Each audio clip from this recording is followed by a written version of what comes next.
Well, good morning. Welcome to another day of what's going to be some very exciting judo. Well, we're going to be here watching, I'm covering mat number 2, and this will be with weight categories for women under 70s and for the men under 90s.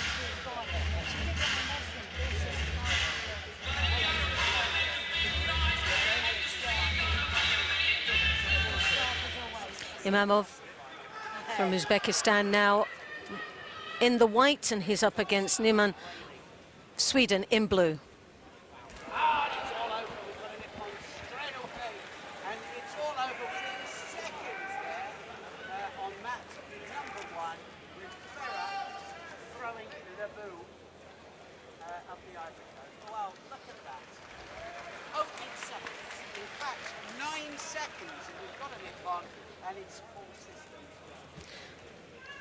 Well, already, just with seconds starting in this contest, both athletes up with a Judo apiece. It's a great start, really, for these athletes. Starts to pile the pressure on them. And that's not exactly, I suppose, what they came out to do. Bit of pre-match competition nerves played most probably an element there. Sasai Sakura Komiyashi there, beautifully done. A real upper body control there. Imamov there, struggling slightly. Newman trying to desperately come in and work into the Niwaza. And the Swedes are very strong in their ground, and they've had a long history of good Niwaza.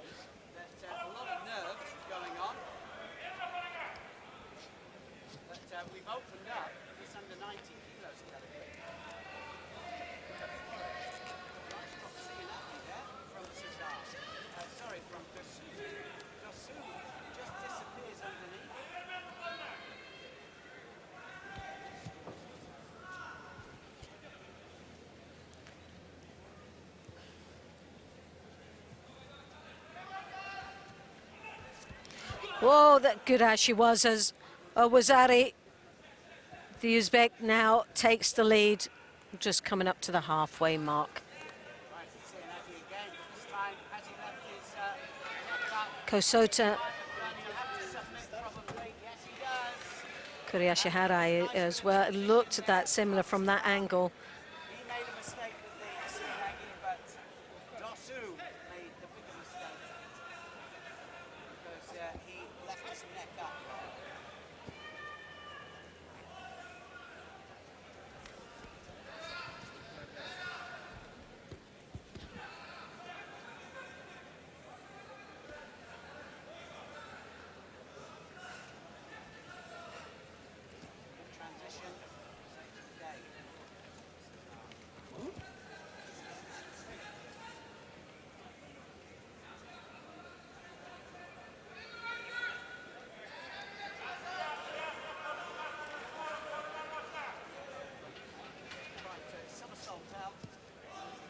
Imamov still leading with that one Wazari, 1.5 minutes remaining.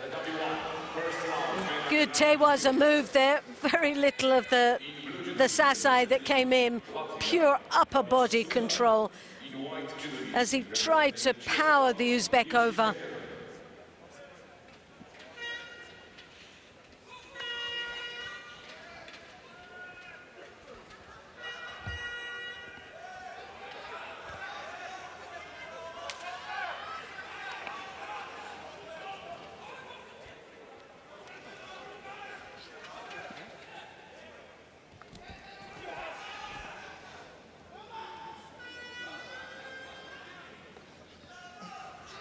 Now, we saw earlier on a little bit of a threat from the Niwaza. Neiman once more showing again how threatening he can be in the ground. He tries desperately to rotate his opponent over. You can see it's just below the knee. He's got that grip. Does he secure the upper body? And yes, he does. Osakomi! And Newman comes into his own. Well, we said right at the beginning that's where he was dangerous, the Niwaza, and here he is finishing off his opponent. Imanov there who took the lead so earlier on in the contest, now finds himself defeated in the first round against the Swede. Sweden goes through to the next round. We'll be going from Pool A and then to Pool B. First round match. And he'll be up against the Egyptians, Hazim, a little bit later on. Pool A and B are on mat number 1. Pool C and So D are on mat number 2. on mat number 2, we are going to be covering Pool C and D. Top seeds being here, Christian Tot of Hungary, the number 2 seed on the top of our sheet, and Silva Morales, the number 3 seed from Cuba. But in the mix there, we've also got athletes such as Gvininashvili, Becker of Georgia, Mukai of Japan down at the bottom, which will be Japan's favorite to get a place on the podium. In white, Judo representing Seychelles. Now we have Finesse in the white, Silka in the blue.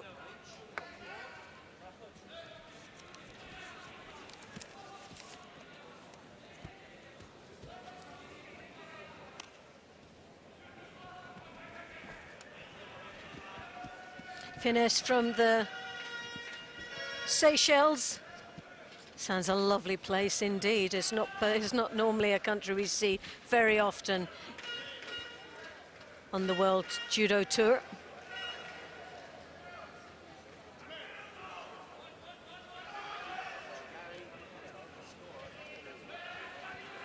Half a minute just gone in this contest. Round 1. And this is in the bottom half of this pool sheet in Pool D. Uchimata, nicely controlled, scoring a Wazari and directly into the Niwaza and the Osakomi. And Silka, without too much trouble, takes his place in the second round. And in that second round, he'll be up against Blondal of Iceland.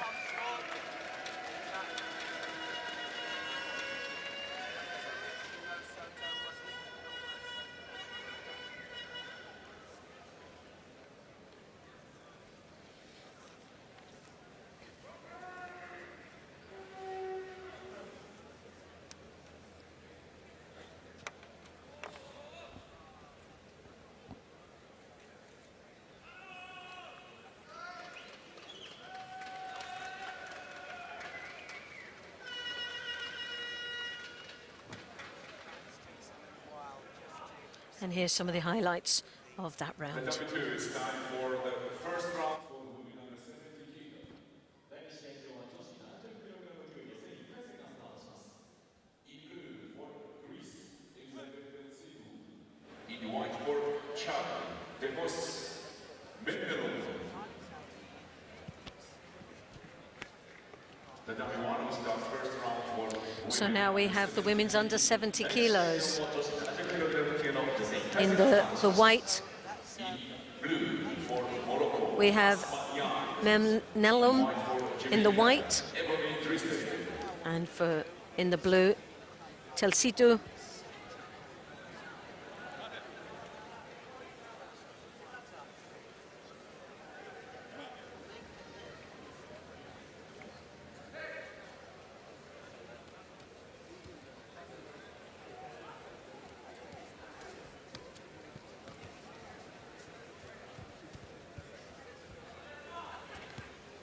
Melelum of Chad in the white there, really making an effort here in against quite an experienced athlete from Greece, Telsidu.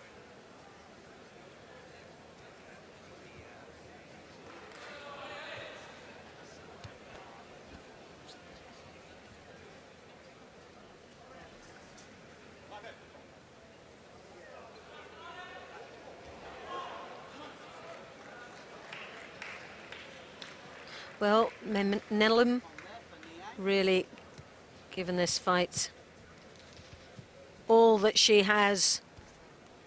Steps across, quite strong looking, breaking the balance of Telsidu, who's still really to get started in this contest.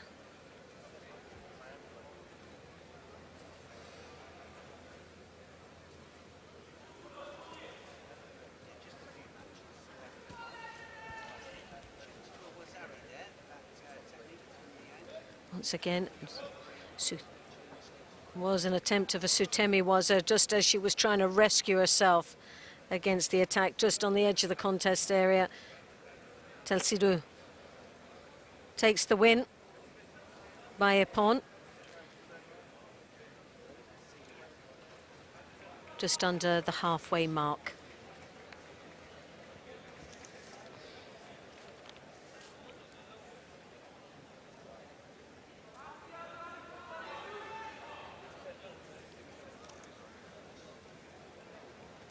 Well, Telsidu will be challenged quite considerably in her next match, and here's some of the highlights. That Kosota directly on her back, but that was accelerated by the fact that her opponent was desperately trying to stay involved in this contest, attempted a sumigeshi, and as we know, sumigeshi is a roll directly back onto the back, so it looked very impressive for Telsidu. But she will be challenged with the next match that she has in the second round is Gahi of France, who's the #2 seed in this World Championships. Now we have Yu of Korea in the white and representing Italy. In the blue is Belandi.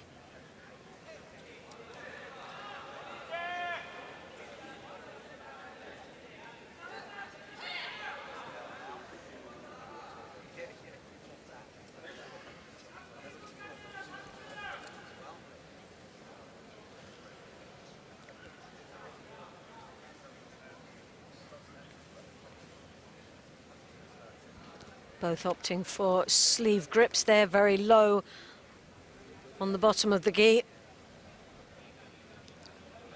Drawing each other down to a right angle position.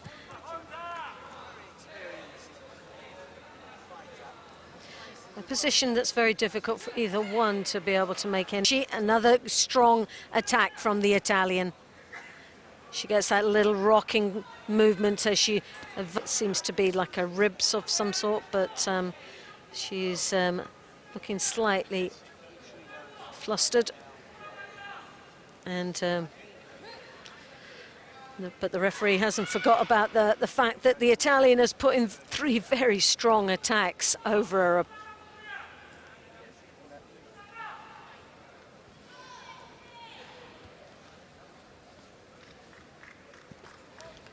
Those long legs, the deep grip over the back. Belandi looking very strong and so controlling throughout this match. A nice range of technical ability. Good, strong gripping. Shows for that Uchimata once more. Cianagi on the opposite side. Well, what a range the Italian has. And again, some very strong attacks on you, and you still hasn't put in a major movement yet against her opponent.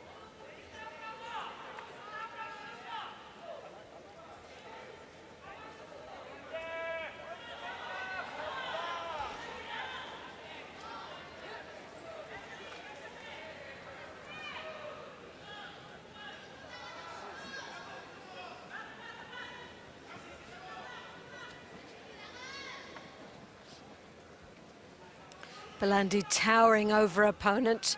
This gives her a real advantage in this match, especially with the style of judo that she's using against the Korean.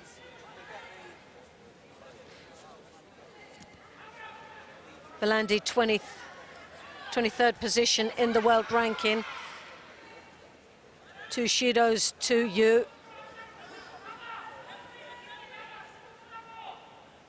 Junior world champion, this young lady from Italy. And no surprising with the technical ability that she has and has displayed here in this first round match. Nice. She dropped under her opponent. Again, another strong attack. Latest result for Belandi was a 7th place in Budapest just recently. But in the opening of this year, took the World Tour by storm, picking up a silver in Tel Aviv Grand Prix.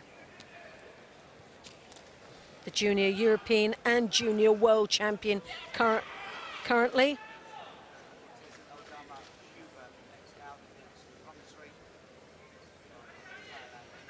Not only a great prospect for this Games, but definitely for 2024 in Paris.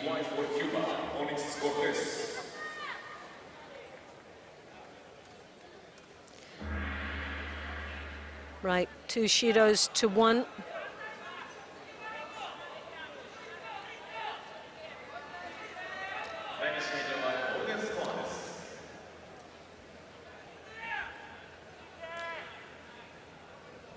Belandi reaching through with that right hand on the left.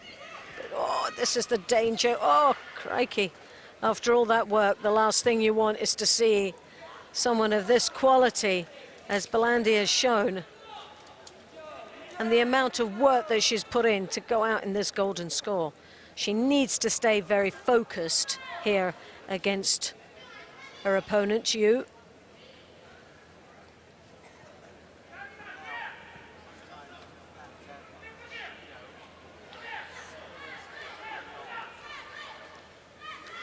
Belandi, good Kimikata control. Kochigari.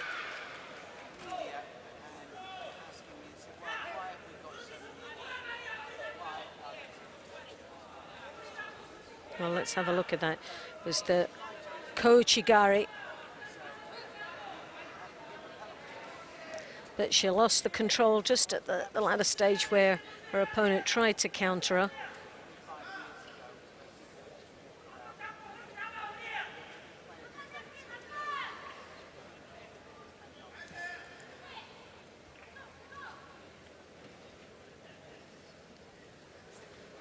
Throws that right hand deep over on the back. But rides the hip throw there, just manages to scrape off and no more. Now you starting to look dangerous. Those hips came in, and as you can see, that left arm round the back, very deep. Belandi picks up her second shido. 1.5 minutes into golden score.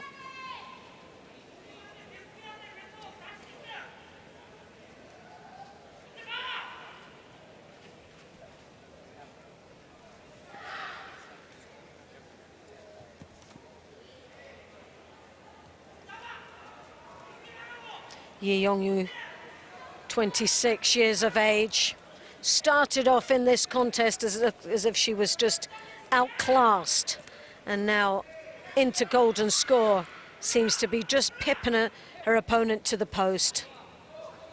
Latest results from this young lady is the Asian Pacific Championships, where she picked up the bronze medal back in April. Until then, we've not really seen her. She fought in Zagreb, but failed to get a placing.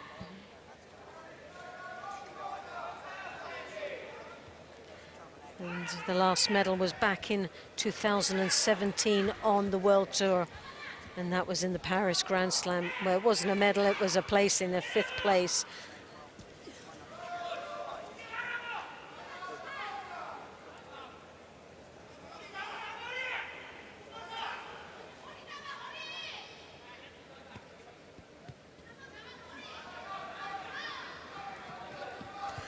Tayatoshi, well, she really overstretched herself, but as you could see, her weight went onto her heels. She didn't judge that one correctly.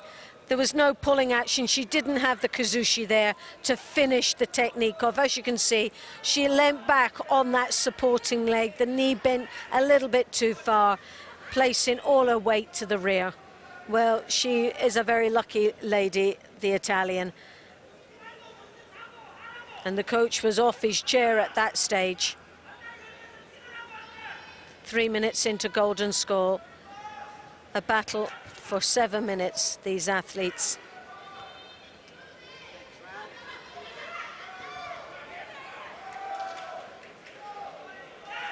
Well, you put in a few of the attacks in. Not strong, but she's looking busy, and that's the danger for Belandi. The more small attacks that you puts in, the more defending that Belandi has to do. And with two Shidos on the board, Koichigari, well, that was a nice comeback. A great exchange there. And that was a far better attack than what we've seen from you with those Seanagis.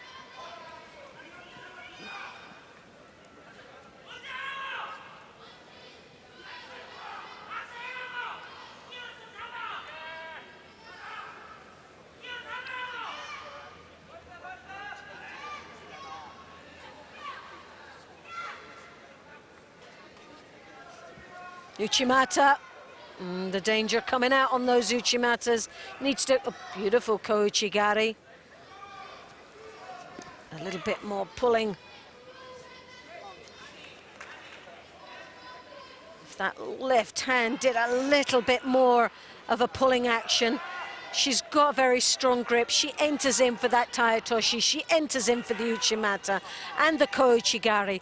That left hand is on the grip. It's there on the sleeve, but she needs to have a little bit more pulling action, a little bit more kazushi there, a breaking of the balance.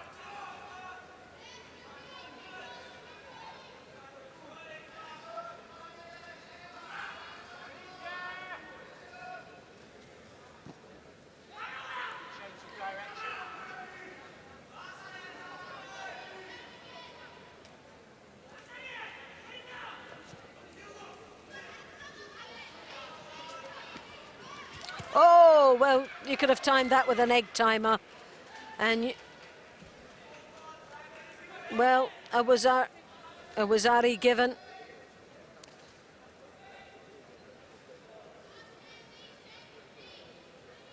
And yet, I totally sort of feel for Belandi. She came in for the swinging roundabout way for the Uchimata, but you could have seen that coming miles away. It was too much of a big warning to say, here I come. You was waiting for it. And she capitalized on the moment, scoring a Wazari and taking the win into the next round. But for Belandi, what an athlete. Nice judo. She's got so much potential and definitely an athlete to keep an eye on. She will be there and amongst the medals sometime, but obviously not today. But look at the quality of skills that she showed, the athleticism that she had within this contest. The sustainability to be able to keep digging in deep throughout that time. There were some great moments in that match. Yu takes the win. She trundled along and got herself past that first round. Now we have Willems of Belgium, another young athlete that shows so much potential. And she's up against India's Chaudhary in the blue.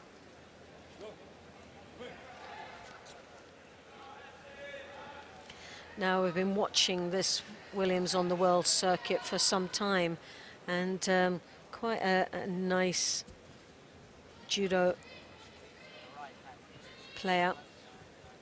She's 26 on the world ranking at this particular moment, 22 years of age. Picked up a 5th place in Montreal just recently. Good performance out there.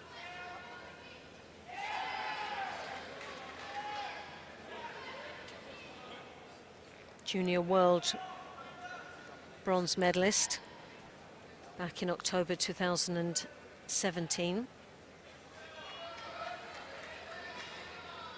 After that, started to make a debut, started to see her quite a bit in the World Tour. Got a lot of experience now, and she's growing more and more in confidence.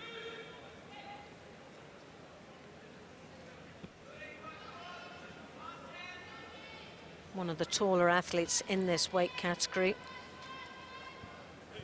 She now tries to get those long legs past her opponent in the Niwaza.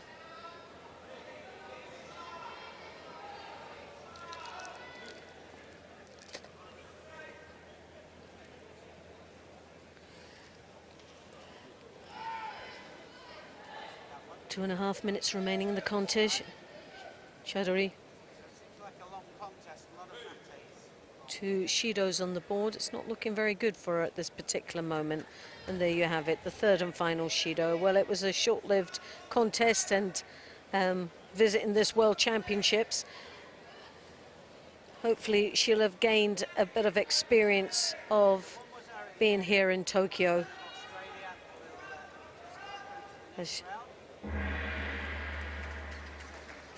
And we'll most probably see her again very soon. But for Williams, she'll go through to the next round.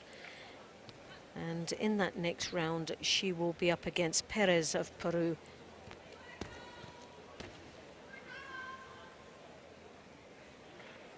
Tatami 2, next first round contest. Now we have Number 70 kilograms in blue judo gi, representing People's Republic of China, Sun Xiaochan. In white judo gi for China's Taipei, Shan Liu. Well, from People's Republic of China, we have Sung in the blue. She's up against Chinese Taipei, Zhang in the white. Tatami 1, first round, women 70 kilos. In blue for Ireland, Megan Fletcher. In white for Gabon, Karen Agonovora. Zhang, 24 years of age.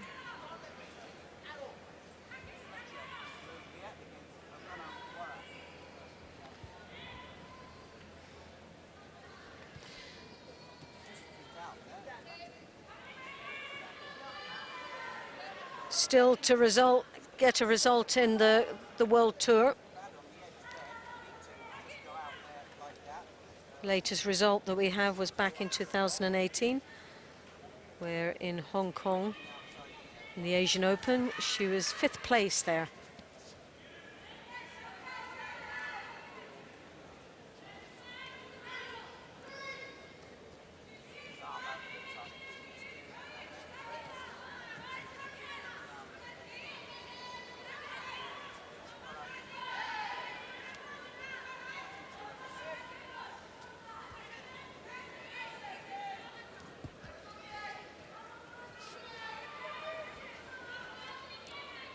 Sun slightly taller than her opponent. As you can see, that left hand just under the armpit, controlling quite nicely. And Xiong trying desperately to reach over the top. She has the slight disadvantage of being shorter than her opponent, doesn't really connect well and control much as she comes over the top, trying desperately to draw her opponent's head down to her own level. Sung attacks, drawing both to the ground, and it's halfway through this contest. Neither one of these athletes have yet to make an impact here in this contest.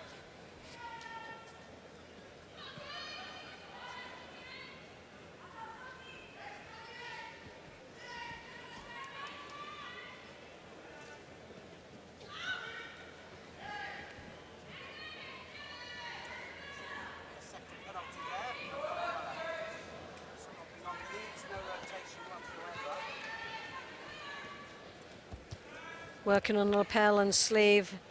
There's a little bit of one-to-one. Sun 46th on the world ranking.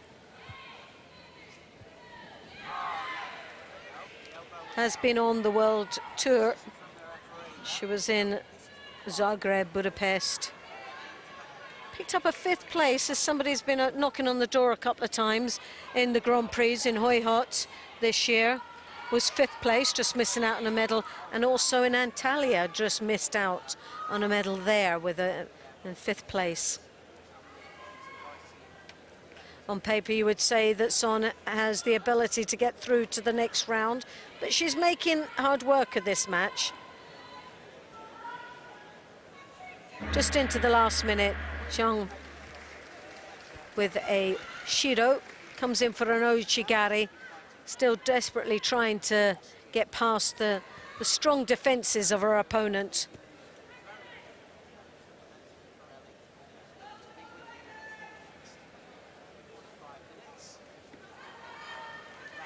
Son throws the arm over the top, turns her back, looking for that Koshiguruma.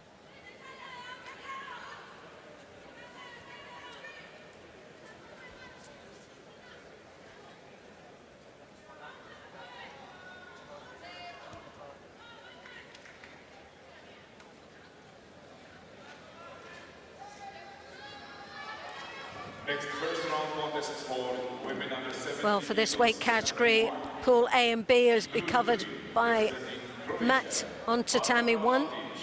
Neil Adams In white Judo representing Germany. covering that mat, and here we are covering Pool C and D.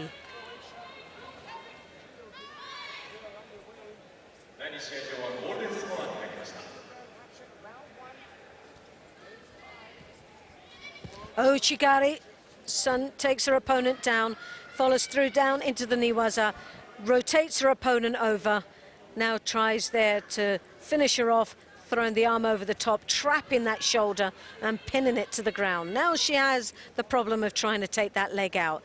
She hasn't secured the upper part of the body as yet, so this could be a total waste of time and effort in trying to get the leg out.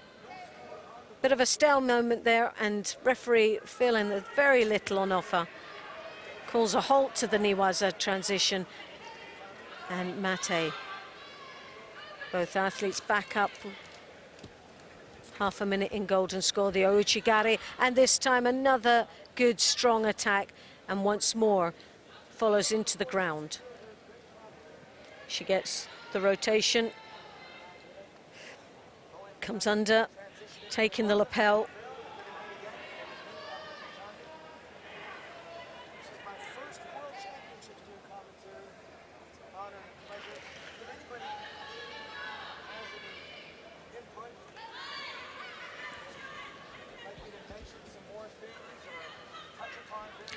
Well, the height advantage for Sun is creating a few problems for Xiang.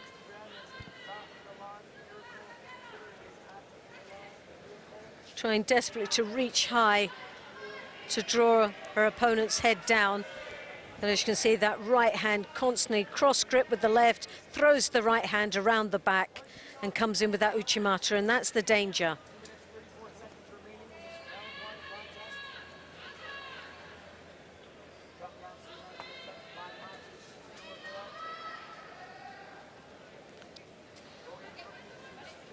Well, Xiang takes the third and final Shido for a Hansokimaki, and Sun takes the win and goes through to the next round.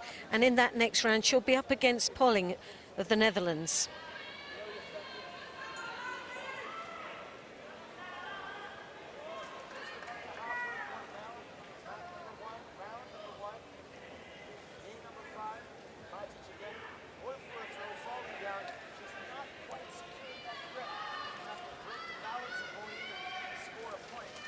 Now we have coming up, representing Venezuela, Elvismar Rodriguez in the white, representing Venezuela, as I said, and representing Spain, Sara Rodriguez in the blue. So Elvismar in white, Sara in blue.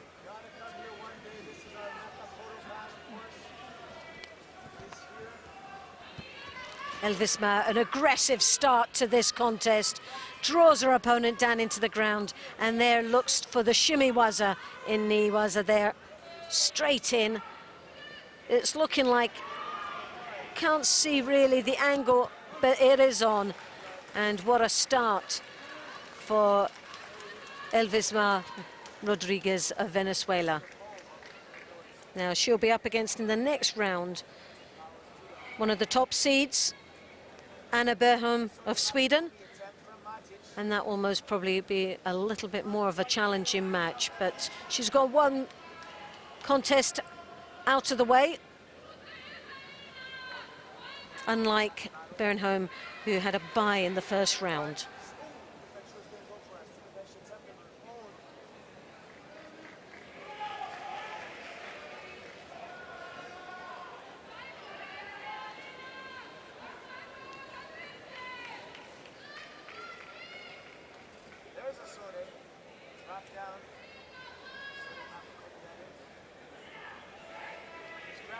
And there's some of those highlights.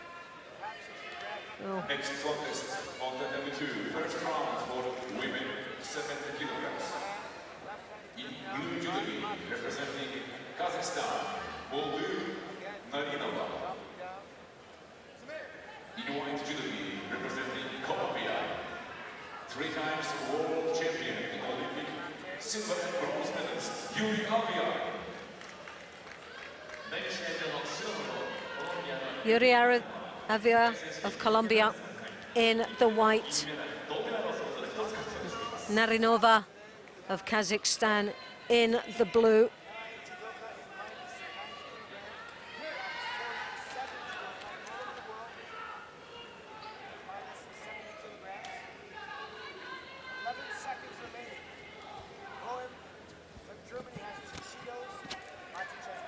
Elvira, 33 years of age, a lot of experience oozing out of this athlete. You wouldn't think so. She's defending down there in the Newaza. 2 Olympic medals, a bronze and a silver.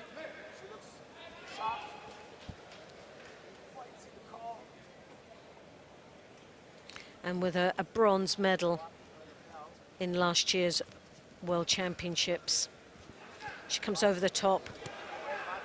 She's really having a few problems here with the Kazakhstan. Narinova really pushing hard in this contest.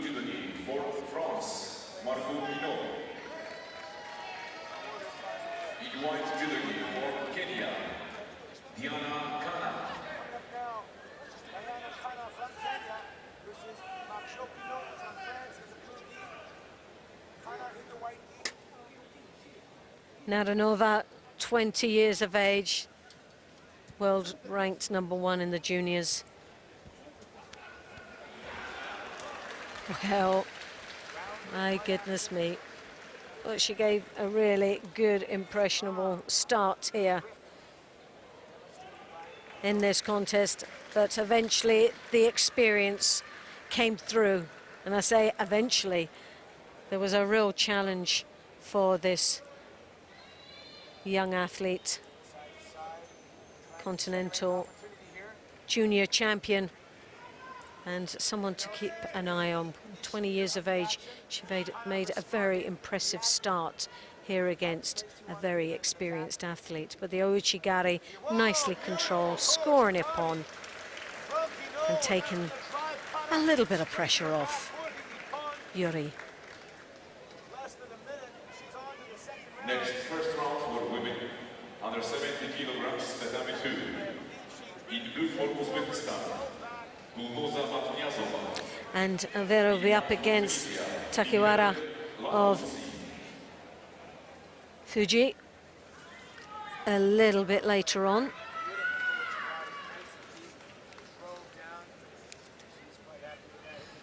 Tatami 1, it's time for the second round for men under 90 kilograms. Now we have Landolsi of Turkey in white judo gi, representing Spain, the world champion,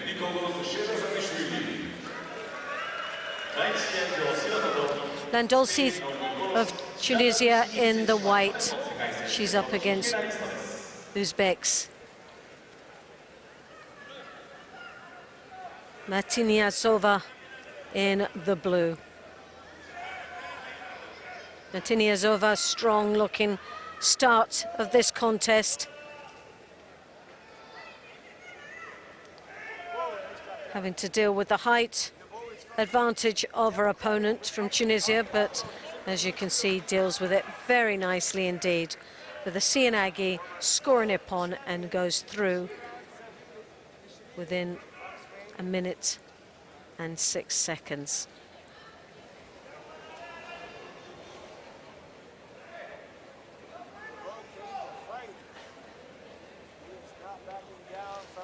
And Martiniazova will be up against Great Britain's Conway in that next match.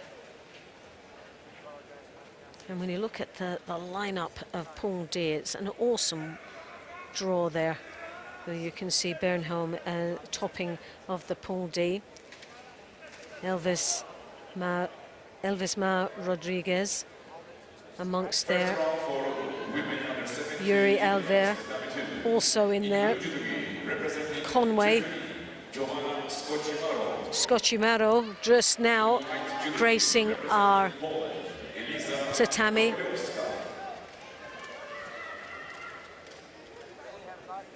Wróblewska of Poland here in the white. Very tall, leggy athlete, hooking in there, as you can see with the Ojigari, reaching over the top as she does it.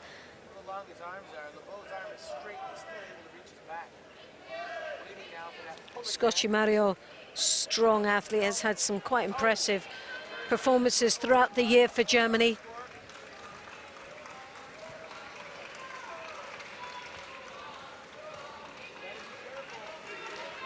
Oh, beautifully done. Kosota, the arm came over the top, trapped the head of Wróblewska.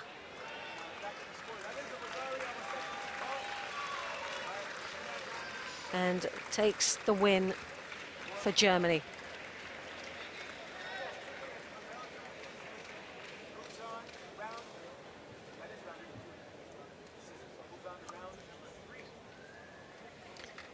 And Scocimaro will be up against Emily Suk of Denmark a little bit later on. So I look forward to seeing that.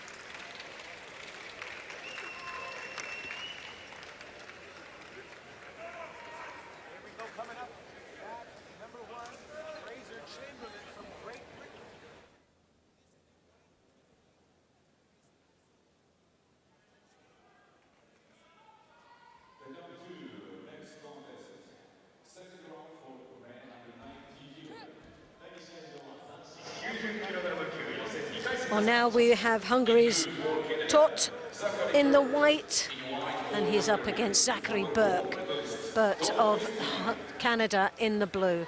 This is a really tough first round match. The next contest on the W1 second round for men 90 kilos in blue for France. Axel Berger. In white for Great Britain, Fraser Chamberlain.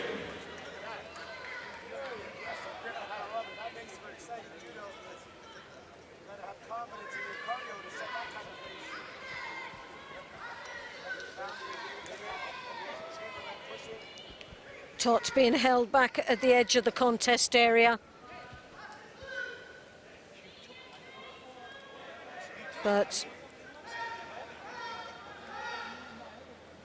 nice controlling grip, but both pick up a Shido apiece in the opening minutes of this contest.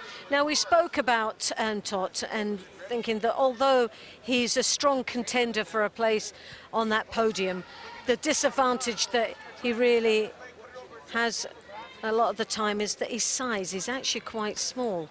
And this can be, in some occasions, depending on the opponent, an advantage because he has those Sianagis, but also a disadvantage because he can look quite passive at times.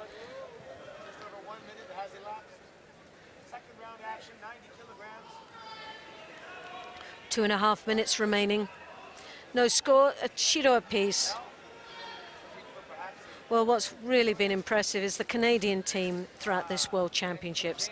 They've had some wonderful performances as a whole as a team, and they've also got their first ever world champion in Deguchi in the under 57 kilos. Uchimata into the Makakomi from Tot. Falls to the ground, but straight in there, looking for an opportunity to take advantage here.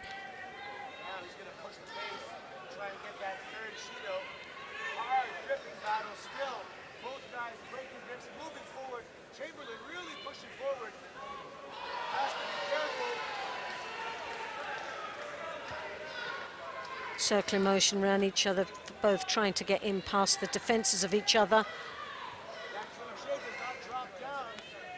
Tot takes the sleeve, throws the arm over the top, draws on that head.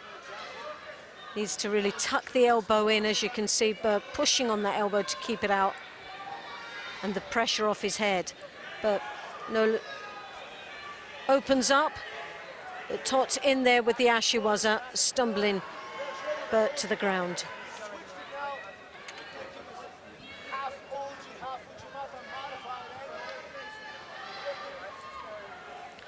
Minute and a half remaining in this contest.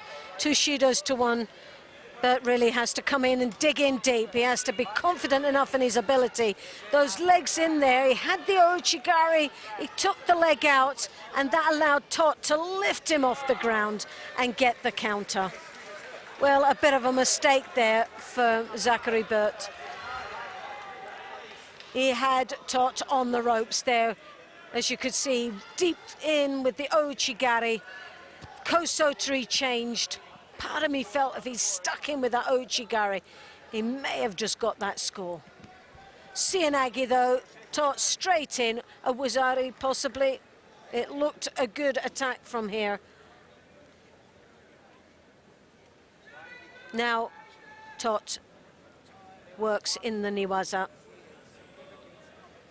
but defending, and really what he wants to be is back up on his feet to try and come back now. He's got 44 seconds, it's possible. He just has to be really gutsy now to go for it. Nothing to lose, everything to gain. But there you have it. I thought with the Sianagi it was a Wazari, and now they've had a look at it, and it's Wazari Aseti upon. So sadly for Zachary Bert, his debut here in this World Championships is over.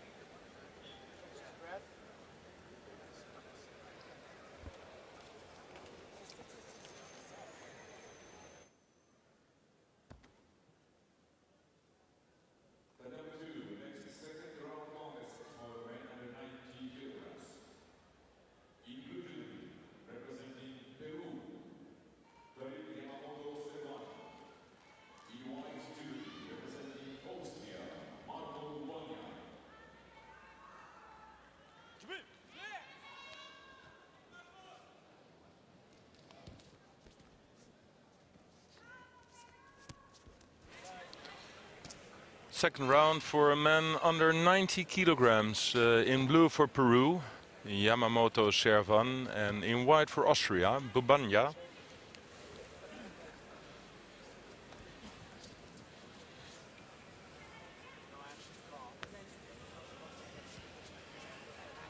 Thank you to the sponsors, Times, Park 24 Group, one of our principal sponsors, SoCar, Taishan, OTP Bank, SMP Group, Komatsu.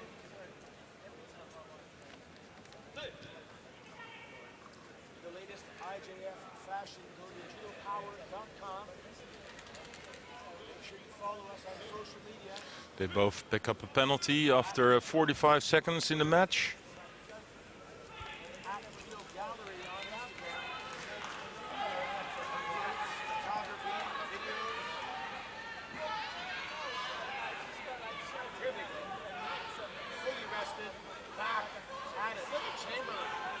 wild animal. Pushing the pace. He knows that if he does have that judo, the referee's telling him guys from kilo.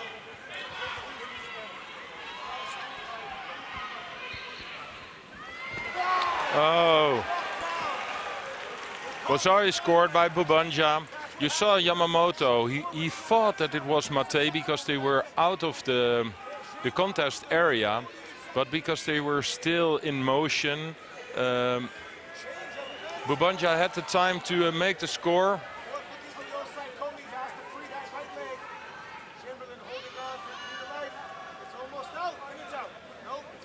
Counter-attacked the Uchimata from Yamamoto very well. And I think Yamamoto made his Uchimata just to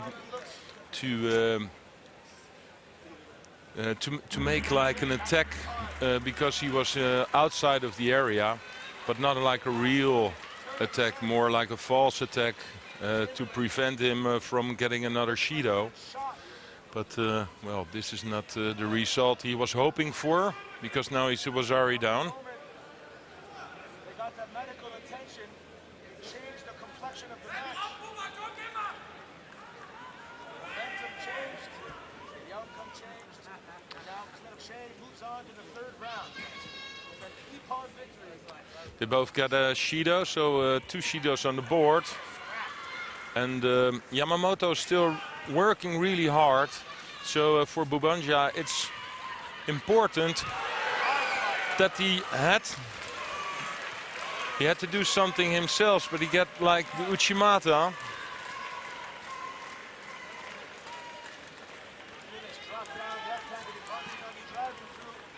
So a great answer from Yamamoto after the counter attack with this I think a bit poor Uchimata on the side of the mat. This was really a big one. And he wins. And into the third round. In white, Judo representing San Marino,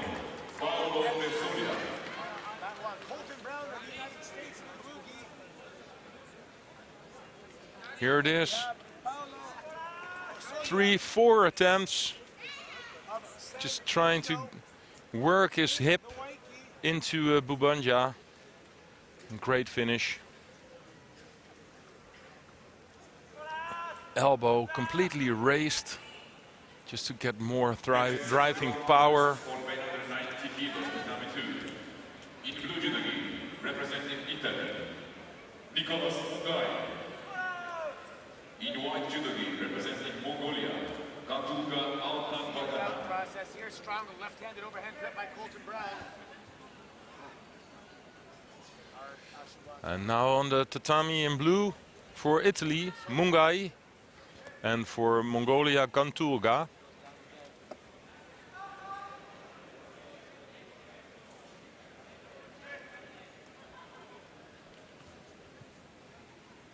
Second round action, 90 kilograms.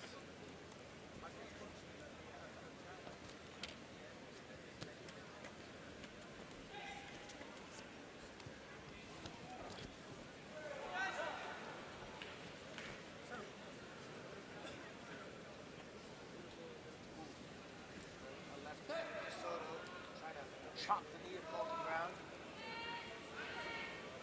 Colton Brown basically just being very physical here.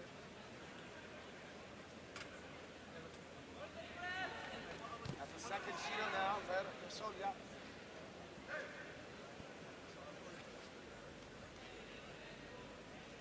2 minutes 49 seconds remaining. Colton Brown looking quite comfortable. With the match continuing in this manner.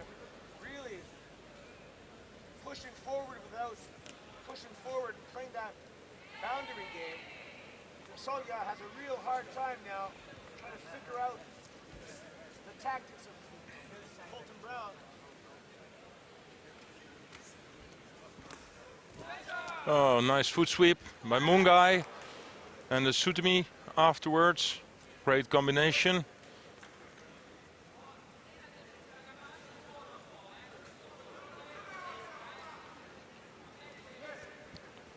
But also really nice the way Kontuka just made a pirouette in the air, just back on his knees. Here it is again, but this was easy to defend. Coming up next now. But Kontuka picks up another penalty. Next second round contest for 190 kilos. So he's under pressure now. In blue for Kazakhstan, Islam Bozbayev. In white for Slovakia, Milan Randall.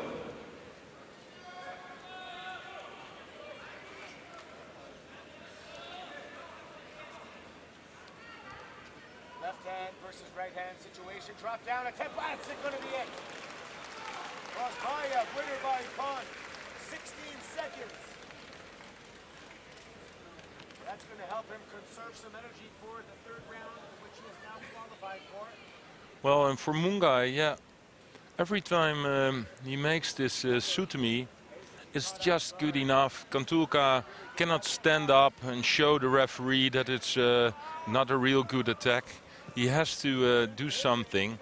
And, well, Uchimata attempt here by Kontuka. He knows that the referee is watching him closely now, because he has to put a little bit more effort in it.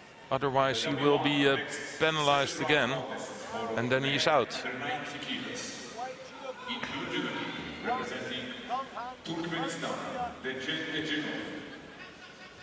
In white judo for the Republic of Korea, the 2015 World Champion, Rio Olympics bronze medalist, Kwak Dong-han.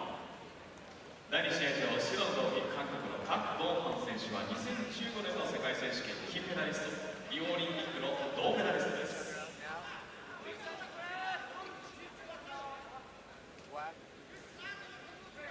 Excellent form of late. Expected to go far.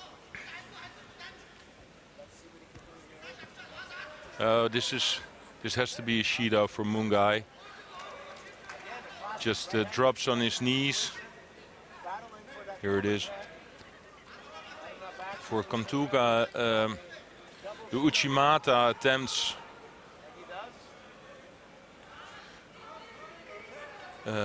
will help him, because Mungai doesn't really have an answer to that one. Same as Kontuka doesn't really have an answer on the Tatamis of Mungai. Here's again nice Ouchigari, just jumped in him into the Newaza.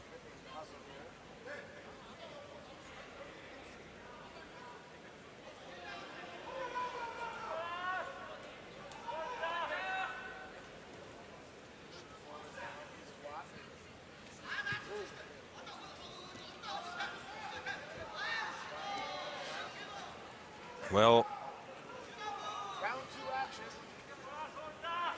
I think this one from Mungai was not that good. And yeah, well, he picks up another penalty, and I think that's the correct decision.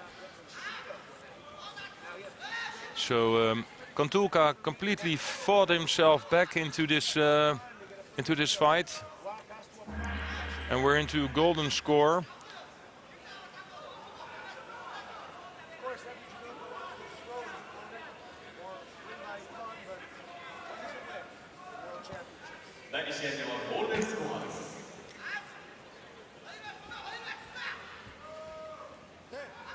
Well, that was the first time he tried that to the other side, so...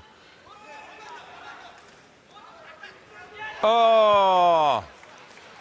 Well, we couldn't see it correctly, but it was a nice score from Mungai. Just like he did before with this Ouchigari, he jumped in it. I could not see it clearly, but I thought it was Ouchigari again. Oh, they changed it to Wazari, but that doesn't matter, because it's the golden score, so every score gets you the win.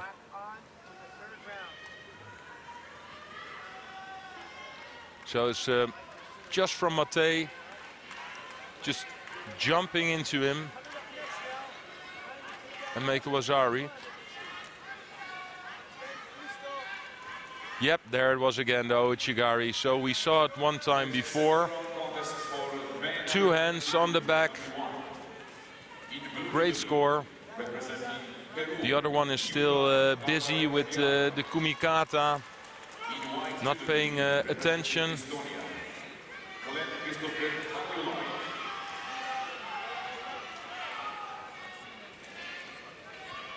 Kusik from Estonia in the blue judo gi against Sherov from Kyrgyzstan.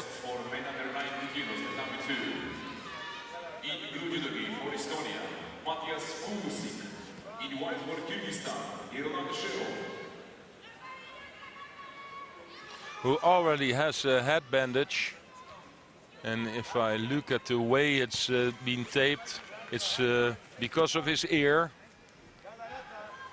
I think a nice wrestling ear.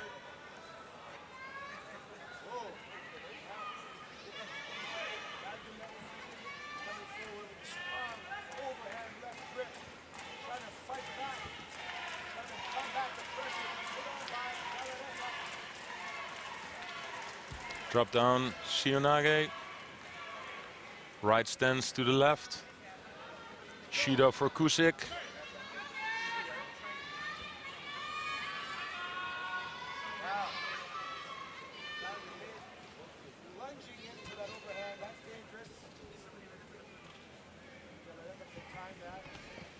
Strong control by Sherov, controlling the sleeve of Kusik, who really needs this right hand.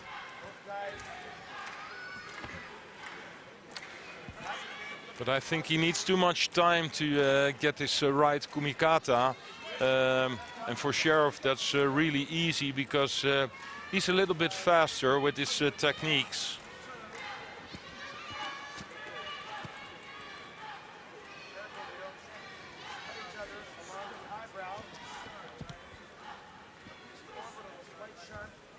Nice Taetoshi.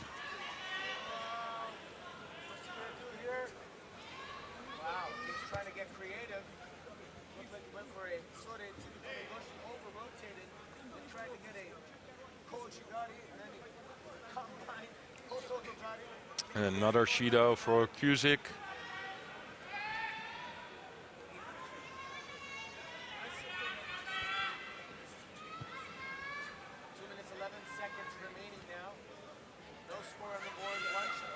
And the Estonian really has to change his plan, because if he goes on like this, he will get a third Shido. There again the Taetoshi.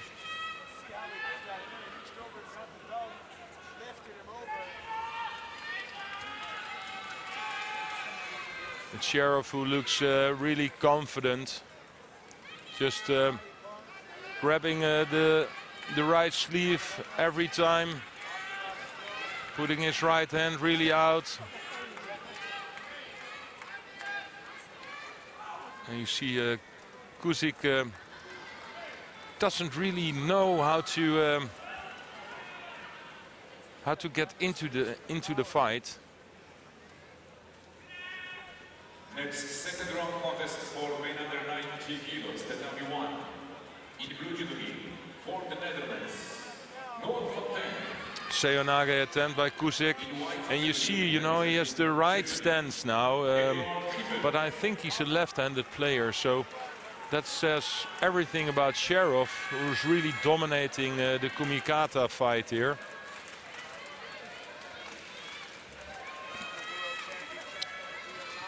It's way too easy. He can break the grip.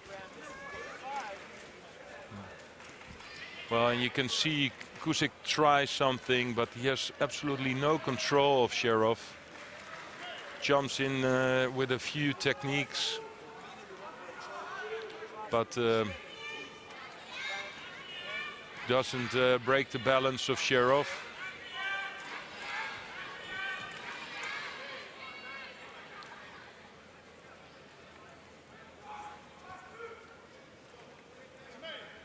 So now Sherov gets a Shido.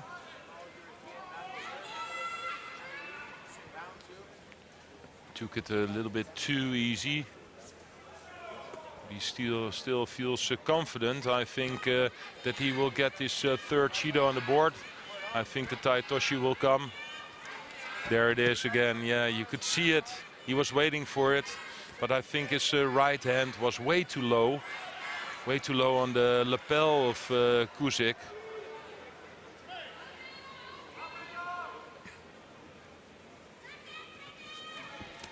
And shoulder throw to the other side. Few more seconds, 2 seconds, and then we will get into golden score.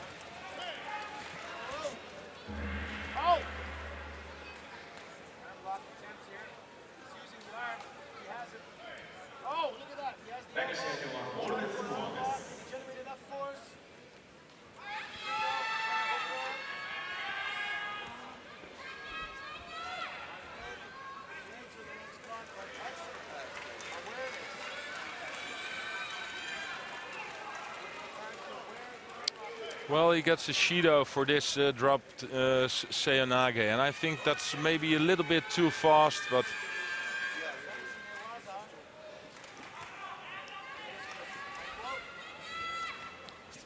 for Sheriff, I think he has to come with the Tai Toshis because Kusic doesn't really know what to do with it.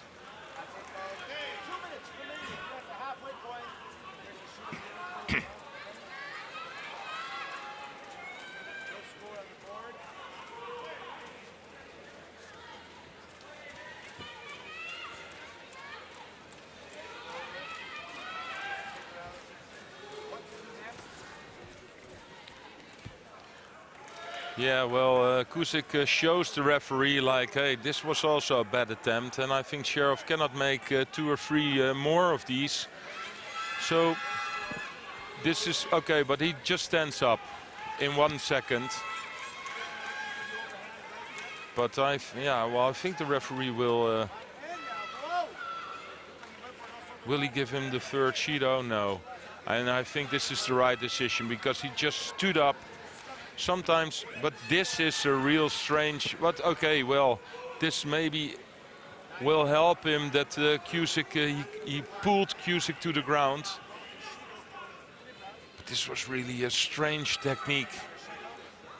You already know that you're on the edge of getting a third Shido and then you're doing something like that. Unbelievable. Yes, and there he gets it. Well, it's his own fault because before he made the shoulder technique, jumped on his knees, get up again, and that was already a situation that it was possible to give him a third Shido, and then like 3 seconds later on, he just jumps on his back with absolutely no intention for a score, and it's Kusic. And I was watching the whole fight, and I think the guy Kontulka was on the better hand, but just made a few really strange decisions. If you see this last one, he just jumped on his back. I mean, what is this? There's absolutely no intention of throwing. I don't even know how you can throw somebody with this technique. And if you already know you have 2 Shidos on the board, yeah, of course, he's also not happy the way he was fighting, but he's into the second or the third round. So he will get a chance to do it a little bit differently the next round. Next, we have Abdoulaye Bilimono from Guinea. Oh, this is over. We have Harrison Kassar from Australia.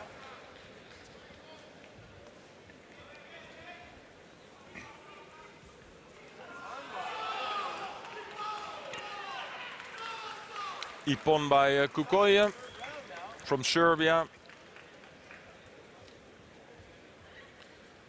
Winner of 3 Grand Slams, 2 Grand Prix. So definitely also the favorite in this fight. Did not lose a lot of energy in this one. And that can help you later on in the rounds. because 90 kilo, also a big category with 69 judokas. And every round you can win in an easy way. It can help you later on.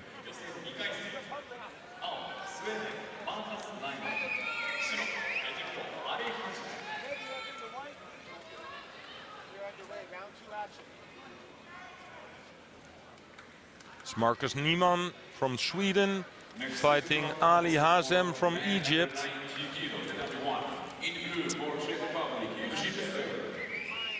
In white for Azerbaijan, Muhammad Ali Bekir. Not a lot of action taking place right now. Something doesn't happen. We haven't seen some Judos. They look like they're just nullifying each other's intentions.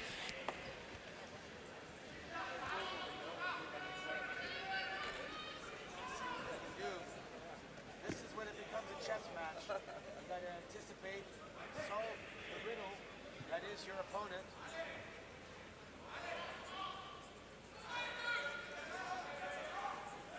Now remaining.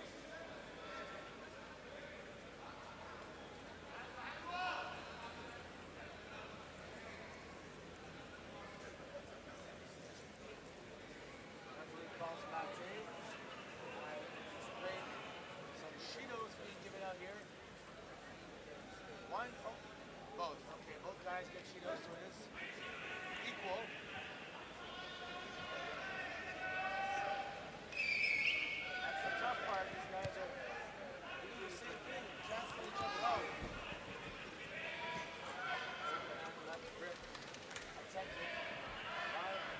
Good groundwork here by Niemann.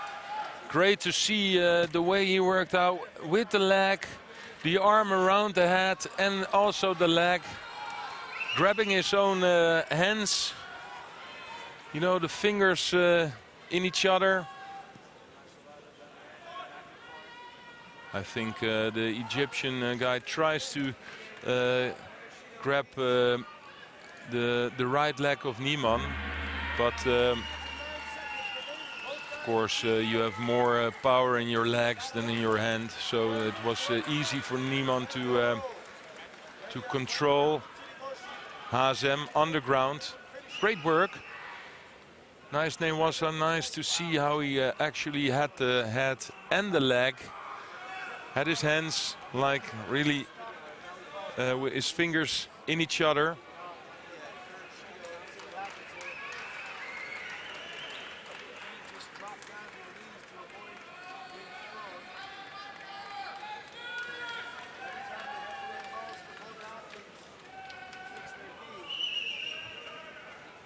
Good win by the Swedish fighter. Here it is, like around the hand, but also the leg. So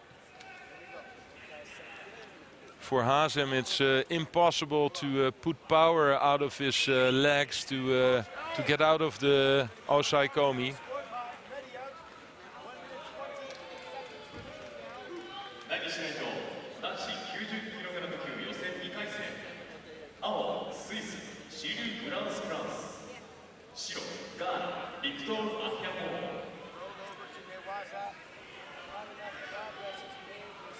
In blue for Switzerland, Cyril Groosklaus. He's fighting in the white, Victor Ayavor from Ghana.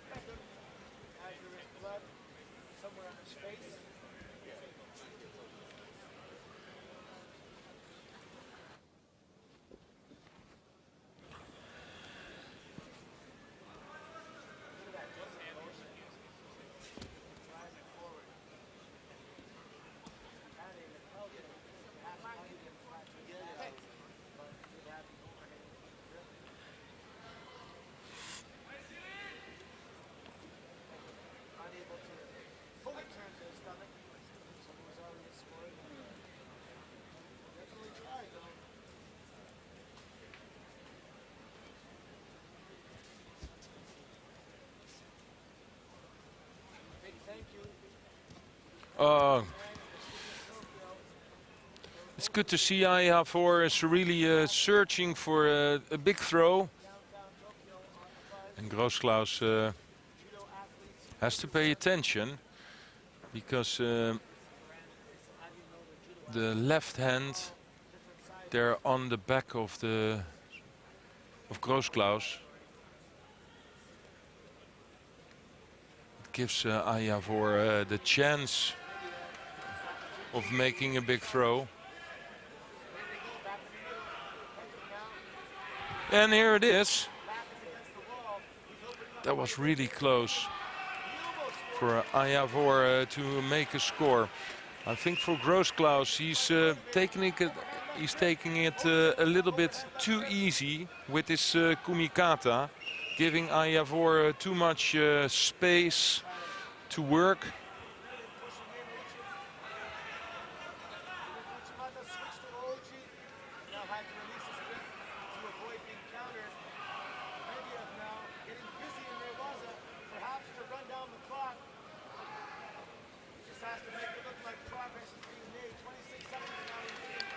Yeah, well, he knows now that that is important, the left hand of Ayavor. That's why he's trying to break the grip. Here you see it, but doesn't really help him.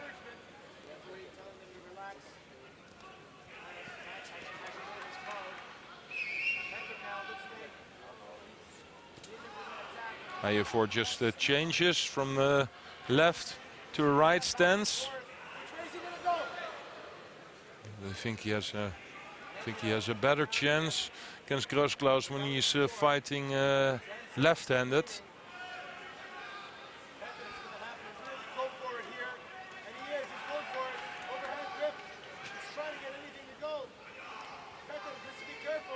But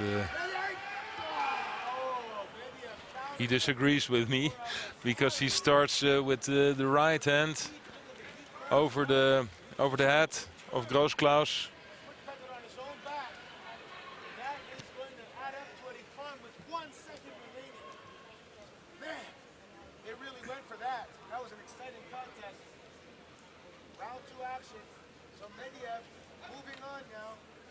Judo now for Ayavor. Both contestants huffing and puffing, looking worse for wear. That was tough battle.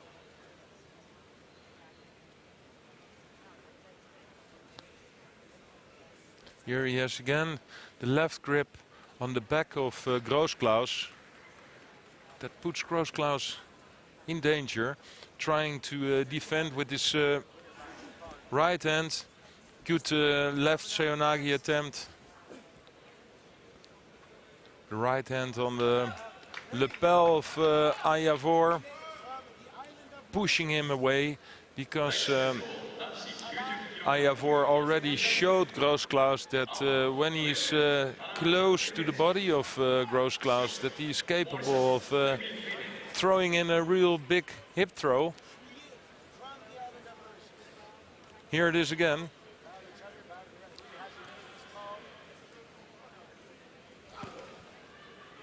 Oh, this has to be a score. Ozari scored like in the last second with the Kataguruma on the other side. So it was Groosklaus who was fighting right, but just before did a left seonage and now he did a left Kataguruma. That's a shame for Ayavor, who really did well.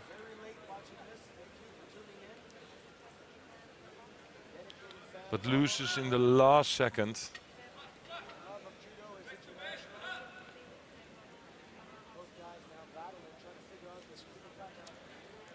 Great fight though.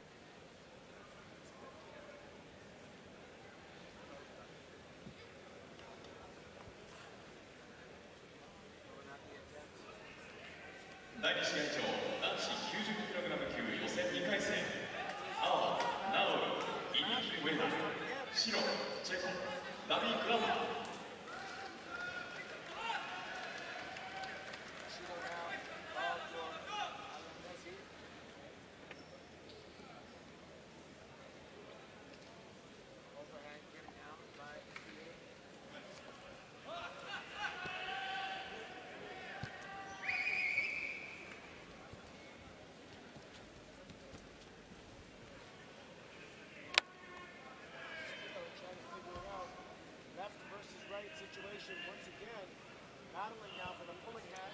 In blue, Uera from Nauru. He's fighting David Klummert from the Czech Republic.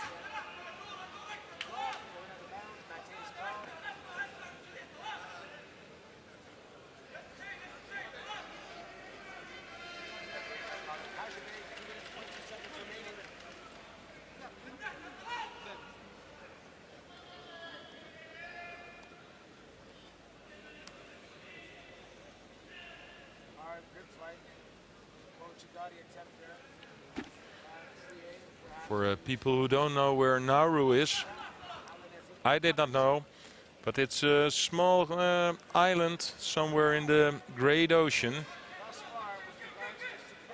in Micronesia. And for me it's always really nice to see that also in a country like this there are people doing judo, but of course the chance of getting to a high level, it's sometimes difficult. Klummert, experienced fighter, wins by ippon, but it's great to see Uera here. I think a big experience for him.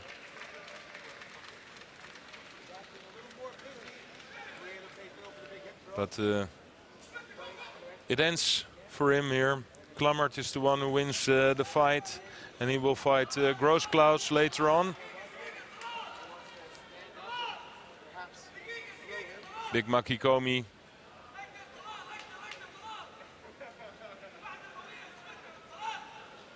Great control of the arm, just rolls into it.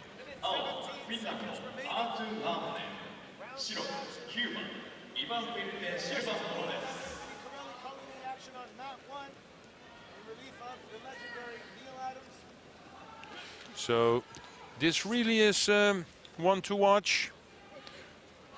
In blue for Finland, Lamanen, and he's fighting Ivan Felipe Silva Morales from Cuba.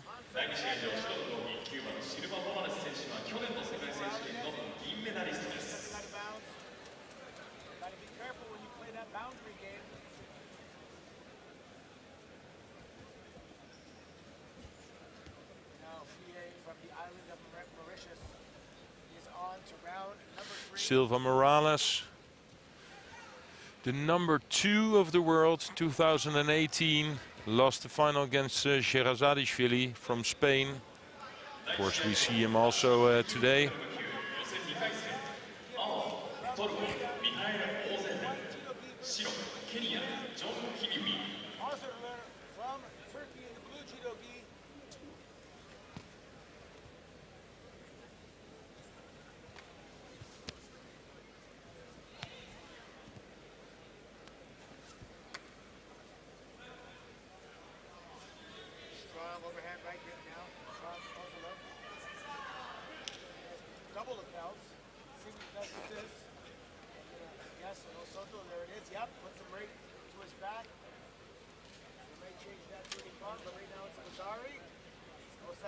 And there a big hip throw, but oh, there was a small chance for Lamanen to counter-attack him.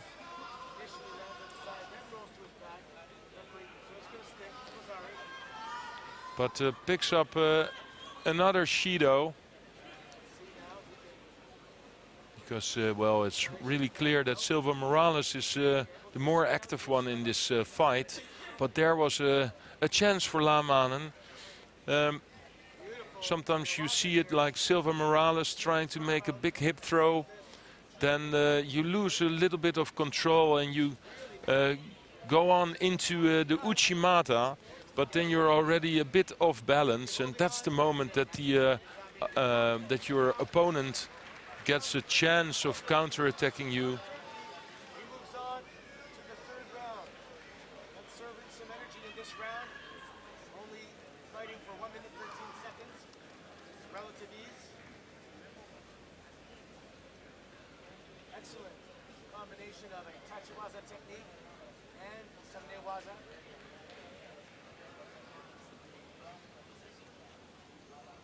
Oh, nice Yeah, some of it, it wasn't really a barai. More like a Kosotogari or something.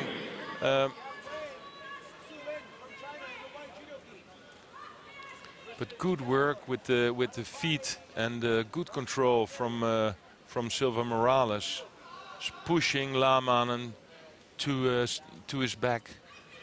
Mazzari on the board, and again a switch.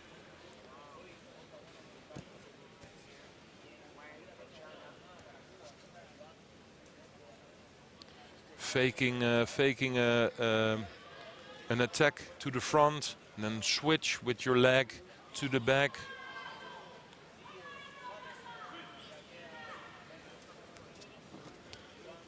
That's also possible because Lamanen is walking forwards every time with his right leg. So this is the leg that is really easy for Silva Morales to attack.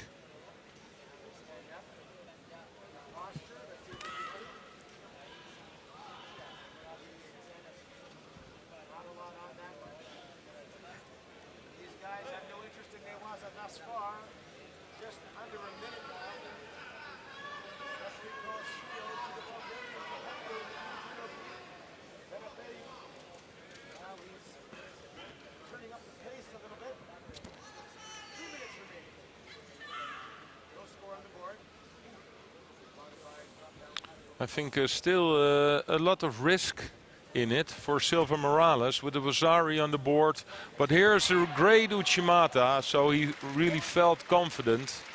Because I was thinking maybe it's better to put the hand just straight. Don't let Lamanen get into you really close.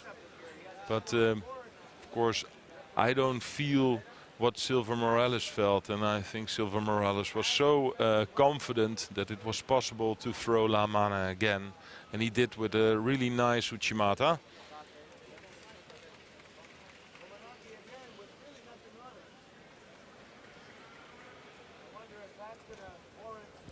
And it's good to see last year a silver medal at the Worlds, that he's in good form. Nice Uchimata.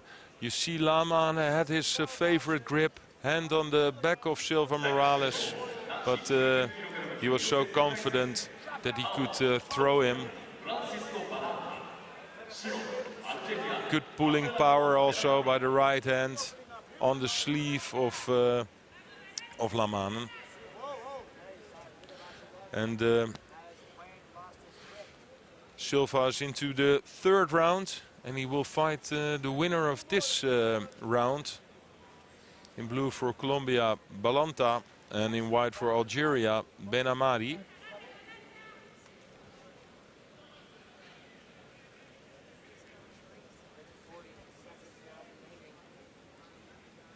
No score on the board.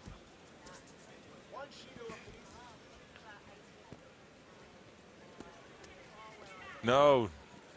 He just grabbed the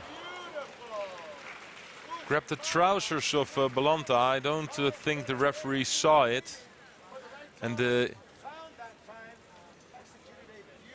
he made up his mistake because he knew, oh no, I'm not going to do this. He's into Newaza now, close to making a hold down, but Balanta changed it. But I think for Benamadi it was good to hear that it was Mate. Shida for Balanta.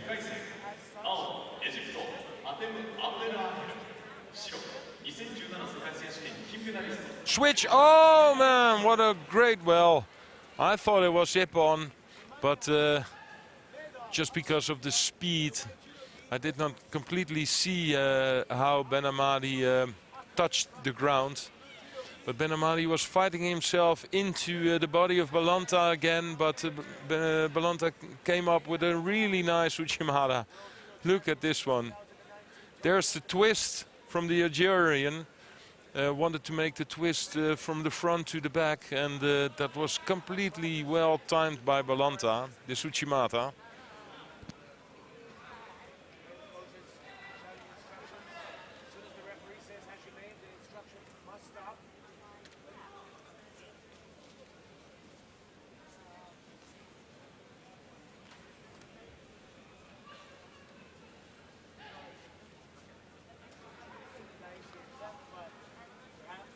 Good kumikata control by Balanta. Now Benamadi managed to break the grip, and now he has a good grip. Now he can work. Let's see what happens. Of course, Balanta feels now that there is a little bit of danger.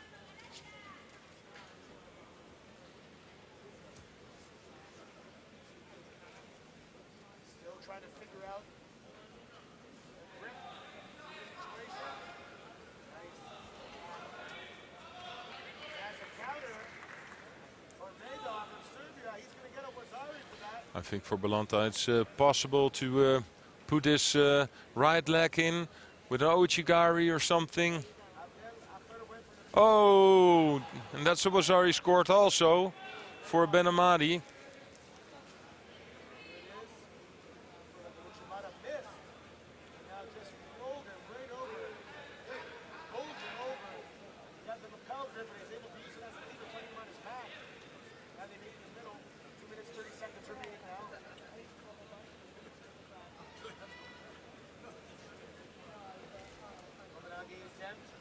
Nice katakuruma.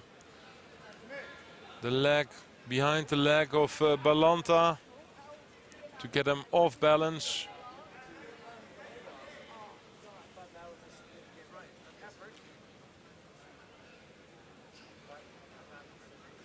I think for Balanta it's yeah, he tries it again, of course, because that scored him a Wazari, but now he gets a Shido for it. So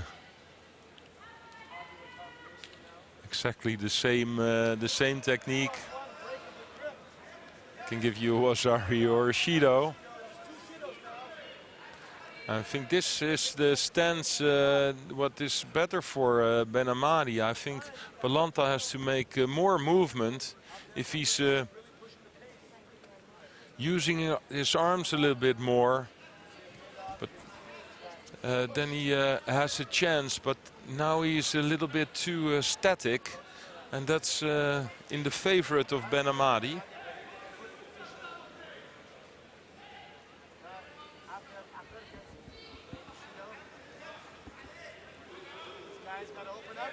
We're almost into golden score.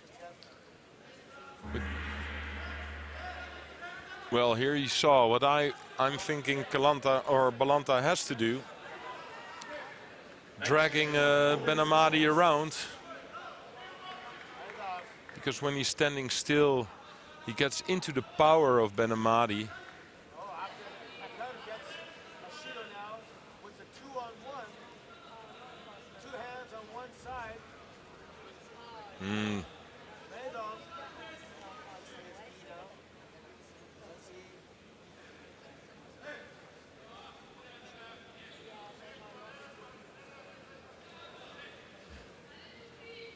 He gets the Shido for it, yeah.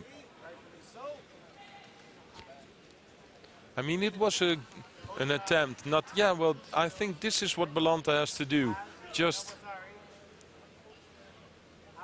don't get into the power of Benamadi. But Benamadi has such a good control of the right arm of Balanta, holding the sleeve.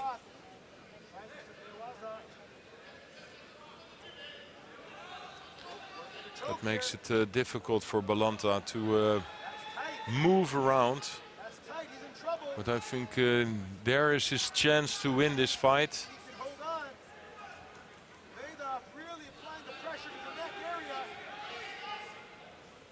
Well, it's clearly what Benamadi's plan is.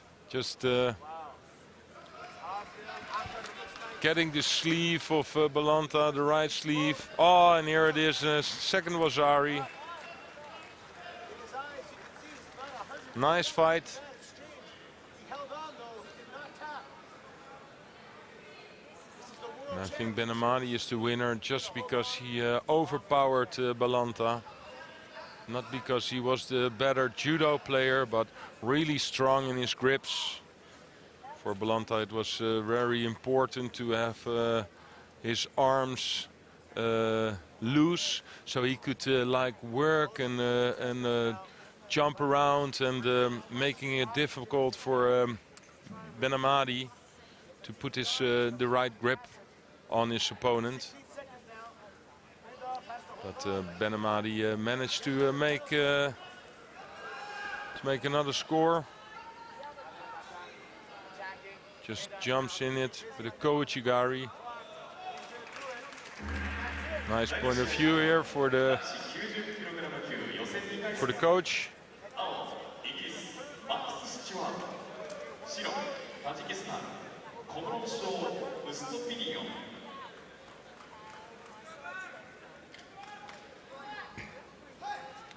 In the blue judogi for Great Britain, Max Stewart. Hard fought battle. Fighting Usto Perion from Tajikistan.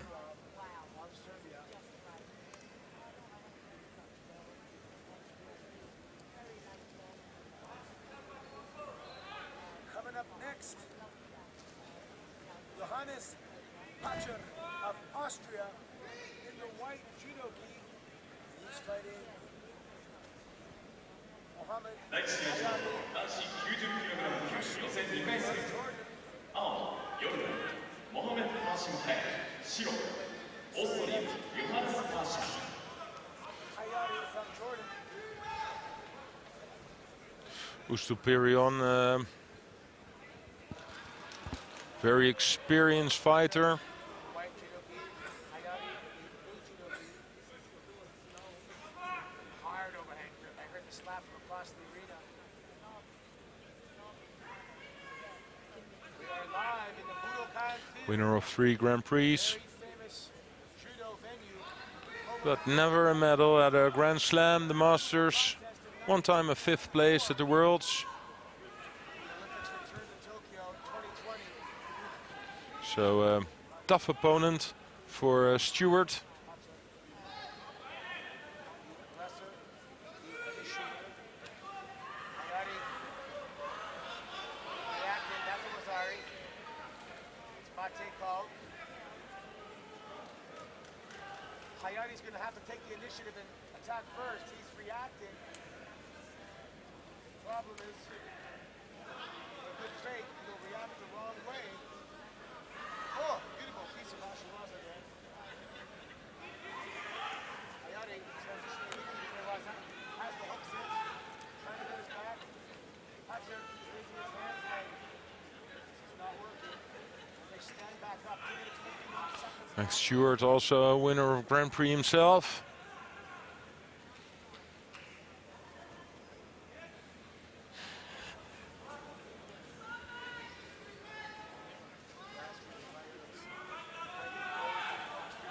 Same thing, there it is. That's now a pawn call. Same.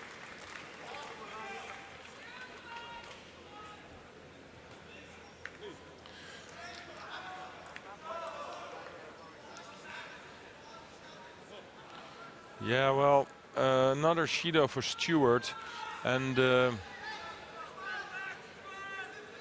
walking around on the tatami, holding each other's sleeves, you know, because it's Usto Perion who breaks the grip every time, but then Max Stewart also walks around with 2 hands on both sleeves of Usto Perion, and it's really difficult to throw out of this situation. Now he has the left hand on the lapel, but you can see Max Stewart is a right-handed player, but he gets no chance because his right hand is completely controlled by Usto Perion. I think it's frustrating, not only for Stewart, also for his coach, to see that, well, yeah, that's just not a technical thing, it's just Usto Perion who has more power in his hands. You know, This is the only thing he does. But now he has a chance. Great Wasari scored. This was the first time Stewart had actually a good grip. Oosteperion still was really busy trying to break the grip, and here it is. Great drive. Good Uchimata. Wasari on the board with 20 seconds to go. Well, you know Oosteperion will come like a madman now. What will he do? Will he go for another score himself, or maybe another Judo for Stewart? I think not enough time for that. Yeah, that was good, like small foot sweeps, just do enough.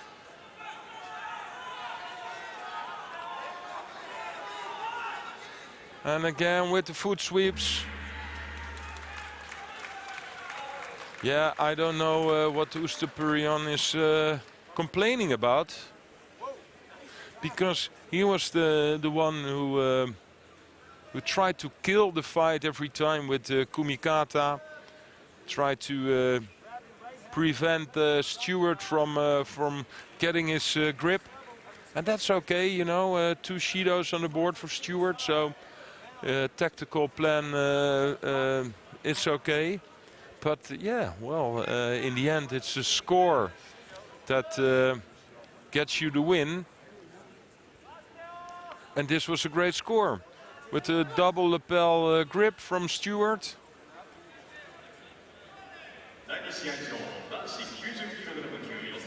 Nice Uchimata. Oosteperion, if he will watch this fight later on, you will see that maybe he had some chances, but he was too busy breaking the grip of Stewart, forgot the judo.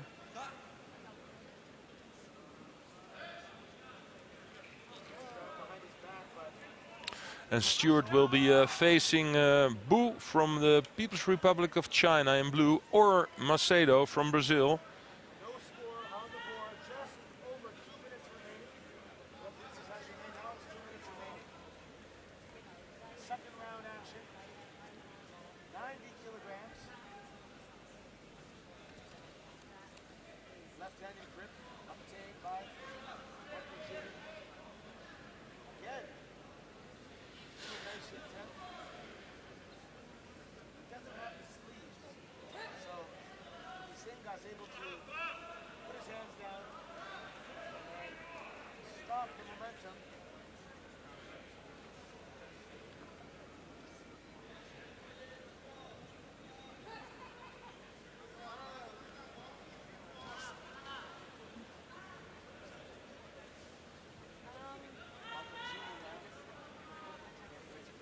Macedo, former world champion juniors, already a few years ago.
Just swapping some foot sweeps.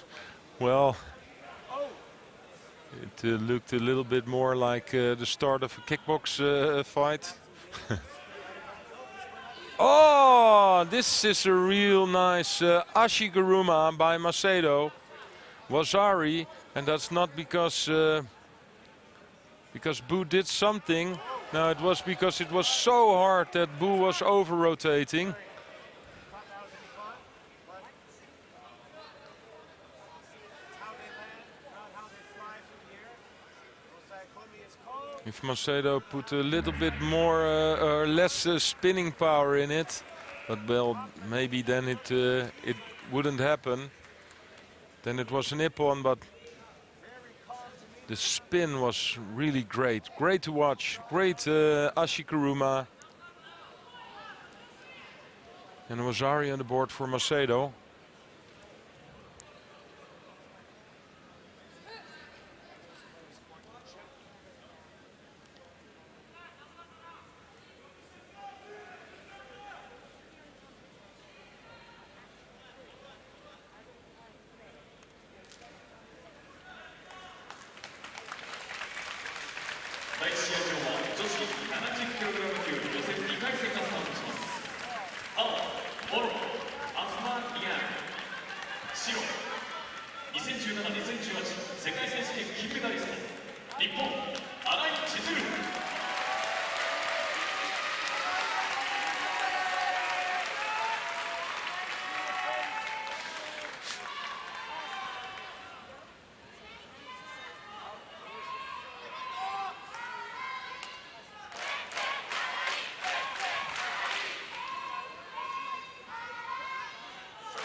Yeah, well, you can see Bu is a little bit frustrated because he doesn't see any chance.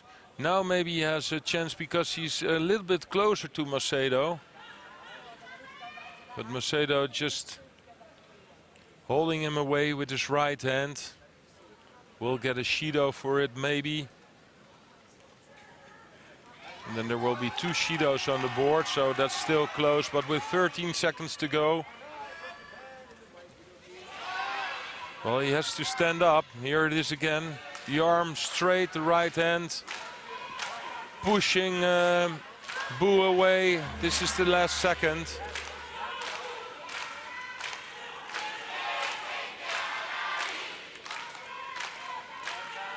And if I saw the effort Bu put into the fight the last minute, I don't understand why he didn't do this before. Of course, then there's Wazari on the board for Macedo, and you get into some sort of all or nothing situation, so you just take a bit more risk. A great Ashikuruma, this one. Look at the jump he made just before with his left foot to get the rotation out of his body. Great control of the upper body of Bu. And the Wazari was good enough to get him into the 3rd round.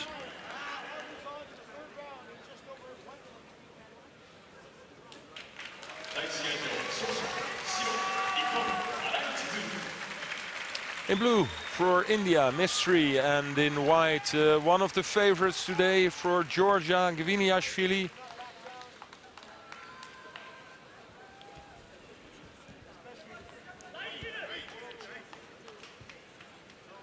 Well, we know this throw. We've seen it many times. The overhead grip into the hip throw for Wazari, straight into Osakomi. Really easy win for Gviniashvili. Of course, Mystery is not a fighter who is really high ranked from India. But it's nice to win your first round like this. Of course, you have the tension, you have the pressure. Of course, also for Gviniashvili, there's pressure. Guy who won a lot of medals, but still is waiting for one of the real big titles. So then for a first round to win in a half a minute, you already felt the tatami where it has to happen today.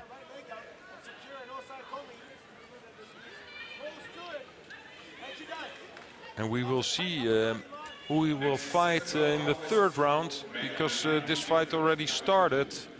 It's Nabali from the Ukraine against Jesper Smink from the Netherlands.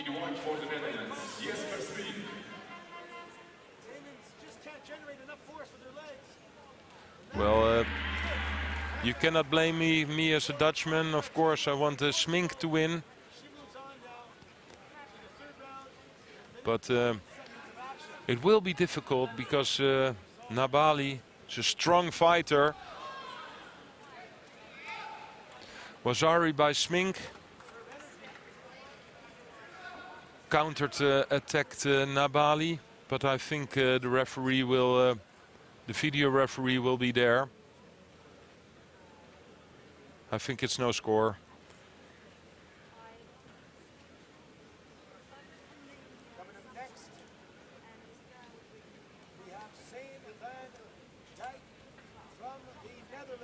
No, Wazari is gone.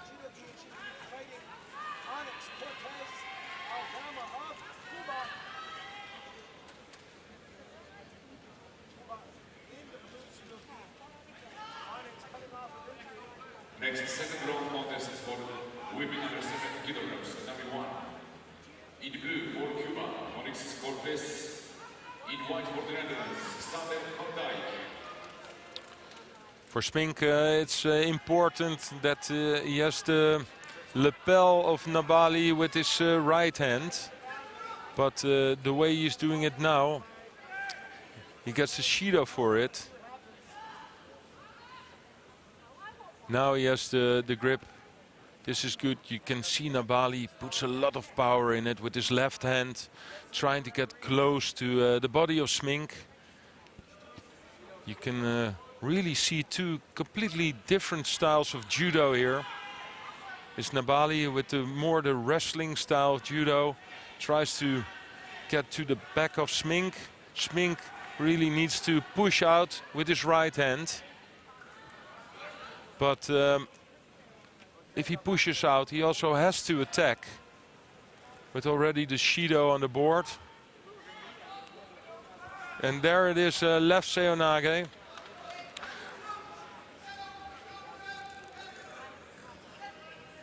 That's also what his coach says.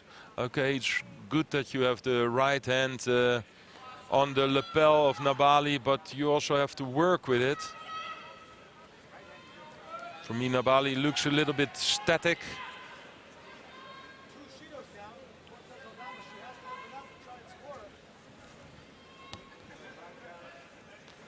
Now the hand is way too much down.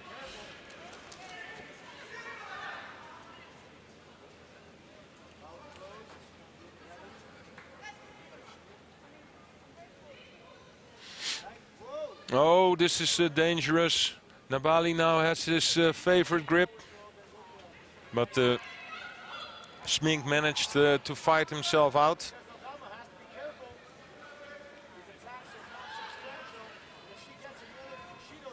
And here it is again. Can he do it again? Yes, I think this was closer to Wazari than the first time.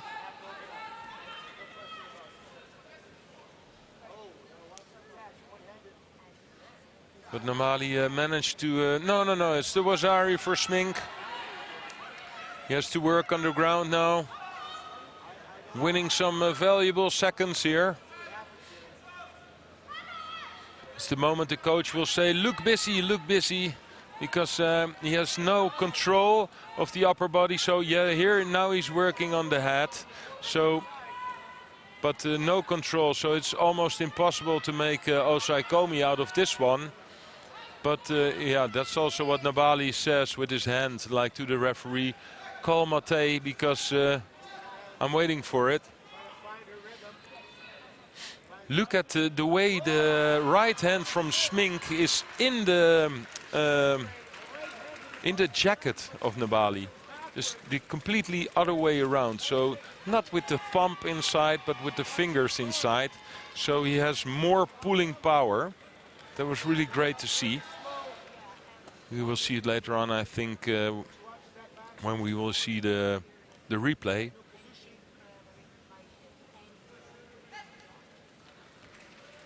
So Nabali has 20 seconds. Of course, he wants to be here. And, well, Smink just walks out, gets another penalty. He needs to put his right hand out. Nabali will do this again. You cannot do this. He has to work something with his foot. A foot sweep or something. Oh. So what will happen? 3 seconds, 2 seconds, 1 second. It's Smink who wins, but made it himself really difficult the last 20 seconds. If he just circled around, but he just walked off the mat one time. But it was just enough. And of course, I think he has to be the winner because he was the one who made the score. We will see the replay and watch the way Smink has his hand here with the fingers inside. That gives him the pulling power. Here it is. Wazari. And Smink will be fighting Gaviniashvili.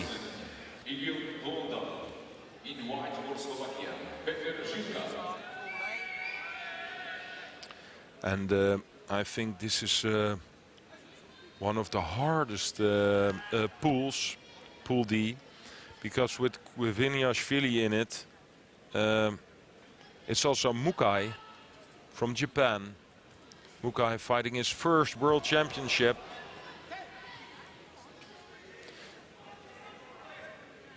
And I said before, when we were discussing the favorites for today,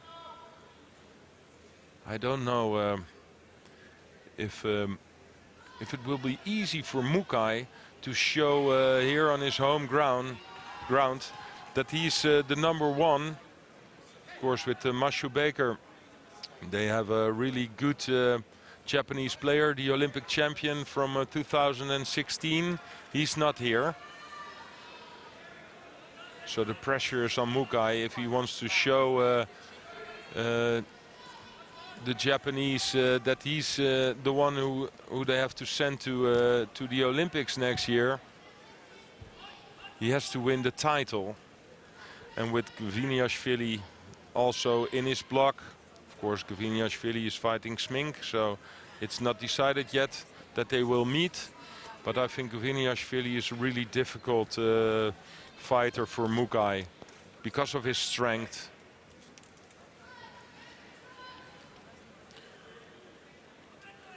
We are watching Blondel from Iceland against Zilka from Slovakia.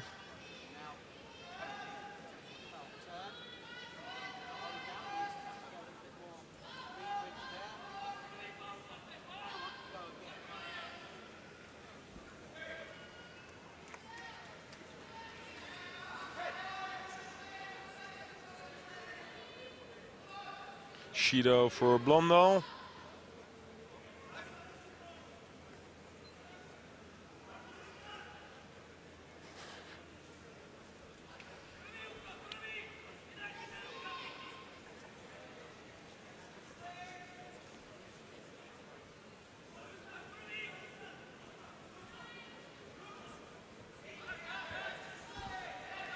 Great Uchimata, yeah.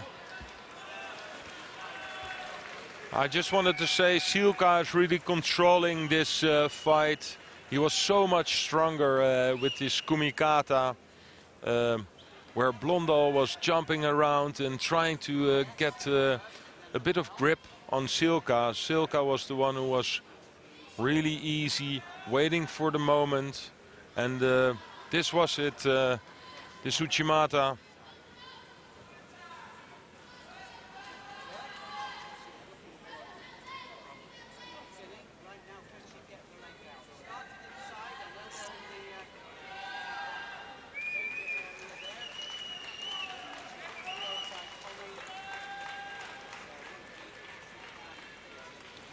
Yeah, he's happy with his win.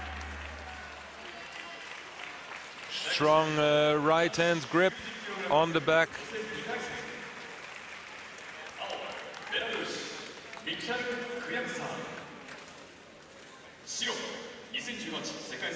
So now the moment the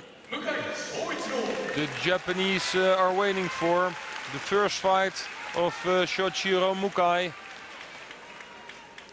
He's fighting Victor Kliavazu from Belarusia.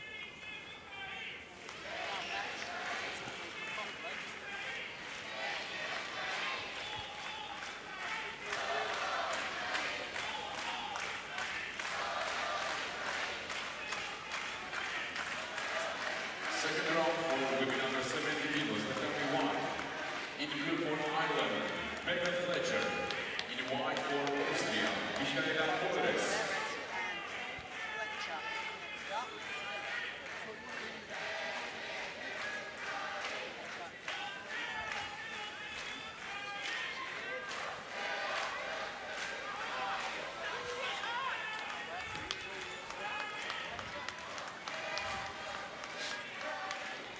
Kliavazu from Belarusia is not high ranked, number 104.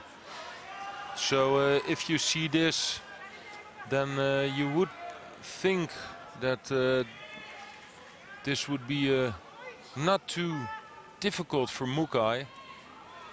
But if you see the first minute, you can see that it's different.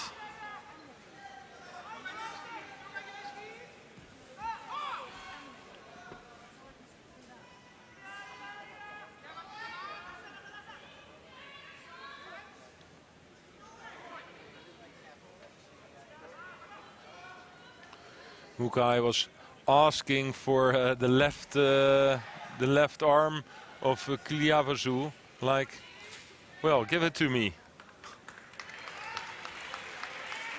And I think there also will be a Judo for Kliavazu, just by holding his arm, his left arm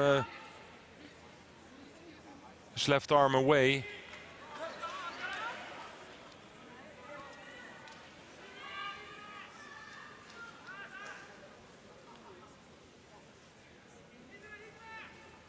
Yeah.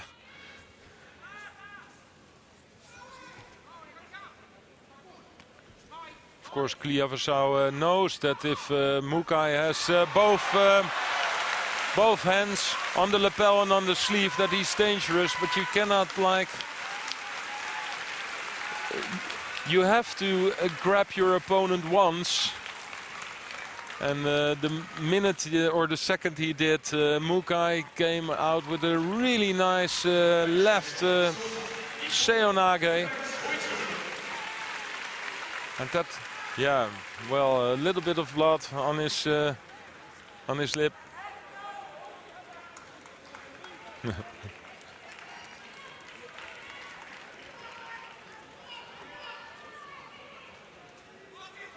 Oh, great. The way he just jumped under it. And look, the elbow just in the armpit, really nice. Well, it's like this is the way you have to make a drop down seonage. Perfectly timed. In white category, representing France, the world silver medalist, Marie-Yves. So here we are, women 70 kilograms into the second round. It's Gaillet from France, who already has Osakomi against Teltsidou from Greece.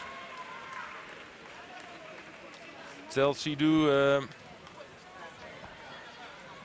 yes, managed to grab the leg of Gaillet, but in a strange way, just the other way around. So it was clearly that this was not the best way to prevent from the Osakomi, so Gaillet could do it again. And it's Gaillet who wins. And I did not expect that she would win this easily. in a minute, because Teltsidou, I saw her the last few months showing some great stuff, big hip throws, strong girl, but it's Gaillet who wins, and quite easy. So she's in good form.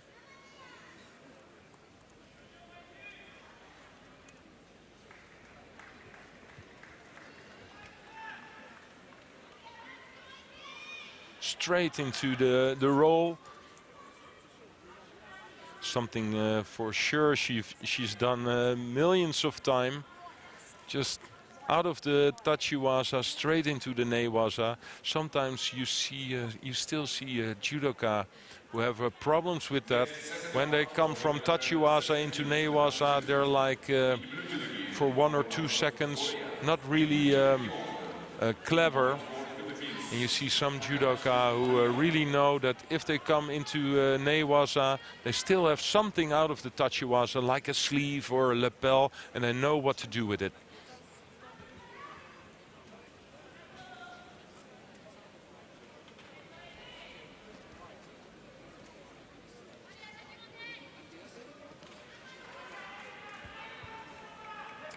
In blue for Korea, Ye Young-yo, fighting Takahashi from the Philippines.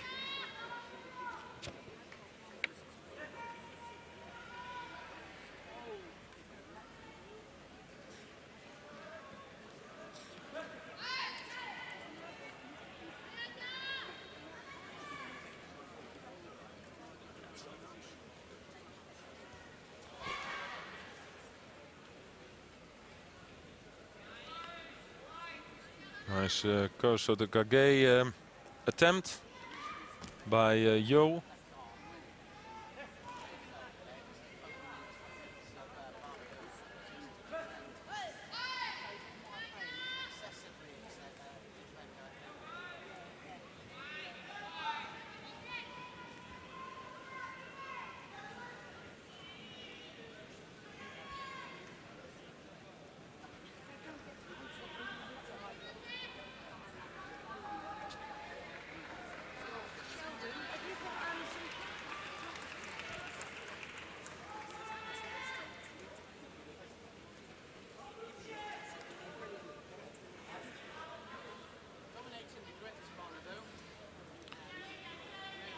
You working on the newaza gets a lot of time from the referee, and I don't actually see why, because look, the hand is in the obi of Takahashi. Takahashi now picks up a penalty.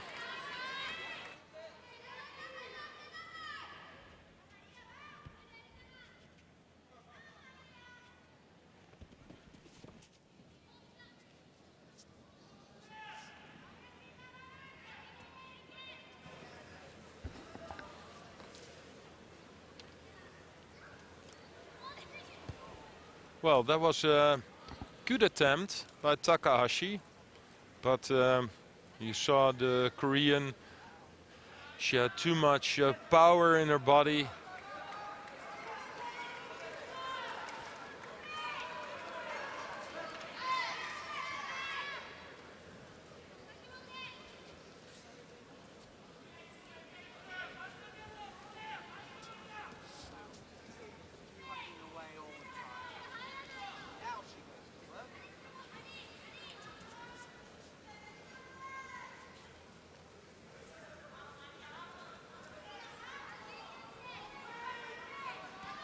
And here it is again, and now a little bit better. Takahashi knows she has to do a little bit more because of the 2 Shidos on the board, but I think Yu is close to a second Shido also. Look, of course, almost countered by Yu, but the way she went in with this, and here's again. Yeah, she felt that maybe something is possible with this technique. And it is, because this is another Shido for you. So maybe it's not a score, but it helps her getting back into the fight. I think Yu is also busy, too much busy with getting the right grip, while Takahashi tries to do something with judo. But here the Korean, yeah, comes with a big Haragoshi, but no control.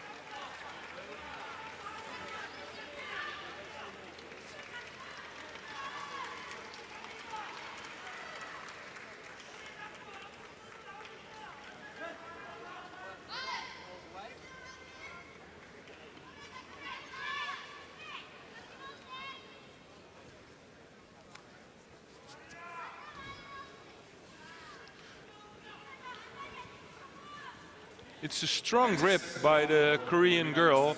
This is what she wants, the left hand on the back of Takahashi. Also control of the sleeve, but if you have this kumikata perfectly for yourself, then you have to make a score out of it and not just wait and do nothing. But here it is, just in the, I already heard a gong, but it was like in the last second, scoring with his shoulder throw.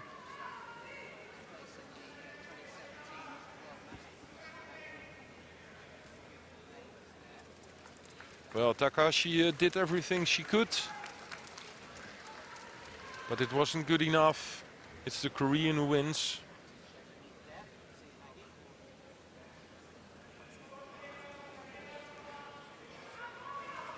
And well, it took her like 4 minutes to actually make a really good scoring attempt.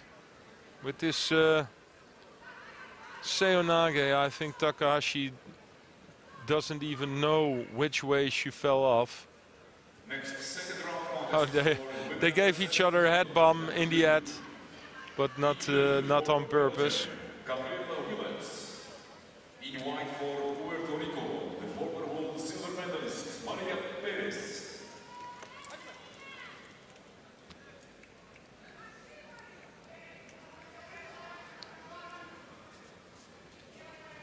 In blue for Belgium, Willems fighting Maria Perez from Puerto Rico, former silver medalist at the World Championships, and starts with a strong technique. Wazari on the board.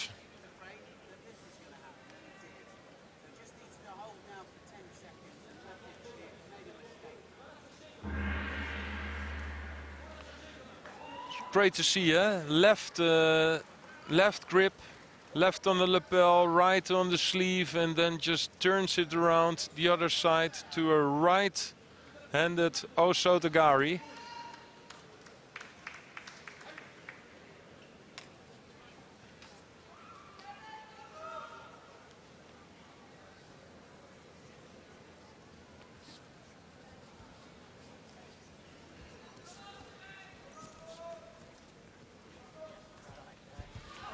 Oh, good Ashiwaza.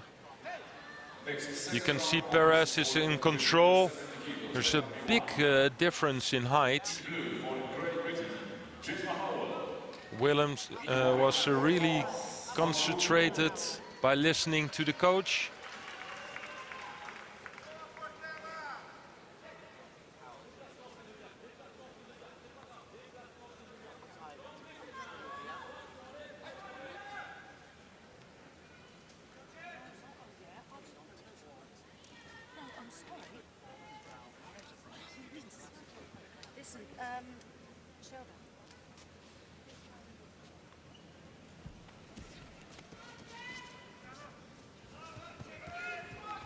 Oh, it was Perez who was waiting for the right hand of Willems to get over her head and just use that movement of Willems to throw in the Soda Churigomigoshi.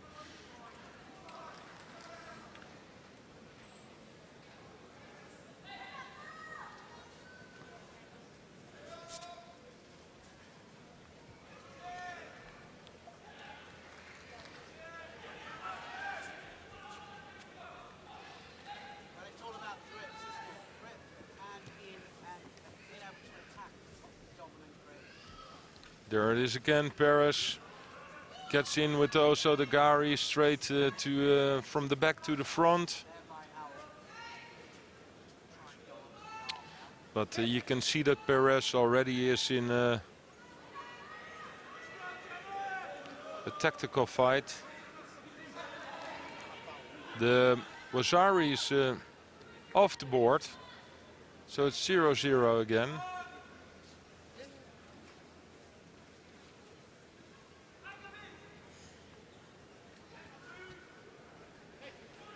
And the second time, finger in the eye of Perez.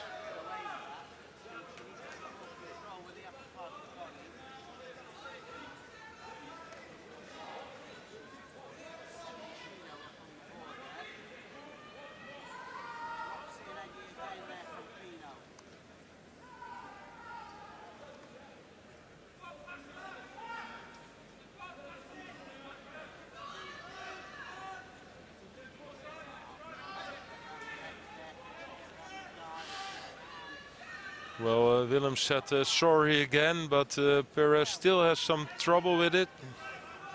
And sometimes it's not only the finger, it's also the sweat that gives you a burning feeling in your eye. And of course you need your eyes here to... well, she still has problems with it.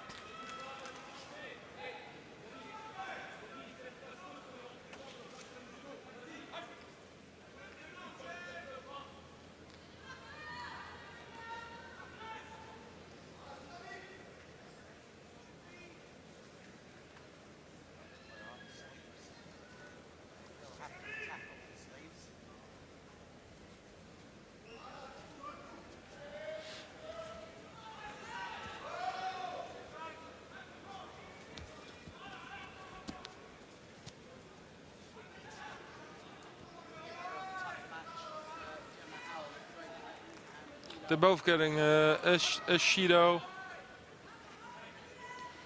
Willems with a really dry appearance or something. She really looks like, okay, when she's trying to get into the grip, you see a bit of aggression in her face. But in the mate, she really looks cool. But this is a really hard Ippon Seoinage.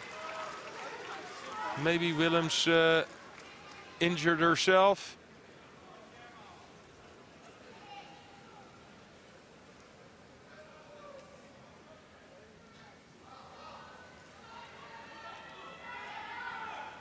Perez asked Willems, "Are you okay?" This was a real hard Ippon Seoinage.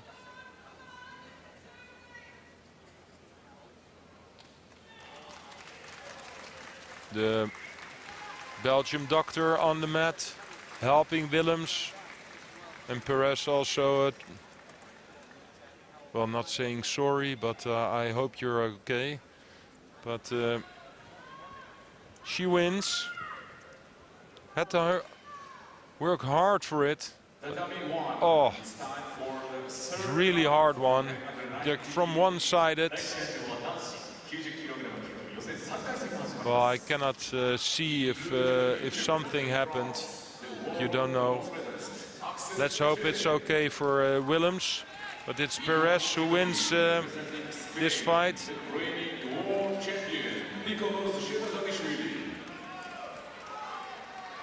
Oh, what a great start from Kim Polling from the Netherlands.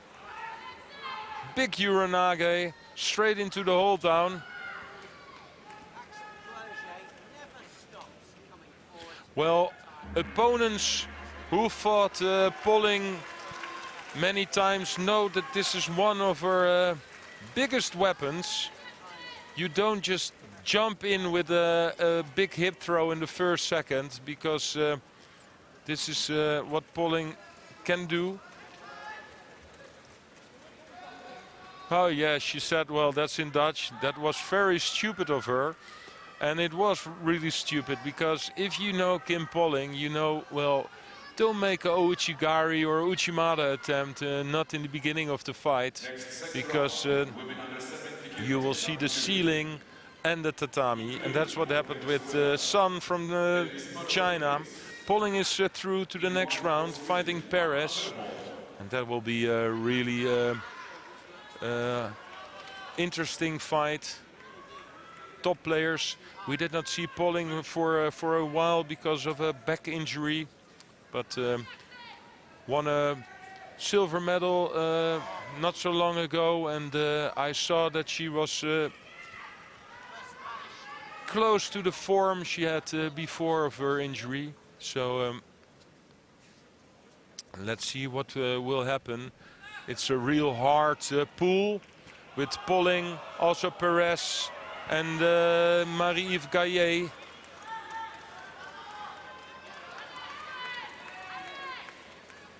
Wazari for Bernholm. Bernholm, also one of the seeded players.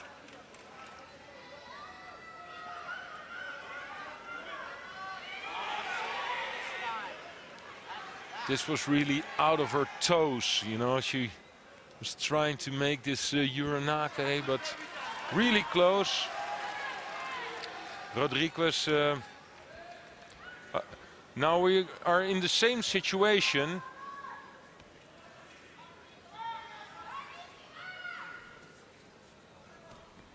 It's Bernholm with overhand grip on the belt of Rodriguez. Bernholm now made a score with this Uranage, but I don't think she wants to be in this situation with Rodriguez also grabbing her over her head on the back, because there's so much danger, can go both ways. And most of the time when you're in that situation and somebody goes, it's an ippon.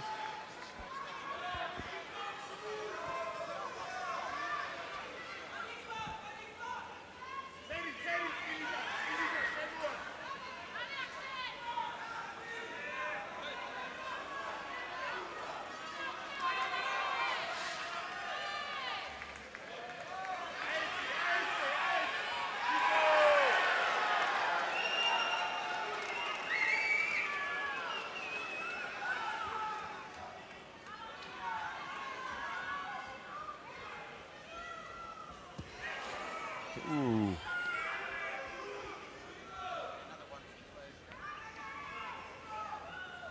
Well, there's a Wazari on the board for Bernholm, but if you see how open this fight still is, Bernholm is not capable of controlling the fight.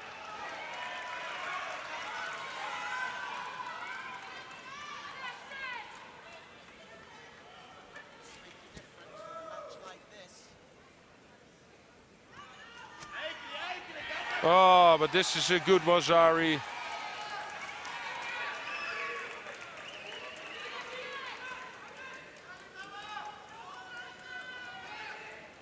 I think Rodriguez felt that there was something possible. She had the hand on the back of Bernholm, but Bernholm just waited until they were both standing still, and then she made the Wazari.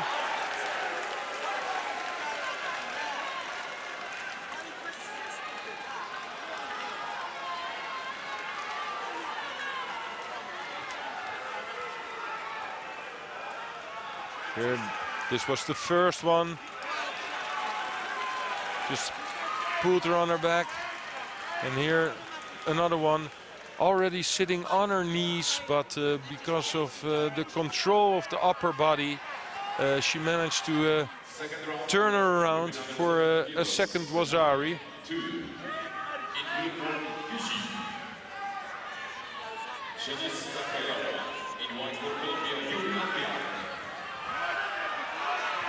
In blue for Fiji, Takeyawa, but she's fighting, of course, one of the top players in the 70 kilo division from Colombia, Alvear.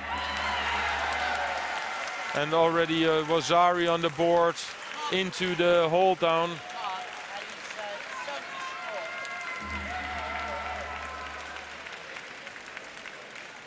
Really easy win for Alvear. 3 times world champion already.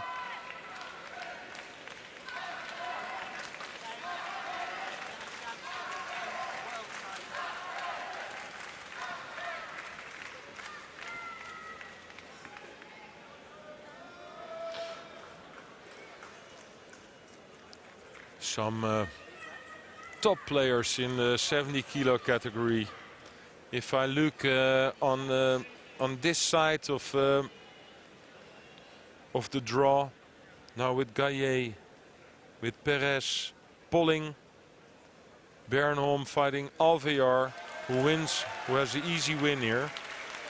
And then we're still waiting for Sally Conway, who will approach the tatami now for her first fight at these World Championships. Tatami 1, next third round for men under 90 kilograms. In blue judo for Kazakhstan, Islam Bozbayev. And she fights Matiniasova from Uzbekistan. Second round, the women under 70 kilos, Tatami 2. In blue for Uzbekistan, Gulnazar Matniazova. In white for Great Britain, Rio Olympic bronze medalist, Sally Conway.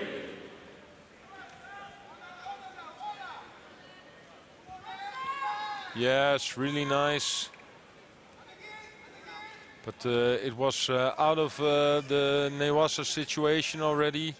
But you saw Sally Conway hooked in with the arm to make the turn. So I think they're discussing if it's a score or not. Yeah, they gave Wazari. Well, it was debatable if it was already Newasa or not. But in my opinion, Sally Conway was still standing up. So if one of the two players is on the ground and the other one is still standing, then most of the time the referees see it as a Tachiwasa situation. So Wazari scored for Conway here.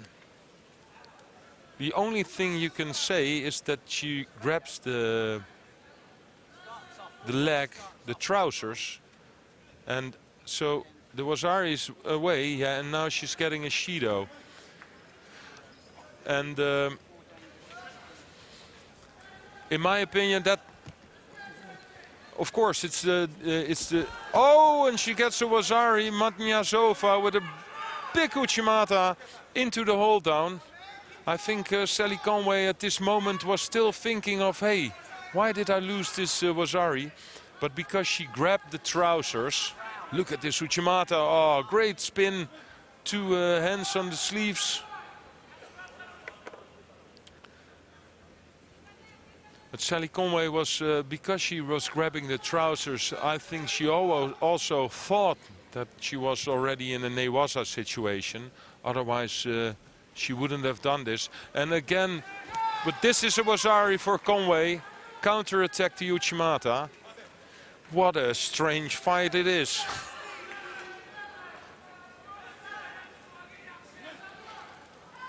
It also has to do with pressure.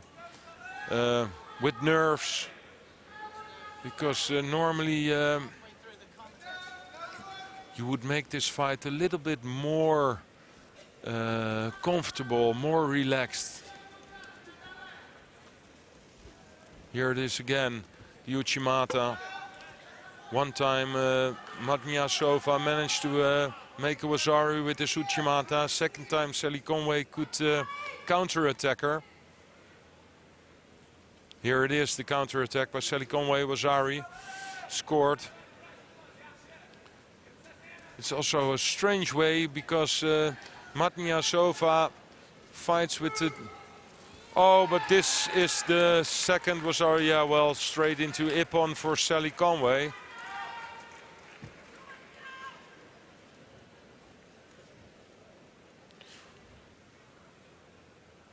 Great fight to watch. A lot of things happened in this one. But later on nobody will remember maybe, and they just see Sally Conway win with Ippon. But we saw a lot of things going on in this one. Very enjoyable. And it's Sally Conway who's into the next round. Good Kauchi here. It was Matniasova who tried to counter-attack it a little bit, but because of the great upper body control of Sally Conway, it was Ippon for her into the third round. And she will be fighting Emily Soak from Denmark, or for Germany, Giovanna Scocciamaro.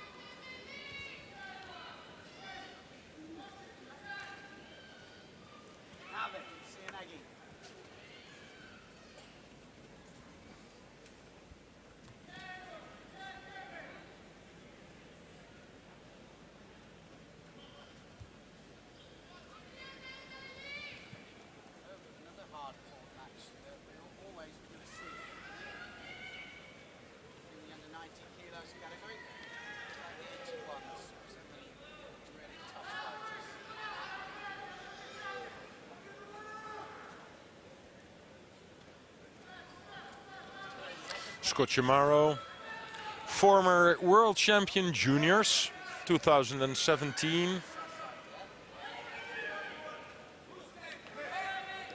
I think one of the hopes for the German team.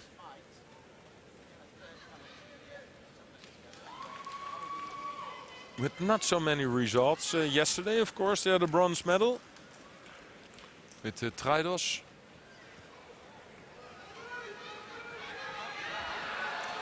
This is a nice score. I think close to Ippon, but the Ippon will be there because this looks like a really strong hold down. She's already halfway. 10 seconds is enough with the Wasari already on the board. It's Scocciamaro who wins this by Wasari Awaseti Ippon. The W1 next contest, third round for men under 90 kg. In blue judo gi, representing Estonia, Clef Christopher Kajuai. In white judo gi, for the Republic of Korea, top 15 world champion, Rio Olympic bronze medalist, Juan Goma.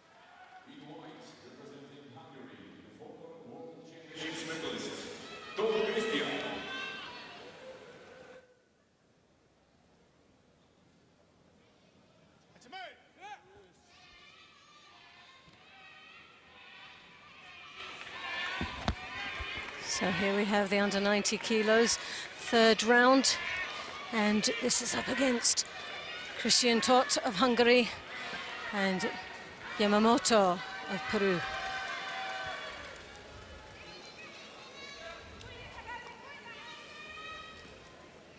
Well, there's been some exciting judo along the way to this critical point. Quite a large entry in for the men's 90 kilos. 69 judokas started at the beginning of the day. And now we're starting to see the cream of that bunch starting to float to the top and here in this competition.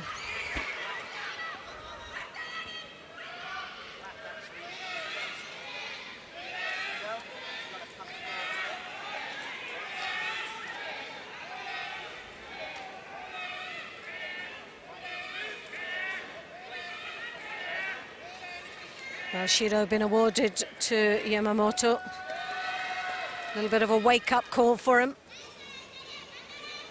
But in fairness to the man he's up against, a very tough opponent from Hungary.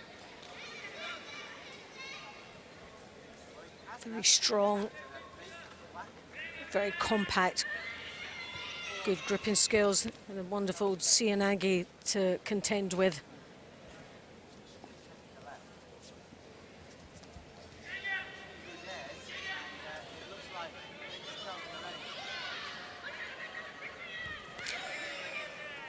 Tot once more coming there, Morote Seoinage.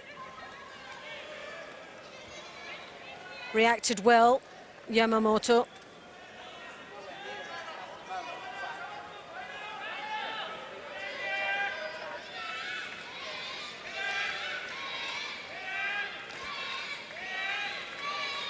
Christian Tot, 25 years of age, this young man, world ranked number 2.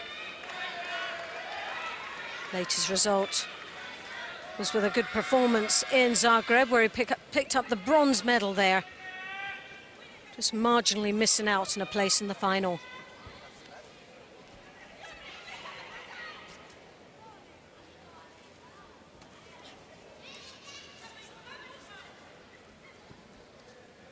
We haven't seen the Seoinage at all. Tot trying to get through the defences of his opponent. He's got the sleeve. It's that right hand he wants to plant, and he wants to get that closer to the back, but there he is, it's over the top there, and then comes straight underneath. The Seoinage now takes the lead with 1.5 minutes remaining in this contest with a Wazari.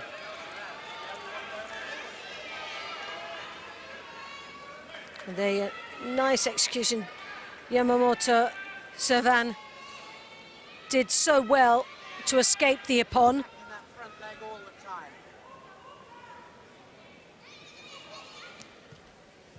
And once more, again, Seoinage, this time working his way down into the Niwaza, trying to get the rotation there. As you can see, strong defences for Peru.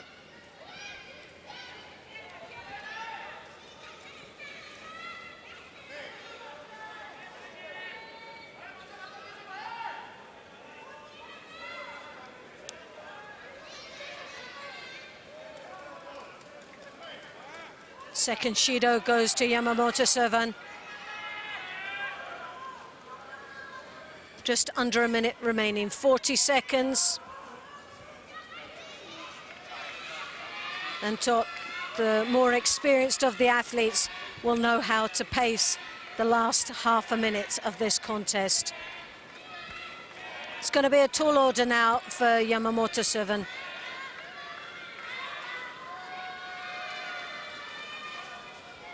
He didn't look like he was going to ever get past the strengths of this man from Hungary.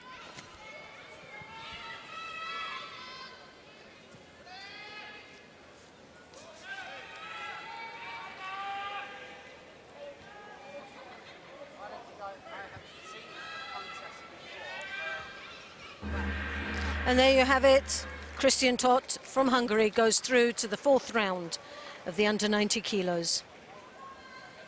And he'll be up against the winner in that 4th round match. It's coming up very shortly.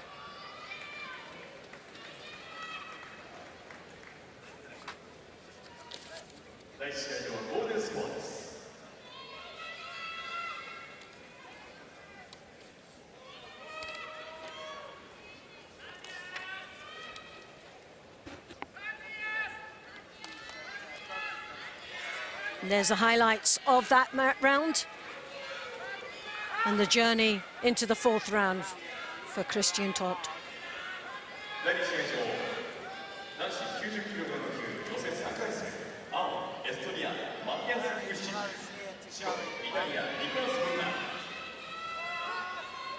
And now representing Italy, Mungai in the white, Kuzik of Estonia in the blue.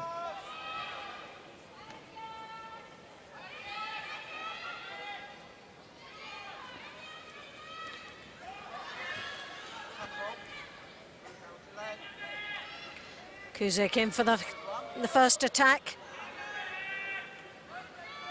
It's very unusual for the Italian to be caught off guard so early on.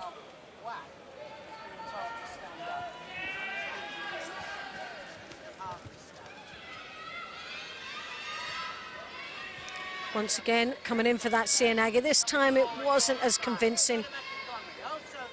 Blocked nicely by the Italian.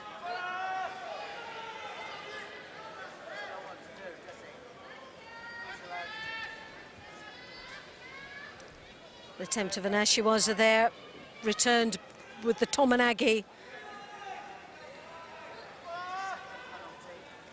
Mungai picks up the first Shido within the first minute of this contest.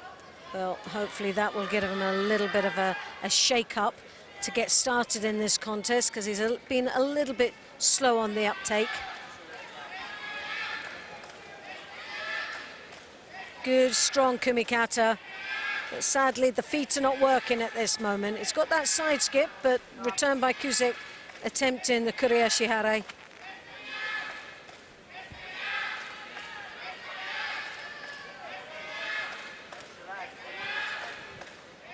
Well, oh, that was a really poorly judged Cianagi. He's got to pay the price for that one.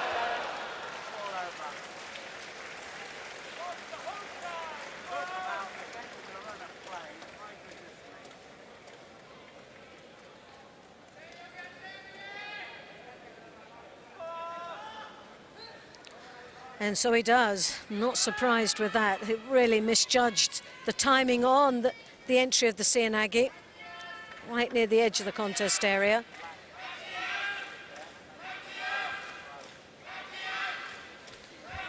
The attempt of an Uchimata, but you could see the distance between both athletes, that there was very little opportunity to get even a reaction, a Kazushi from that. Mungai with the Ashiwaza got a little bit of a stumble there off Kuzik as he backs him onto the edge of the contest area to pile a little bit of pressure. There's the Cianagi this time. It was a little bit better. Now, Mungai really just seems as if he's still asleep out here.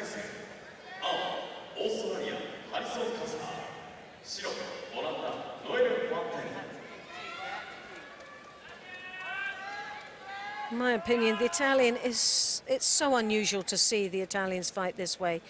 It's quite flat. Again, Kuzik first in on the attack. Well, somewhere along the line, the Italian has got to step it up a gear or two, change the pace, and as you can see, the referee giving him his second warning about the lack of engagement in this contest. He really is very slow on the uptake. It's a Tomonagi, gets the lift, totally blocked by Kuzik. Well, although Kuzik isn't looking the polished article, he's putting a lot of effort into this match. A couple of times he's been very close to being penalised just for the poor timing of his entry, but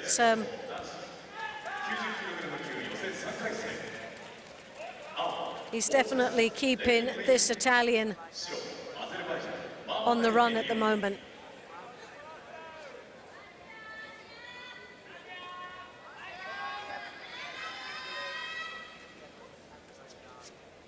Good strong grips from both the athletes. Kuzik straight in for the attack again. Attack after attack. Mungai really hasn't got anything to offer out there.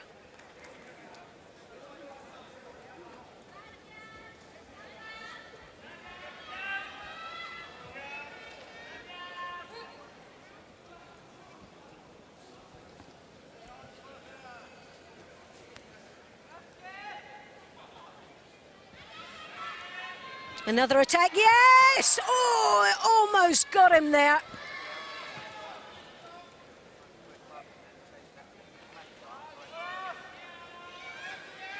Well, even the coach for the Italian looks despaired. And he knows the amount of attacks that was put in at just that latter stage. Kuzik piled enough to get the third and final Shido, resulting in Mugai being disqualified. So Kuzik goes through to the next round, and he looks very relieved about that. Well, disappointing performance from the Italian. Very unusual to see an Italian fight that way. Normally they're very feisty, very aggressive athletes in the judo, but Mugai was very flat. So Kuzik from Estonia will go into the fourth round to face Christian Tot of Hungary. And now we have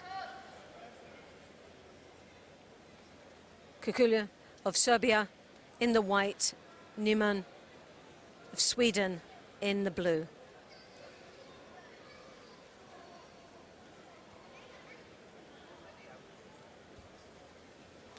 Straight away, Kukulia straight in there, come round the back.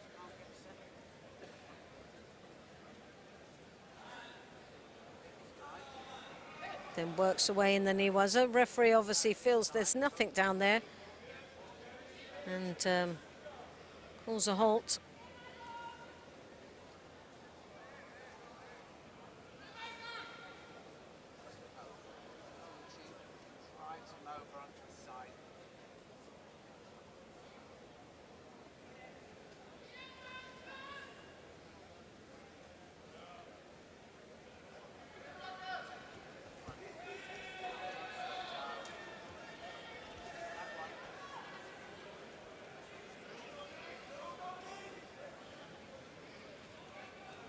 Nyman working the Niwaza there. Swedes are very strong in the ground, but so is the Serbians, and surprised he's left himself so vulnerable down there in the ground.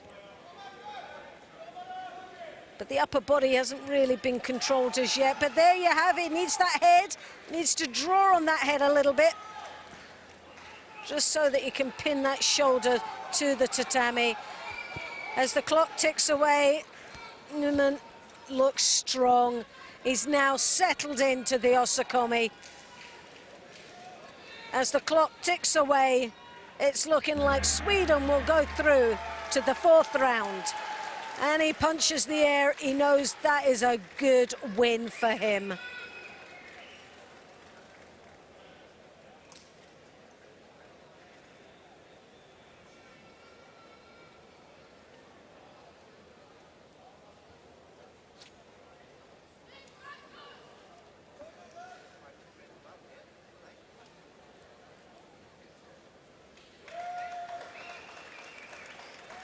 Well, for the Serbian, he'll be desperately disappointed.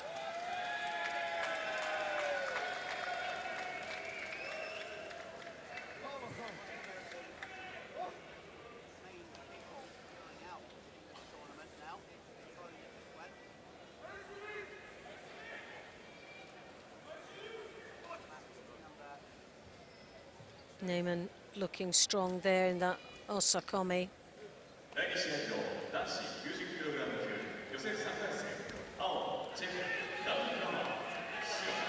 Now we come up with the next round, and this is between Switzerland's Grossklaus in the white, Klemert of the Czech Republic in the blue.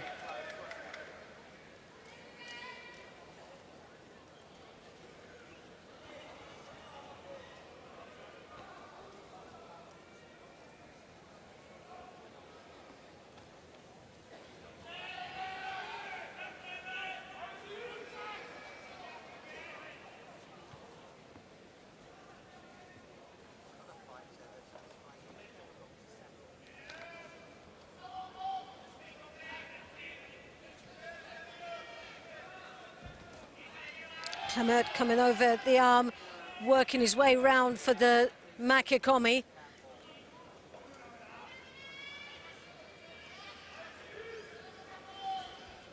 Right hand on the lapel, gets that little side skip there as Grossklaus tries to pile the pressure on the edge of the contest area. Clement with one Shido. And we're just gone past the first minute. High collar grip.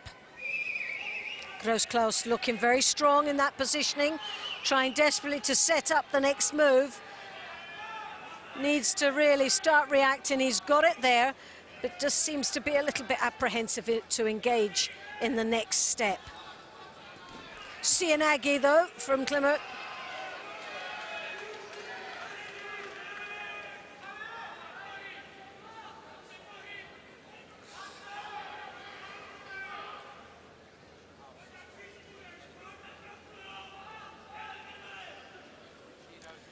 Steps across, close for the Tayatoshi.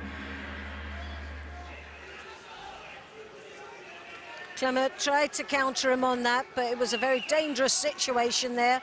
Gross-Klaus left himself a little bit light on the feet there, couldn't dig in too much and didn't have that drive. The Kazushi wasn't there, and that's what he's got to make sure before entering so deep, is that he breaks that balance. A flurry of the Ashiwazas from Clement. Comes in for a Makikomi, but really nowhere near of an attack that's going to be successful.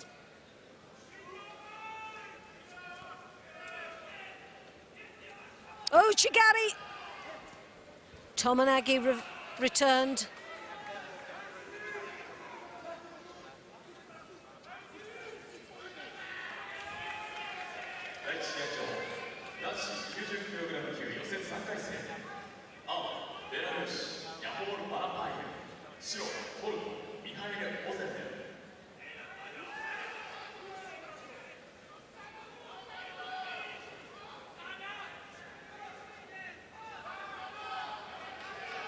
High collar grip, good strong control there from Gross-Klaus.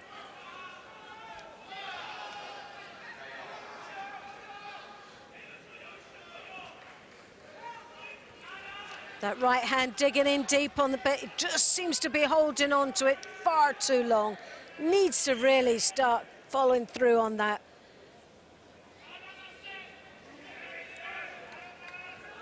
Sasai attempt. You would want to see the Sasai into the Osotogari, a good combination. And with those long legs, you would have thought it would be quite successful. But he is just like pinned to that ground. Although he's got the strong upper body control, the feet are just not working for Gross-Klaus.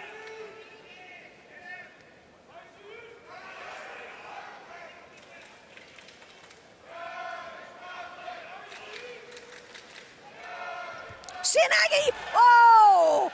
Well, that was an absolute belter there.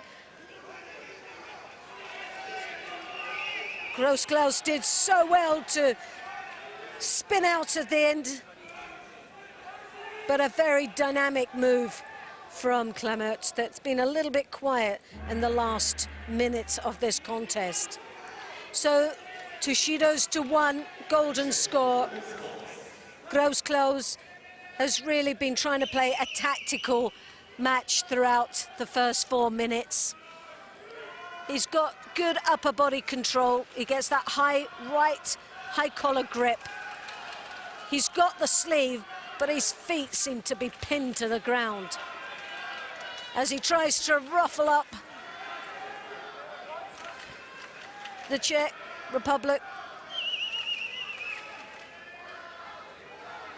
Gross-Klaus coming in with the Oshigari.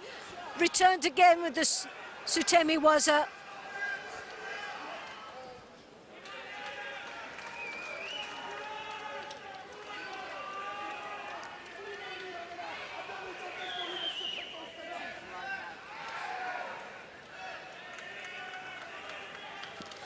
Gross-Klaus now really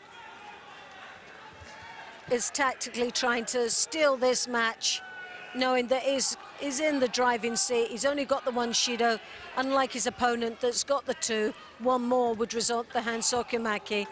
And in attacks like that under pressure, it's that high collar grip that's causing him so many problems. Clement really hasn't been able to overcome. and avoid that hand being flown over the top and catching the shoulder there. The Uchimata. He's got one more chance, Clement, to come back. Another strong attack or a good strong control from Grossklaus, then this could be all over and done with.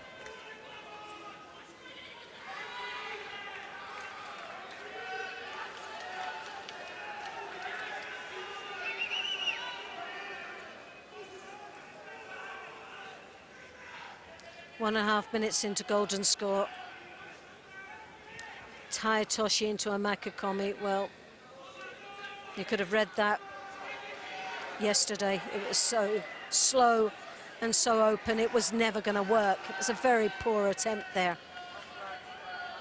Cianagi, that was a little bit better. He got in deep enough. An exchange for a rotation into the Niwaza. But sadly for Clement, he didn't have much control at the end. He digs in deep.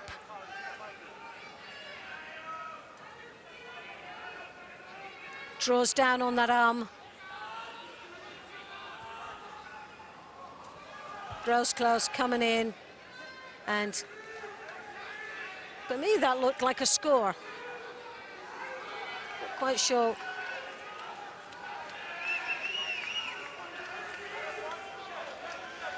But we're going to let that ride. The Ochigari into the Maki, the Kochigari. The coach is there, and he digs in deep and gets the Ippon. Well, it took him 2 minutes into golden score to decide he was going to get those feet unpinned off the ground and use them. He always had, throughout the whole contest, the upper hand in the grip, that high right collar grip. And for whatever reason, didn't feel comfortable enough to just continue through with an attack. Definitely a tactical match. But he's through into the next round. But the next match will be a lot more challenging for him. Newman of Sweden. Here's some of the highlights. That Kochigaki, beautifully done. You just think, why couldn't he have done that earlier?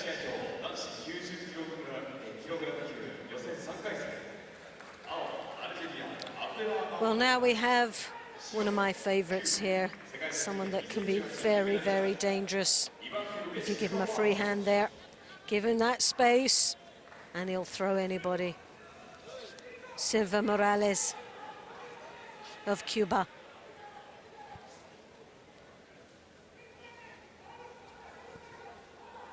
Benamadi of Algeria, he's up against.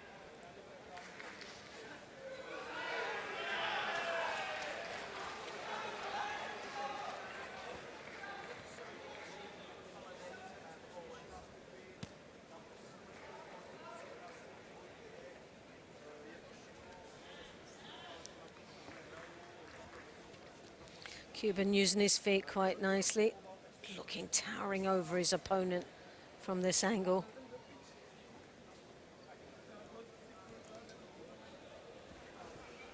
Bonamadi just trying to back out, but just to get, Silva Morales tries to get that Cianagi there. Well, I think it's still a settling process in this contest. Shido for Benamadi.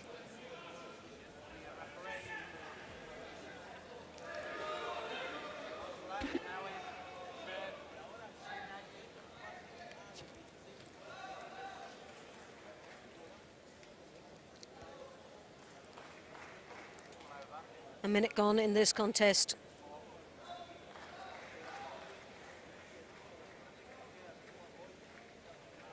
High collar grip there, left hand in deep. Silva Morales trying to get a little bit of life in those legs. A little bit of a spring in his step.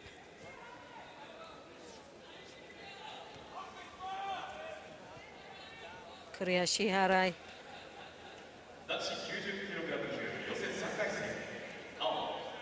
Well, he looks threatening all the time, and always difficult to throw an opponent that really all he wants is to defend and get out of trouble. And this seems to be the case for the Algerian. Ben Amadi picking up his second Judo, and we're not even past the halfway mark yet.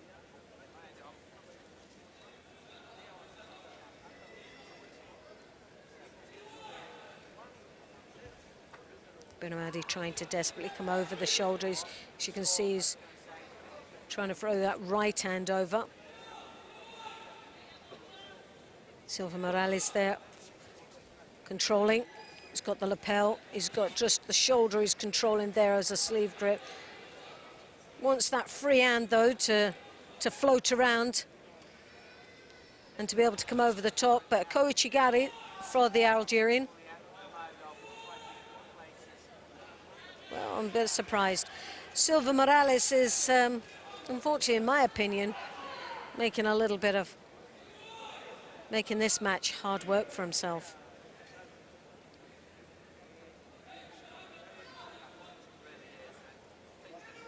Although the Algerian very, very strong.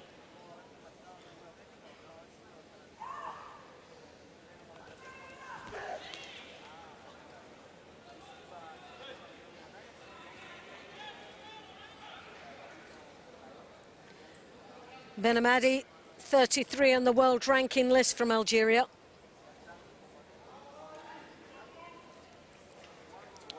The latest result from him was the African Championships this year, where he took the silver medal. Silva Morales there coming in with the Ouchigari, stumbling Ben Amadi backwards.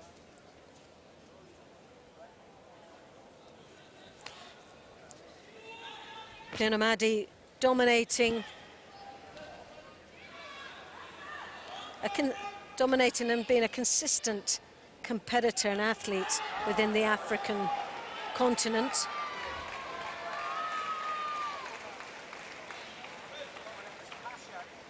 Won the Mediterranean Games, the African Senior Championships last year. But no Grand Slam Grand Prix placings. But I think it's just a matter of time. We'll see the third and final Judo being awarded. And there you have it. Ben Amadi disqualified. 3 Judos. He looks a little bit shell-shocked, to be honest. I don't know why. Silva Morales takes the win.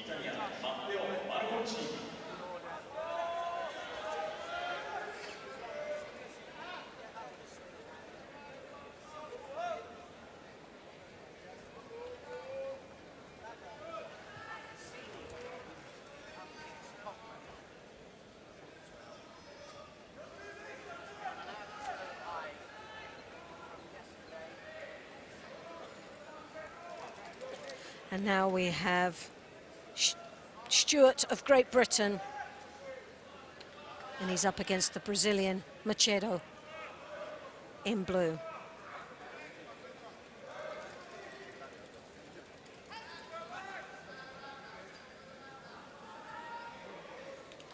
Will Stewart, last competition out, had a great performance.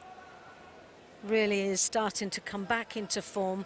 Always showed potential as a young athlete with the ability to be a great international athlete. And now we're just starting to see everything starting to come together for him. Machado stumbling down from an Ashiwaza attempt from Stewart.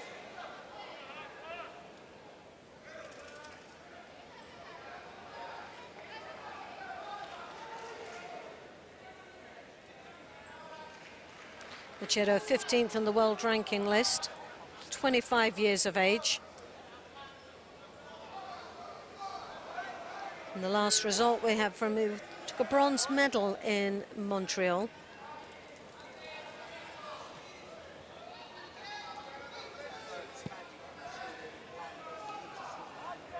Strong athlete.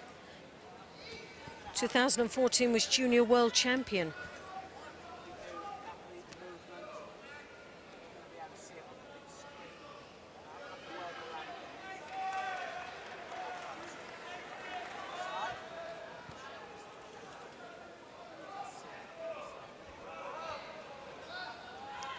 Max Stewart, as I've said, he's been off the boil for a wee while through injuries. This has been a year for him to almost be injury-free and starting to look on form. Tatami was up, turned his opponent over there. 26 years of age, 2 years maturity between these two athletes. And like I said, a 5th place in Zagreb, but a great performance throughout the day for him. He was looking really good. So the timing towards this World Championships, well, he's just hit it right. And in Zagreb, after that performance, it must have built his confidence up to know what his capabilities is. Uses his feet. Comes through with the Cianagi. Flurry of attacks there against Machado.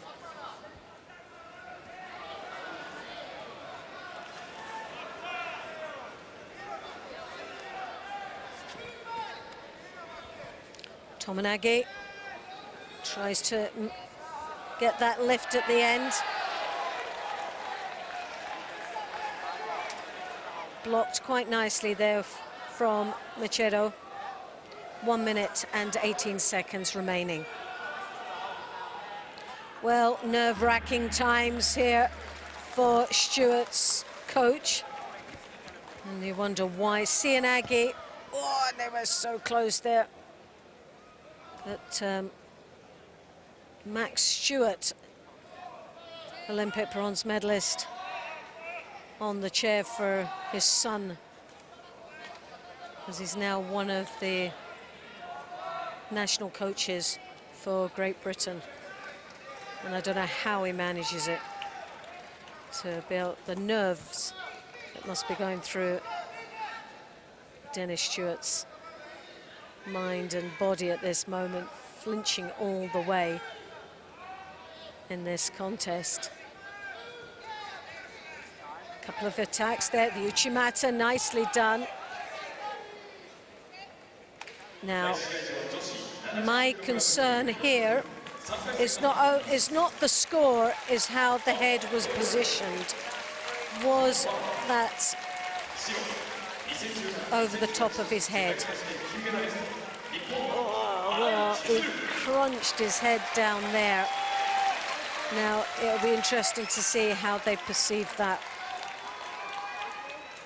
It did turn the head to one side, but that extra leverage over the top. So close.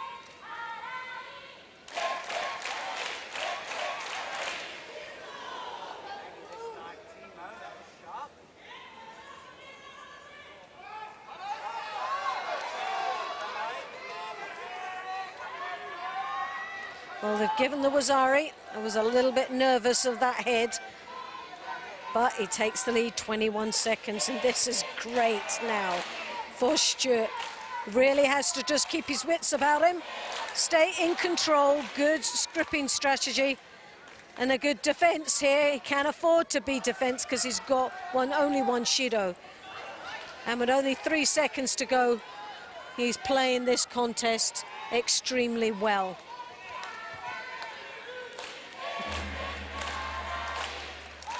So Stewart goes through to the next round. And like I said, what a performance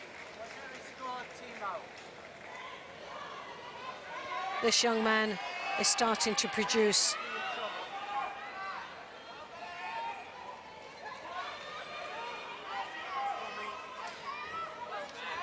Stewart will be up against Silva Morales.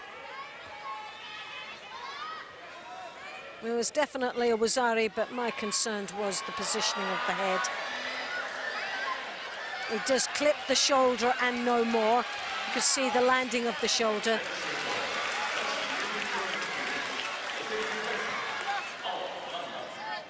Now we have Gvininashvili of Georgia and Smink of the Netherlands. Again, another one we spoke about at the beginning of the day. Becker Gviniashvili. He's got to be one of the smallest athletes. Tot being the other one. Very similar in structure, those two athletes.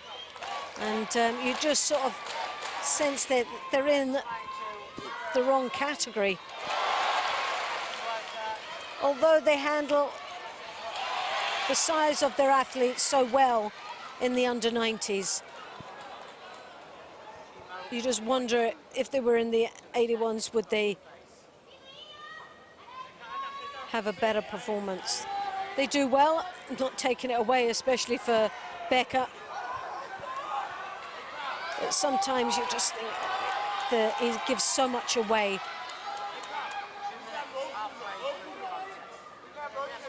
But in saying that, he started off well in this third round match. Smink from the Netherlands picks up the first Judo.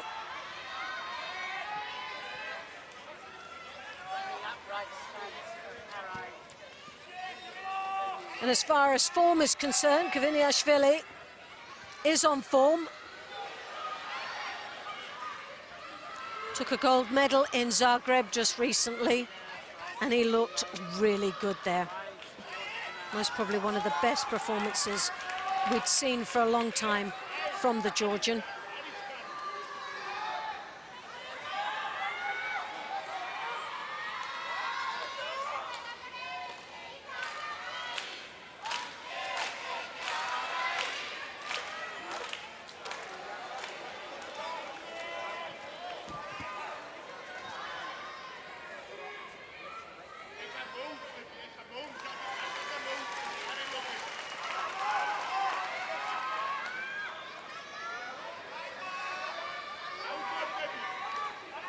Just for Smink, 19th.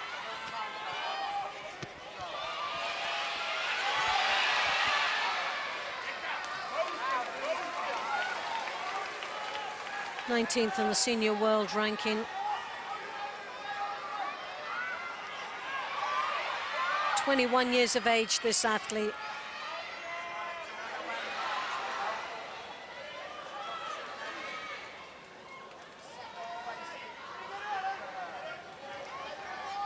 With some quite impressive results throughout this year.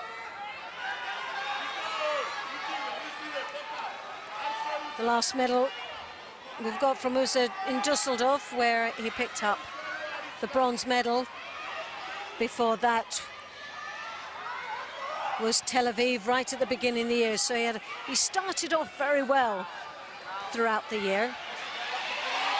But in lead up to this World Championships, although he competed in Zagreb, Budapest and the European Games stroke Europeans, he failed to position himself.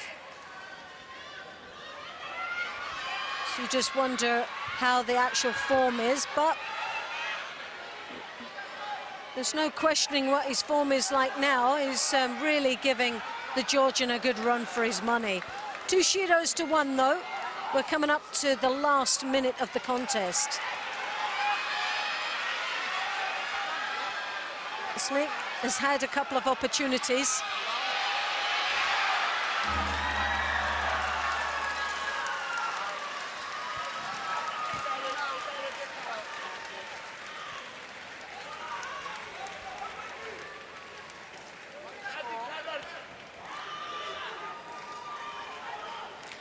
Smink hooking in there, comes over the belt, tries to get the Ojigari, drives Becker down to the ground.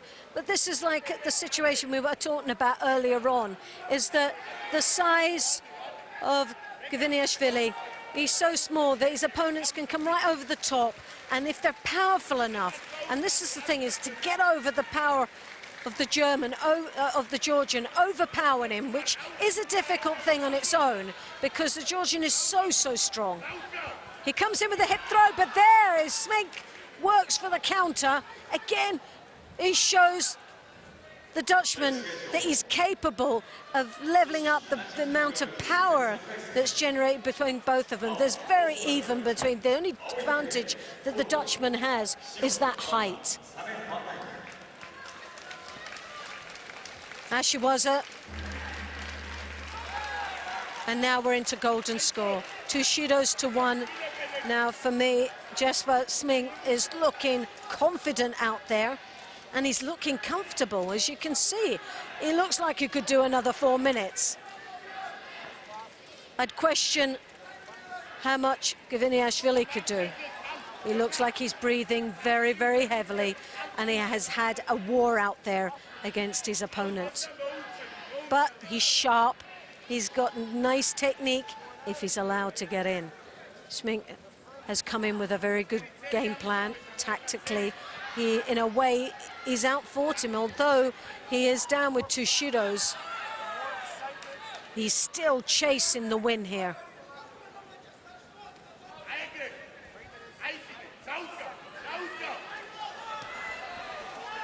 Gviniashvili tries to get the counter there.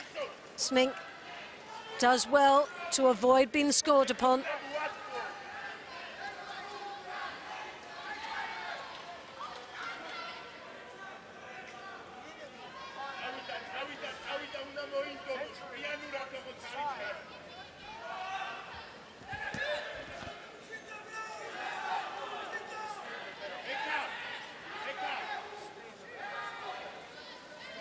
The hip throw was there.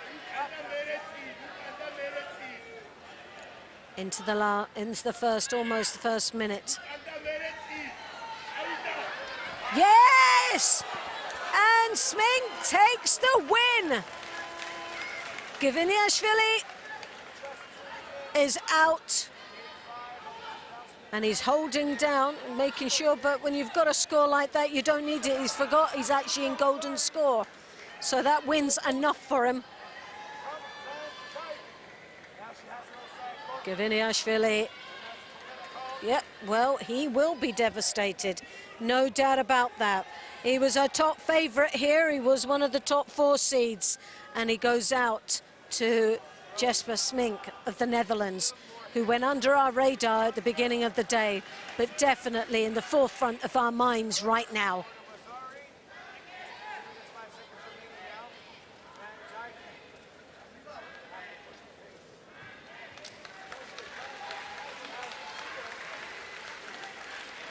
Hooked him with the Ouchigari. Gviniashvili thought he could just ride that, get the leverage, but he just lost his balance, falling flat on his back. But as that leg was hooked in for the Ouchigari, he stayed fully engaged and in control of that movement. Smink goes in. He's in the 4th round. He gets closer to that quarterfinal. Is this the man that's going to stop in? Mukai of Japan. He's up against Zilka of Slovak.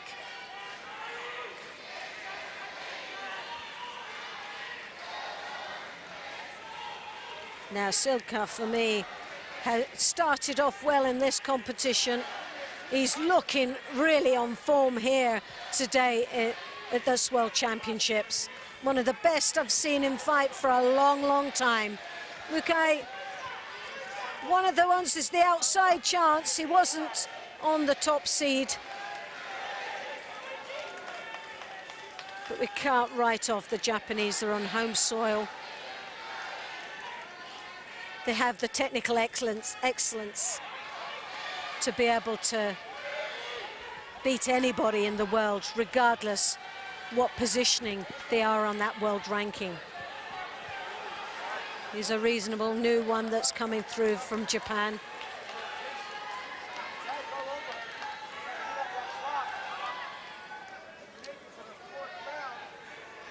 '17th on the world ranking, but he was gold medalist in Osaka in the Grand Slam last year.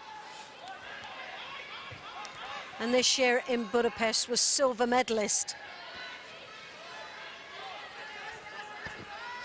Drops under his opponent there. Zilka anticipates that well, totally flattens the execution.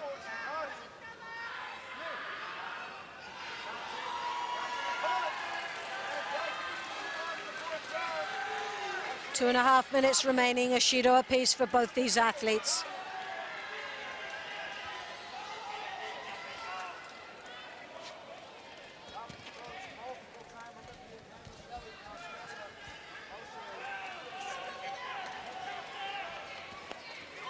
"23 years of age, Mukai."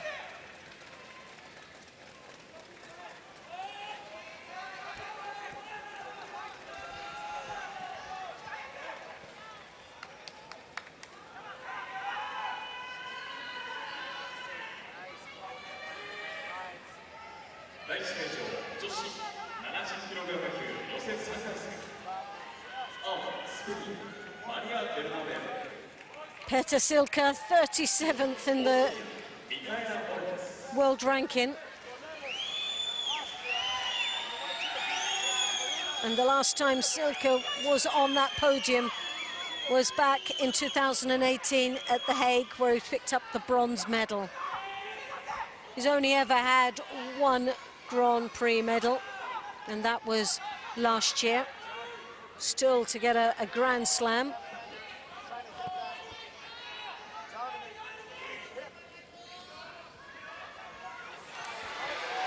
Mukai drops underneath, a little spin from that, drives around on the back of Zilka. Zilka down with two Shidos.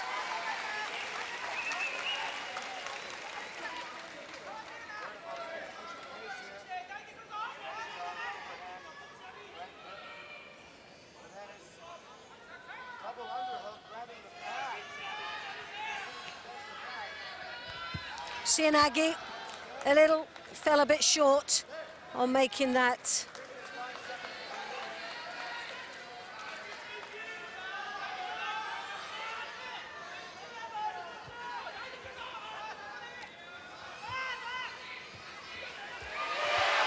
Sianagi, looks like he's got that one there, and just a minute remaining. Two Shidos to one Wazari.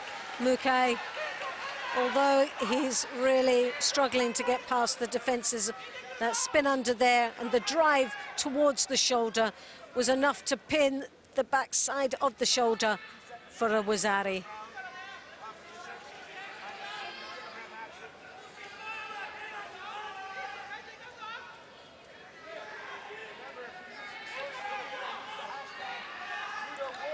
So 52 seconds remaining. Mukai takes the lead and once more drops under his opponents. Well, he's a little bit different to some of the Japanese athletes that we've seen already. Doesn't have the same repertoire of techniques that we've come to enjoy from the Japanese team. He's very limited at this particular moment, but this might be just due to Zilka's presence on the mat. He's very forceful, the pace is very fast, and it's just for Mukai, it's trying to settle him down to get the opportunity to be able to show what he's capable of doing. But there's a Morote Sianagi. He lifted him up, he had the Ouchi Uchimata, so we are starting to see, under the tiredness of Zilka, opportunities now starting to come about for Mukai. As the clock ticks away nicely, 7 seconds to go. It's very unlikely that Zilka can come back from this.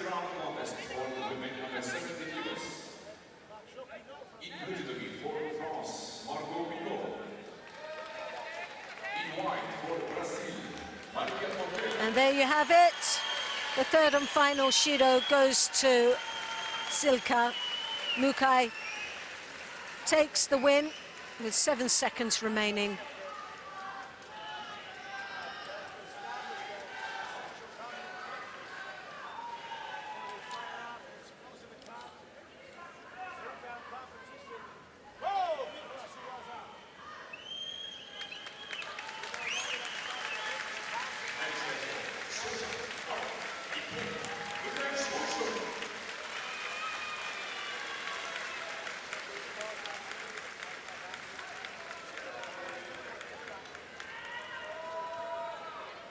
And here you have some of the highlights of that contest.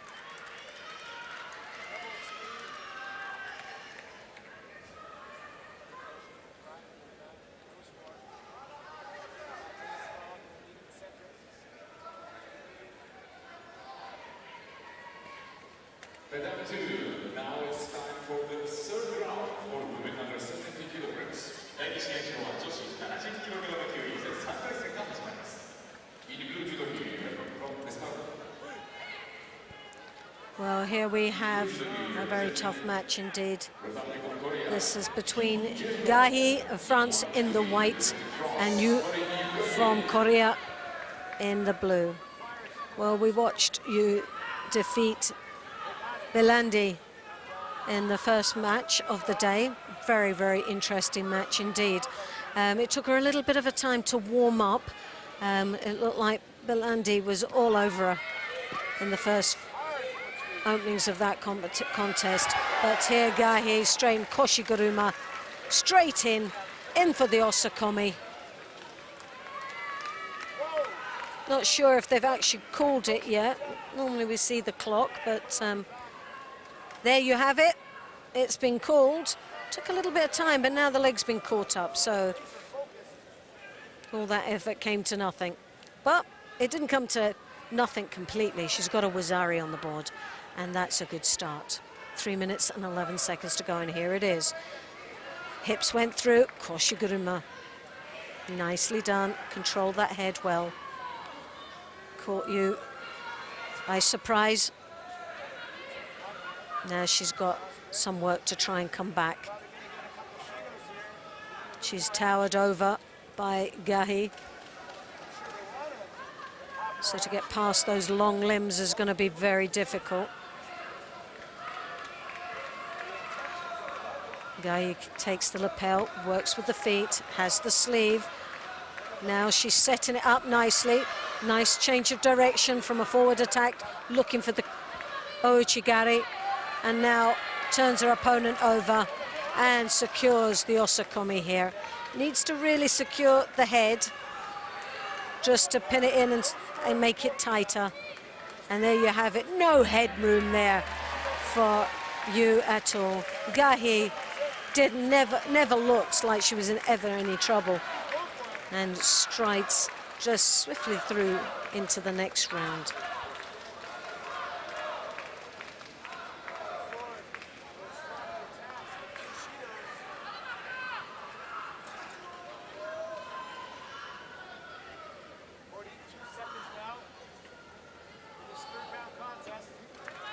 So Gahi didn't even really break sweat there. She straight in, knew exactly what she was doing, and 1 round away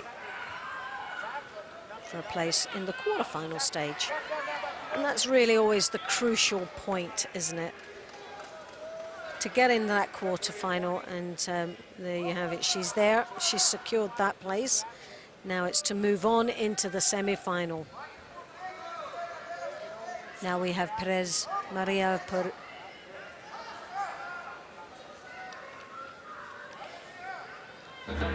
Pauline of the Netherlands. Women under 70 kilograms. In blue judo for the Netherlands, Kim Pauline. In white for Puerto Rico, the former world silver medalist, Maria Perez.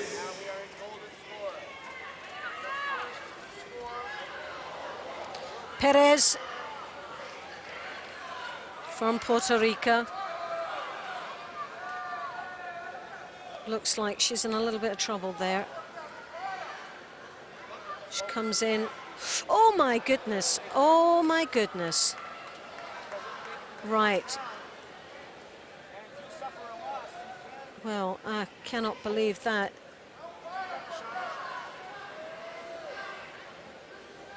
Well, from this angle, it did look very uncomfortable.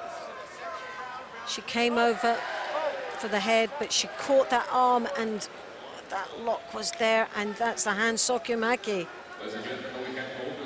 Although she caught the head, it slipped, and it wasn't an intentional move, but what a disaster for Pauline. but even more of a disaster there for her opponent, who looks very uncomfortable. And whether she will be able to continue is another thing as well. But, oh, crikey, that did look severe. So we do hope that Maria Perez of Puerto Rico will be able to continue. We'll just have to keep an eye out on that one. Tatami 2, next contest, third round for women under 70 kilograms. In blue judo, representing Colombia, 3 times world champion and Olympic medalist, Judo. In white judo, representing Sweden, Anna Bernholm. Now we have Bernholm, Sweden in the white. She's one of the top 4 seeds coming into this contest. And she's up against Alver of Colombia. In blue for United States of America, Colton Brown. In white for France, the world bronze medalist, Axel Leger.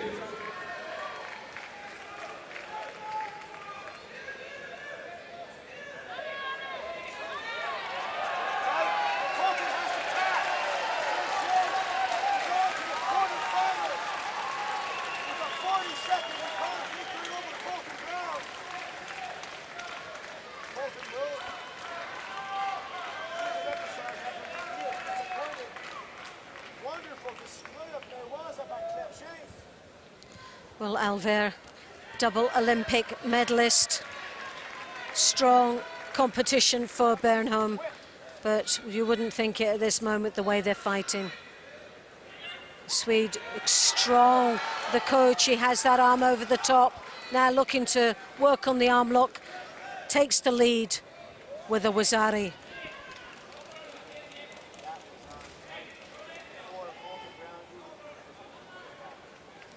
Anna Bernholm, number 3 on the world ranking.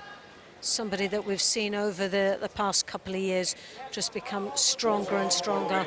She got a bronze medal in the European Games Continental Championships. Great performance from her there. But it's one of these athletes that was consistent at the beginning of the year. Hoyhot with a silver medal in Baku, but had a sort of a blip sort of time at the total beginning of the year.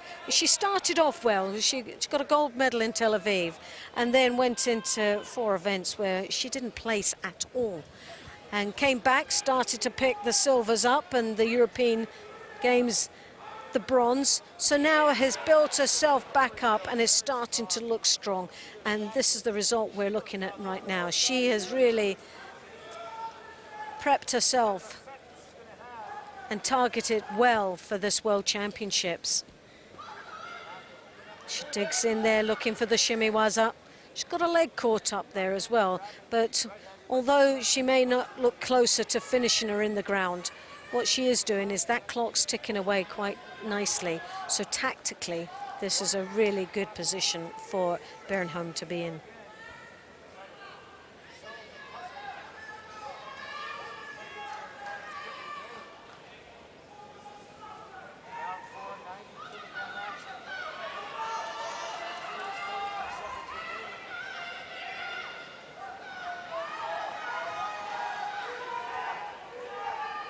The last time these two had fought was in Guangzhou Masters last year, and the winner at that time was Alver.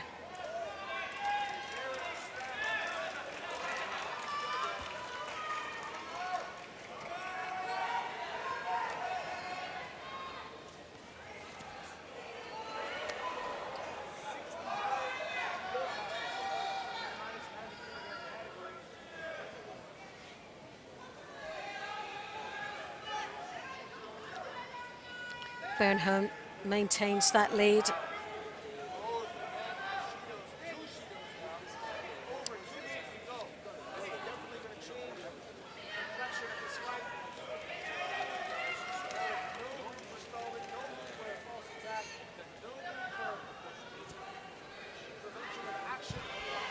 The Makakomi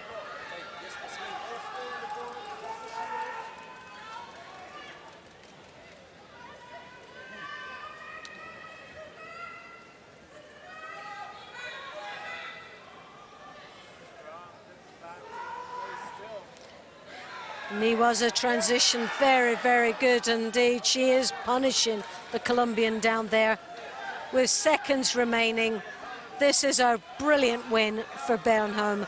And I say brilliant win because I cannot, yes! And there you have it, Bernholm takes that win and goes in to the quarterfinals. Now that was a big hurdle for her to climb, especially when she knew that the last time they met, she was on the receiving end of a win. She was defeated the last time she fought Alver in the Masters Championships. But not today.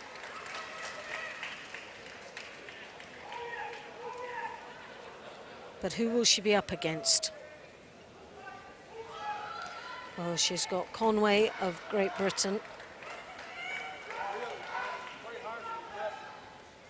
And Sally Conway will be up against Scocchimaro of Germany in the blue.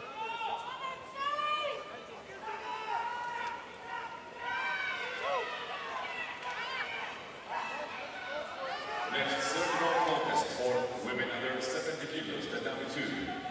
In blue for Germany, Johanna Scocchimaro. In white for Great Britain, bronze medalist Sally Conway. Well, Scocchimaro slightly taller than her opponent, Conway.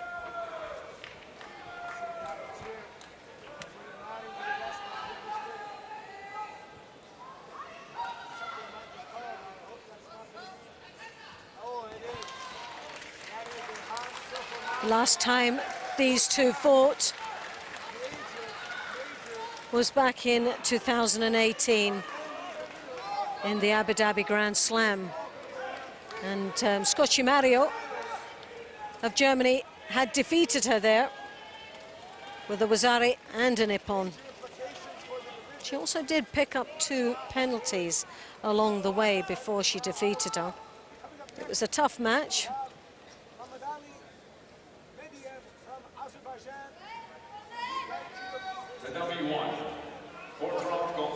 It's the only time they have had that head-to-head.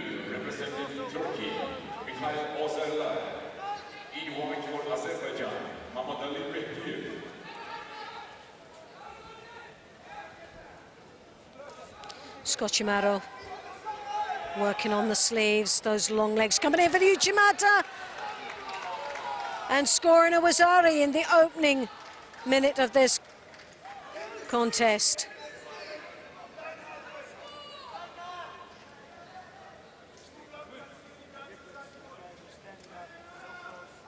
Well, it was a very soft Wazari, I must admit there. It was on the tip of the shoulder and no more. So now Conway has got it all to do. She's got to dig in deep, and we do know that she has the ability to come back strong. She's got plenty of time. We're just coming up to the halfway mark. But she has to be gutsy on this one. Attempts of Tomonagi, and we know if Conway can get her into the Niwaza, there's a good possibility of her finishing her off in the ground. But the problem is, for Conway, is getting her down there in the first place.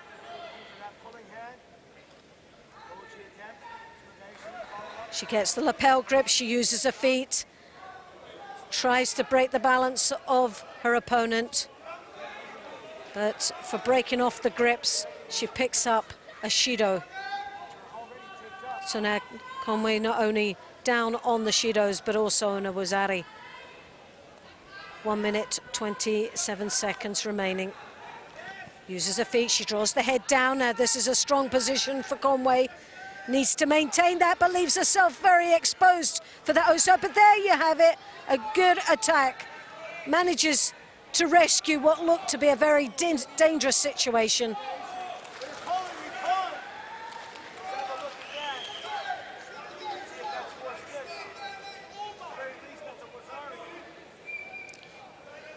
Coming up to the last minute of competition for either one of these athletes.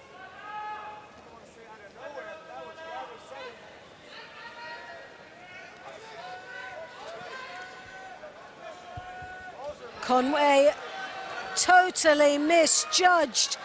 The Sutemi was a foot completely misplaced, but manages to get out of the Osakomi. But my goodness, Conway is making things difficult for herself here in this World Championships.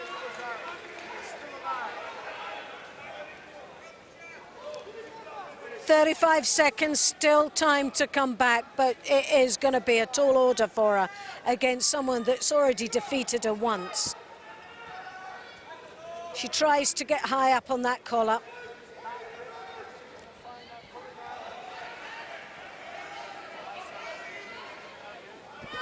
Yeah, and she gets the Wazari back.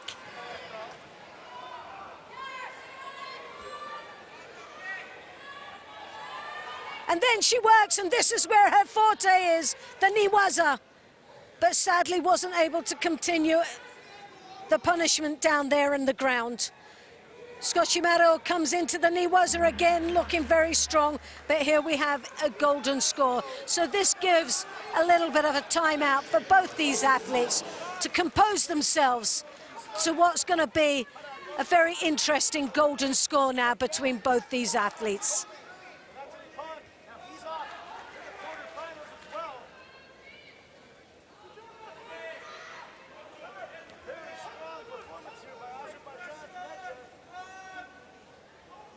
Conway now really stepping it up a gear. The last minute of that contest, she did look like she had this under control. She comes in deep onto the back. She needs to time this well. She works the feet. The Sutemi-waza. Now she goes for the Niwaza. She's looking for that arm lock. Does she get it? Now this is where she's still in danger. Scotchimaro cannot defend in there. She really has to be careful. Conway's forte is her Niwaza. Wins most of her matches through the ground. And she digs in. She'll want this arm lock, and this is it coming out. She's got her leg caught up, which does really not give her much leverage on the arm lock. But she ties up the head, and now she's going for the Osakomi.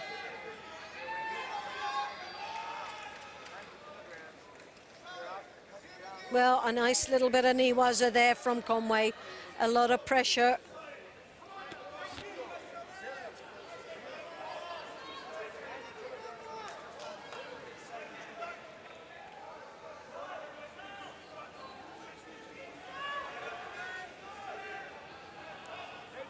Wazari apiece, 1 minute and 10 in golden score. Once again, Conway looking to dominate this golden score in the last minute of the contest.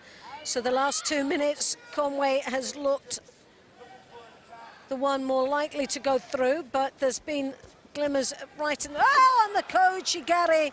Stumbling Conway as she draws her back down onto her back, and it's this time is Scotchimaro to do her piece in Niwaza. She ties up the head very nicely there. She digs in deep on those legs. Conway, we know, is very powerful. Can she hang on to that leg? Well, she doesn't, but she still manages to maintain.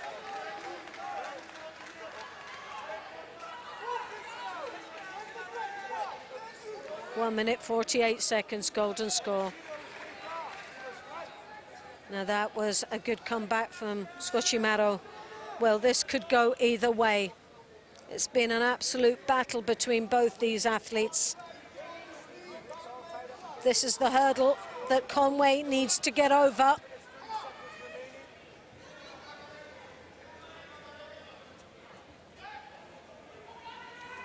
Scotchimaro comes over those long arms there. She's defending though a little bit, the Sutemi-waza, and there you have it, a Wazari Asetiabon.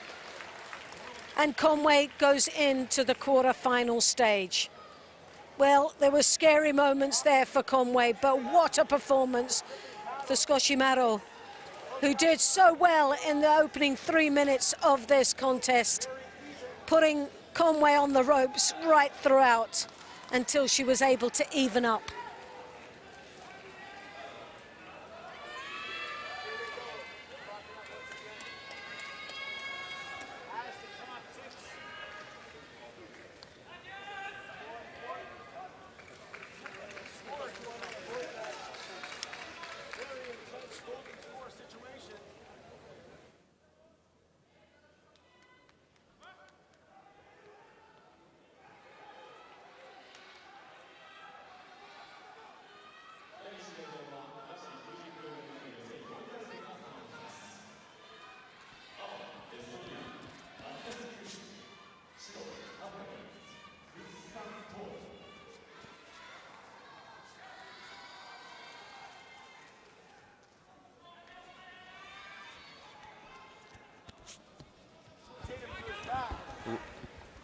Round 4 for a man under 90 kilogram.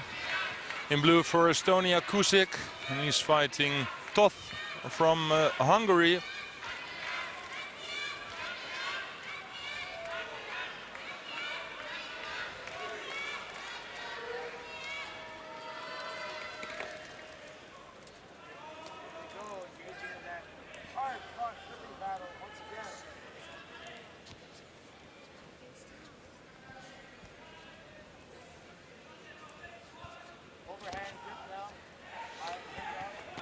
One thing we know for sure, there will be another world champion. Of course, Zadishvili is already out.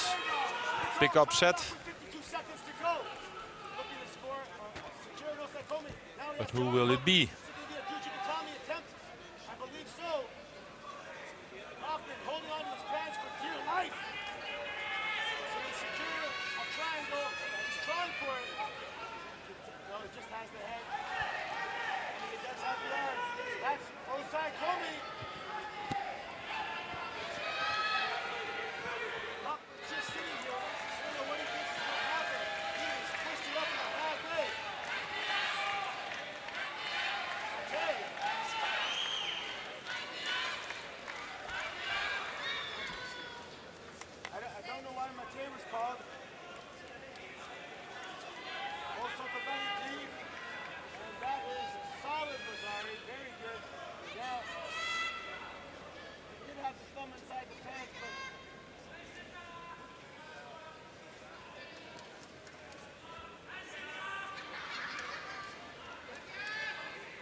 Christian Toth, of course, knows how it is to fight for the medals in the World Championship with a silver medal in already a few years ago, 2014.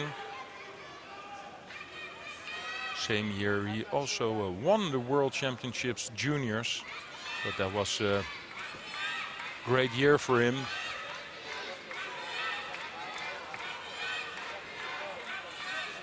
The guy we always see at Grand Prix, Grand Slams, close to the medals. A really hard opponent to fight with his well, blocky posture. I say he's not so big, of course.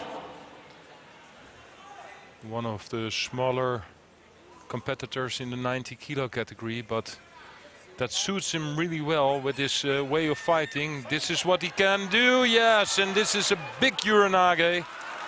Unbelievable. Kusic is complaining about something. Oh, no, I think his arm is out. Okay, so he needs medical assistance as fast as possible. Big Uranage, but also Kusic in a lot of pain. It's Toth who reaches the quarterfinals.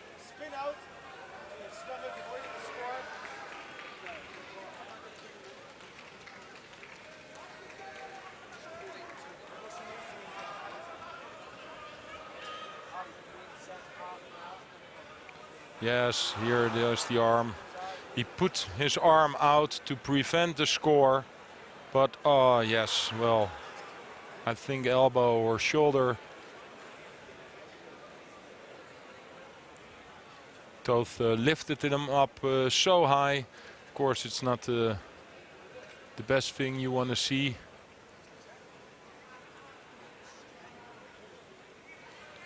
But it can happen. We are doing a fighting sport. The people are applauding. I think it's a nice gesture because you want to see nice hip-ons. You want to see the people win, but when somebody is injured, yeah, that's always a shame.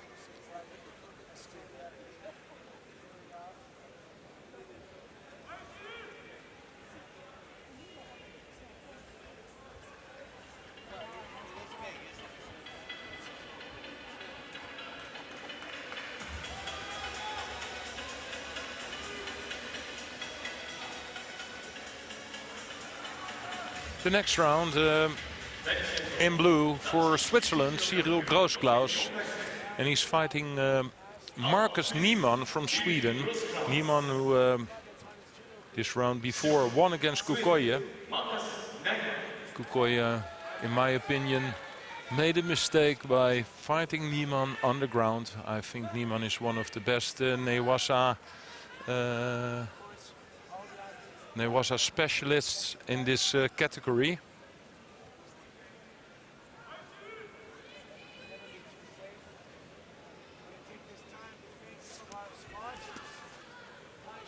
Shoulder throw by Groosklaus, but only with two hands on the sleeve.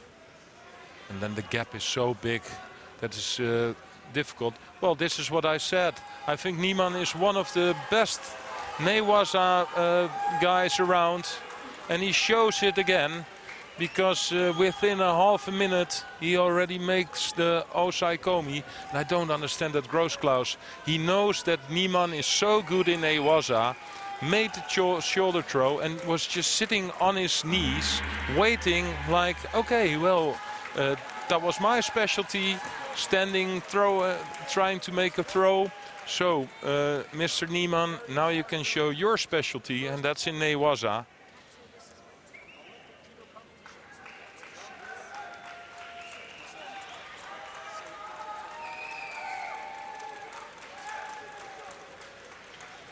He's having a great day.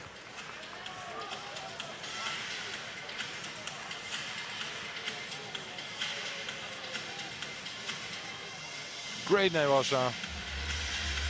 Changed the position, hooked in for the arm.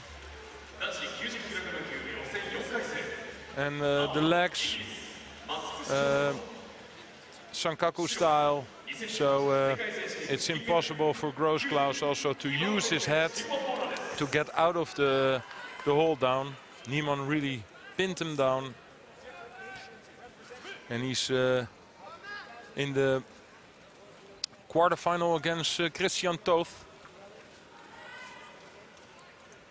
Now we are in the next pool, Pool D,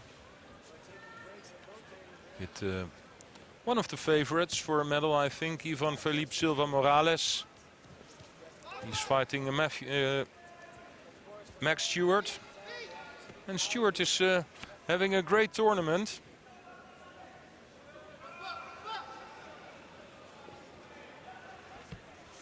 Showed some good judo before. Good Uchimata. And he's also a long or a tall player for 90 kilos.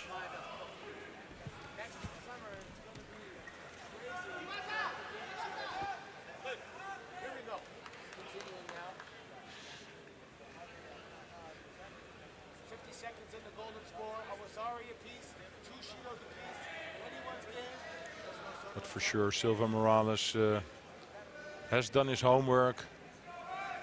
Knows the favorite technique of Stewart.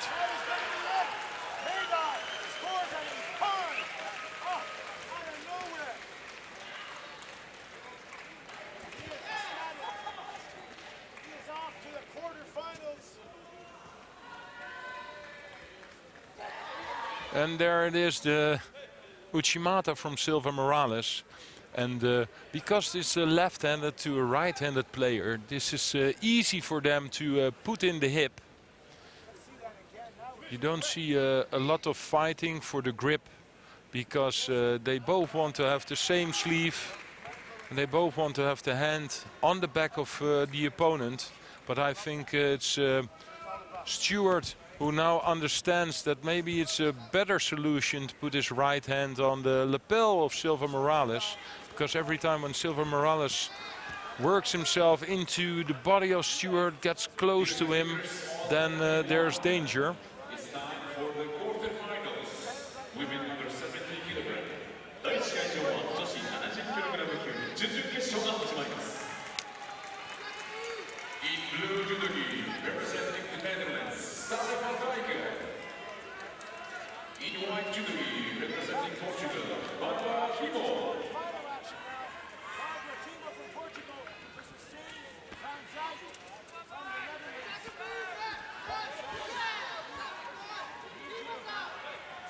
Tani Otoshi tried by Silva Morales with a really loose grip with his left hand on the back of the judo gi of Stewart.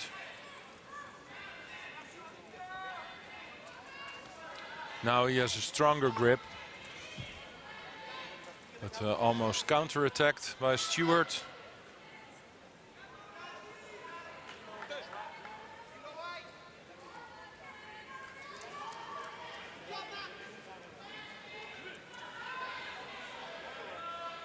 Two and a half minutes already in the fight. There's still no Shidos also on the board. That means that both players are active enough. But at this moment, I think Silva Morales is on the upper hand, doing a little bit more, really trying to find a way to score. And here it is, almost.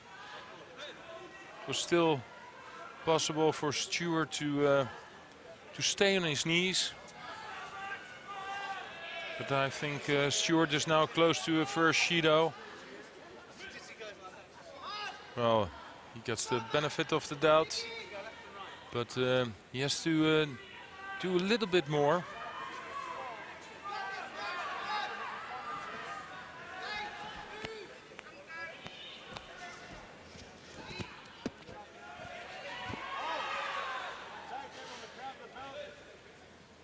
Well, it's really Silva Morales who's trying to do something in this fight. And yeah, well, here it is, the first Shido on the board after 3.5 minutes of fighting. It's Silva Morales every time putting in with the Uchimata, the hip throws, Kouchi, and again the Uchimata, and eventually scores a Nippon with it. I think maybe not because it was the best attack, but Stewart was, I think, too tired with this this amount of attacks from Silva Morales. Hip throw, Uchimata, Ouchi, Kouchi, and in the end again back to the Uchimata, scores an Ippon. I think for Stewart, really good world championships, won a few fights. But it's Silva in the quarterfinal.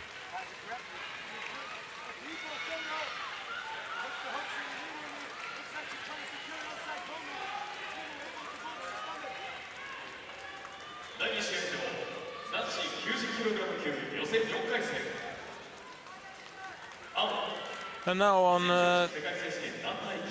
the tatami in blue for Japan, Shoichiro Mukai.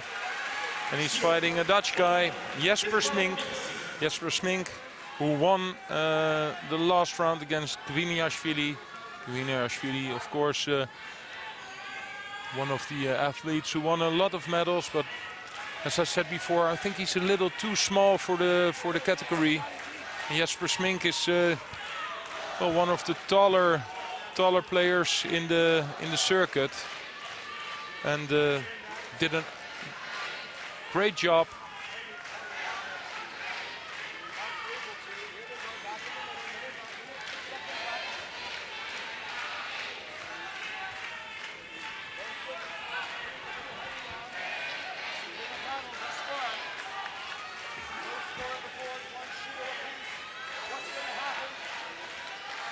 Mukai, of course, a good judoka, but he's not like so much better than the rest, or he really has to fight for every win. Of course, if you see Ono, he's exceptional. But yesterday with Fujiwara and now with Mukai, these are the Japanese judoka that are beatable.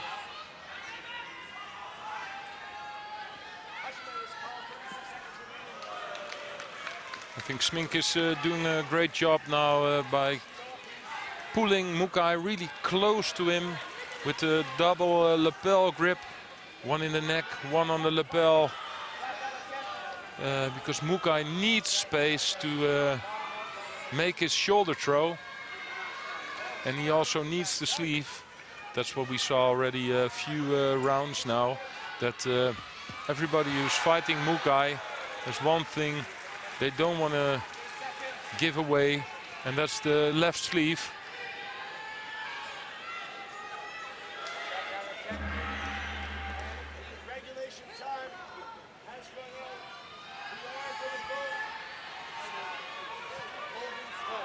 Now he has it. So this is dangerous for Smink, but counter-attacks with the right hand. And you can see Mukai is really not liking it when somebody's close. He wants to have the space, he wants to have his left hand out.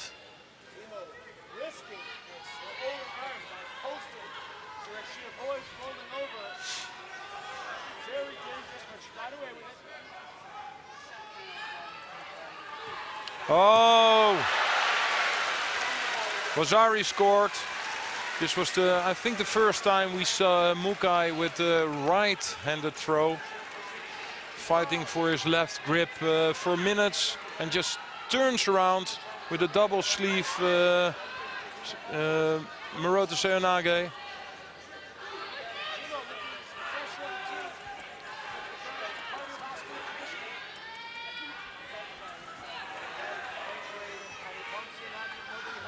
So Smink knows what to do. Oh, this is a chance. This is a chance for Smink. But Mukai was just in time to wrestle himself out of this kumikata situation.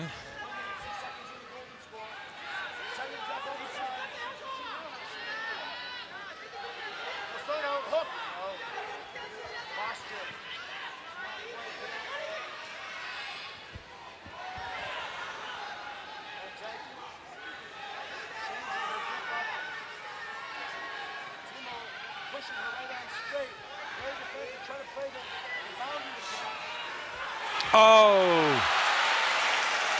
And the left Seonage. We've seen that one. So Smink made a good fight out of it. But if you give Mukai, if you give him his grip, if you are after a few minutes, you're a bit tired, it's getting more and more difficult to put the pressure on, then Mukai can make the space. You can see his left hand is getting better and better, and when he gets the other sleeve, then he's so dangerous with these Seonages. So it's the quarterfinal for Mukai. Look on one side, let go of his left arm from the lapel to the elbow, in the armpit. There, yes, there it is. And a great drive.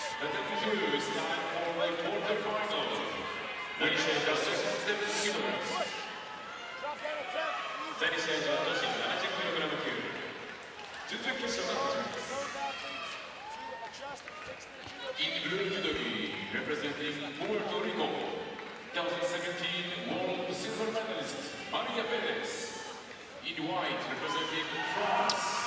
It's the quarterfinal for women under 70 kilograms.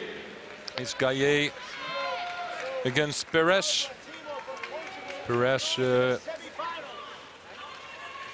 Tatami 1, winner in white. Perez, who won against Kim Polling. Kim Polling threw Perez, but in a way that Perez was, or there was a chance that Perez could get injured. You see this more often now in the judo because of all the fighting with the kumikata, and there's no leg grabbing anymore. Judoka are looking for different ways to score, and this is a really nice score from Gaye. But they're looking for different ways to score, and you see more soda, or sometimes haragoshi also from both sleeves, or you're having a left or right stance and then you make the throw to the other side with the sleeve. But if the arm is out and you fall on the arm, then it's a possible Hansakumake. And if I was still competing, I would never have an attack in my repertoire that has the chance of getting this Hansakumake, because okay, maybe sometimes you score with it, but if you get the Hansakumake, you're out, and you're out for the whole competition.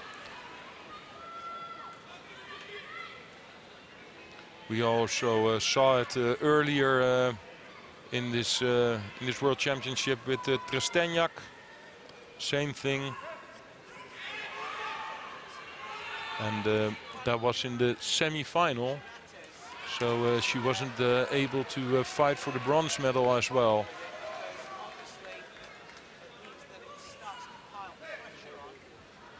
So don't take this risk and make attacks like that. That's what I think.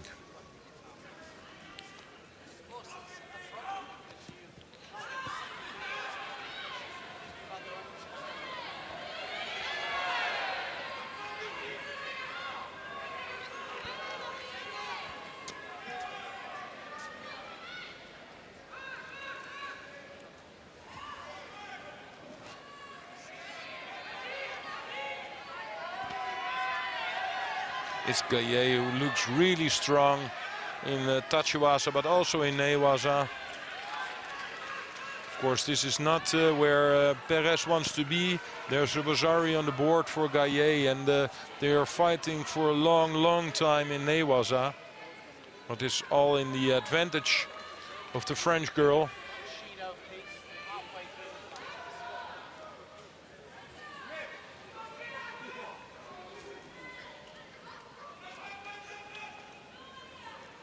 Gaye, the silver medalist of the World Championships last year. Perez knows how it feels to lose a final at the World Championships. Also a silver medal in the pocket. So these are the athletes today that are capable of winning a medal. And the one who wins, of course, semi-final. The one who loses will have at least a repechage and still a chance to win a bronze medal.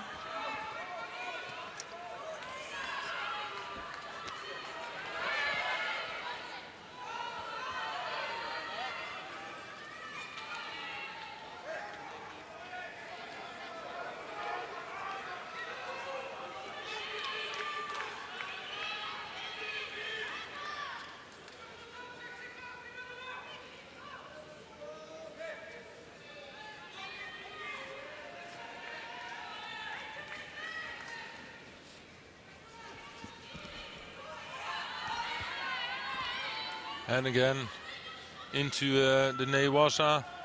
If I was Perez, I would stand up now. Well, she's... oh.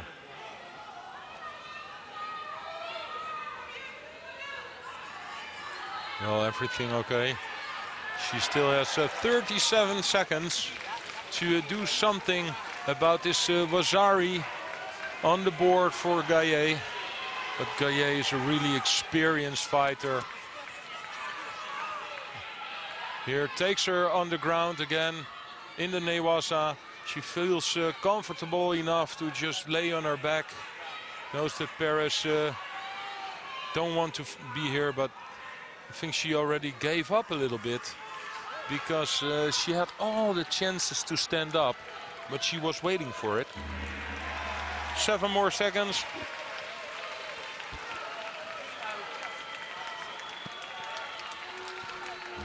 And here it is. Gaillet from France in the semi-final.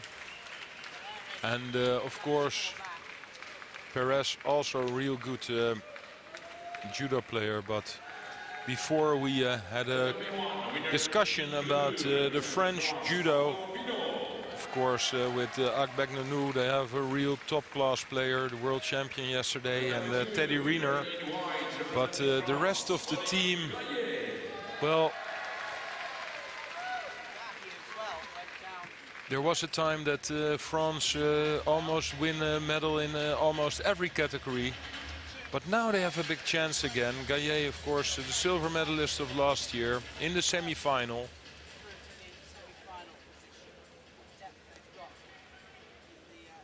So 2 chances of winning a medal for her.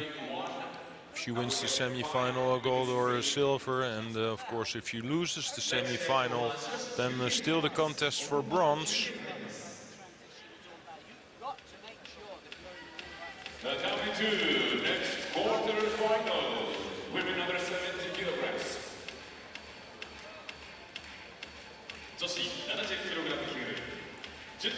And who will be the one she will be fighting in the semi-final? Will it be in blue Sally Conway from Great Britain, or for Sweden Anna Bernholm? In white judo, representing Sweden, this year European Games bronze medalist Anna Bernholm.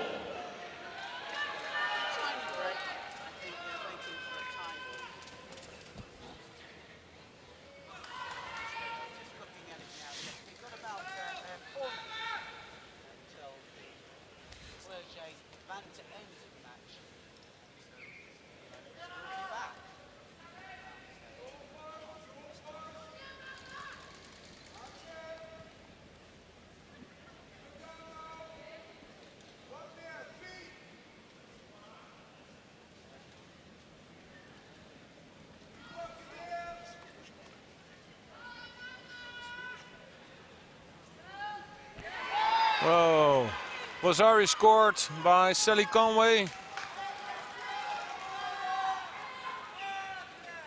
Feinted the attack to the front and twisted it to the other side. And showing some good newaza here. There's the hook, grabbing her own lapel, turning Bernholm around. We saw this before. This is one of her specialties. Now also part of the judo gi for Bernholm, just to secure the upper body a little bit more. Because the only thing that's now the part that she really wants is to put that leg out. But did not happen. Bernholm had enough power. This was good. It's a good pull with the right hand on the sleeve of Bernholm.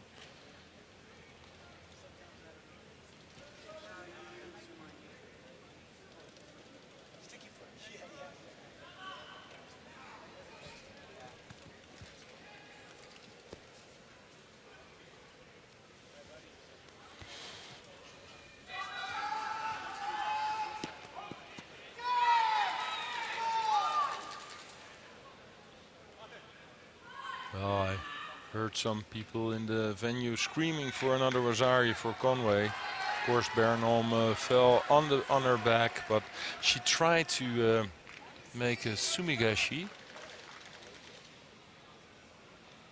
That did not happen.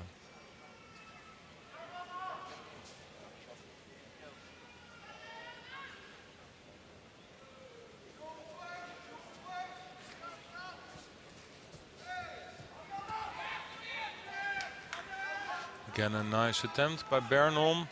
But straight into the Newaza. Well, this is what Conway loves. Working on the ground, showing the referee that she's really busy.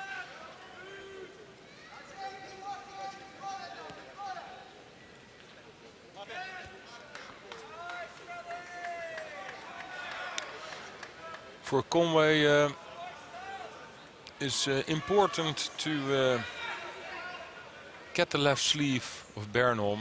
Bernholm needs this this left hand on the back of Sally Conway. There it is. There, that's what she wants. And if Sally Conway managed to prevent this, then it will be very difficult for Bernholm to make a score. Oh, and there, I think again, really close to Ozari. Tatami 1 is time for the quarterfinal. Men under 90 kg. 第1試合は男子 90kg 級準々決勝が始まります。 Well, this is really a good technique. We already saw it a few times now from Sally Conway, just hooking in with the arm. Now she has a better chance of getting the leg out. She looks at the clock, she says 18 seconds, so that's really close. And she will get a few more seconds. Anna Bernholm is watching to the referee like, hey, please call Matej. And here it is. Sally Conway reaches the semi-final.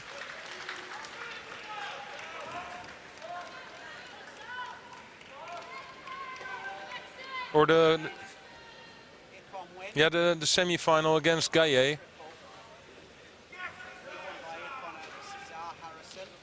And still in the race for a medal here at the World Championships.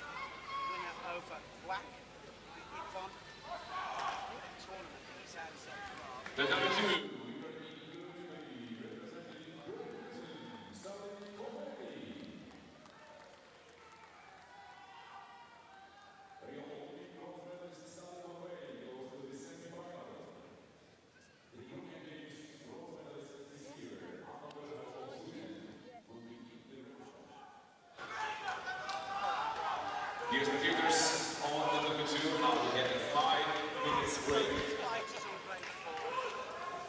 第2試合場の我々5分間休憩に入ります。 So that was a great win there for Sally Conway of Great Britain, who will go into the semi-final. And in that semi-final, she'll be up against Guy of France.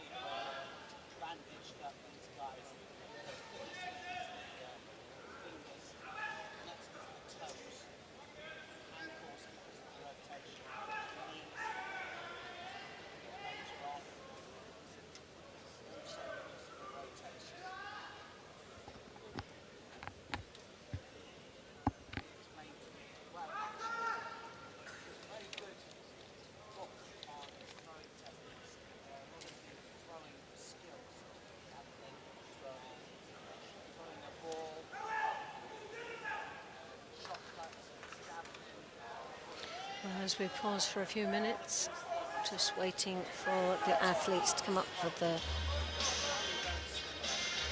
quarter-final stage. First match coming up in the quarter-final will be between Christian Tott and Marcus Neumann of Sweden. Christian Tott of Hungary, Neumann of Sweden.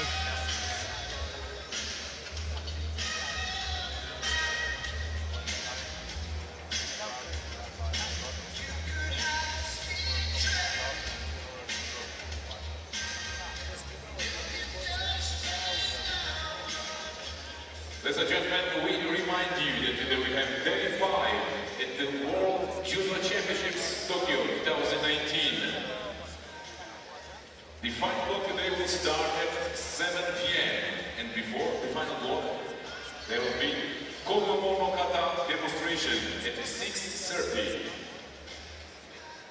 第1試合では現在アクセル・クレル選手柔道着の交換のためストップしております。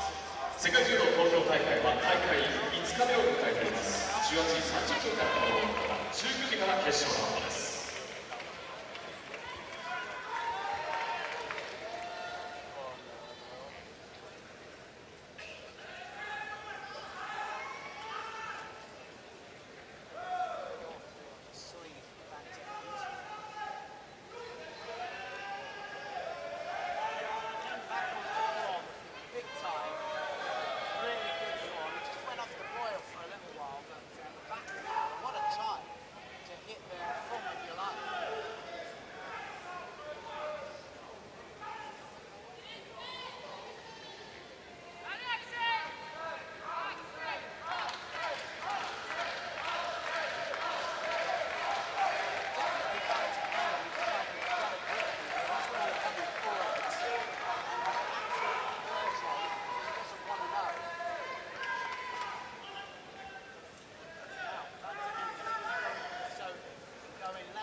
Going any second now. Clerget, not careful. Going to be on the end of one because he wants to move.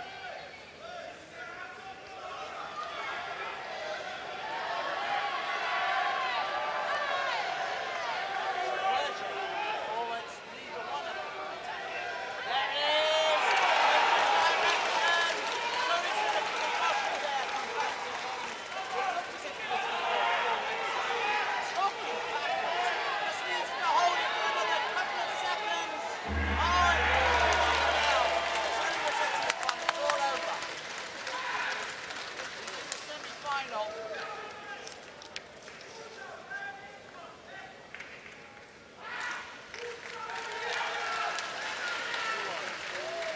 Not about to end. It's the semi-final. Clerget thought he'd escaped.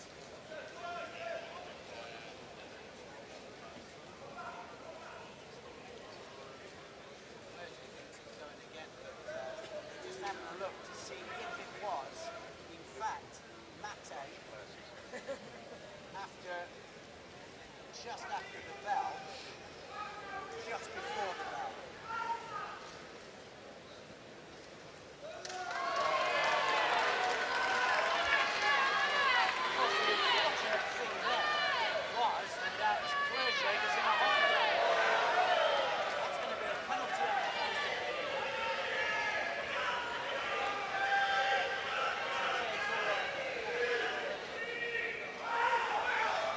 Tatami 2 is time for the quarterfinal. Men under 90 kg. 第2試合場は男子90キログラム級準々決勝が始まります。 So here we have In blue judo, the first representing Sweden, quarter-final, and this between Christian Tot Grand Prix winner, Marcus Reimann. in the white from Hungary, representing, and he'll be up against representing Sweden, Marcus Niemann in the blue. Now, these two athletes have actually fought many occasions. The last time they were head-to-head was back in the Baku Grand Slam, where Tot defeated Niemann then. But before that, it was right back in 2015 and 16 where they fought on a regular basis. There was 4 times there that they competed within that time. And the record stands that Christian Tot has defeated Niemann 3 out of 4. So you would have thought that the Hungarian has the advantage coming into this quarter-final. But as we've seen on so many occasions throughout this World Championships, some of those odds can be knocked off very quickly.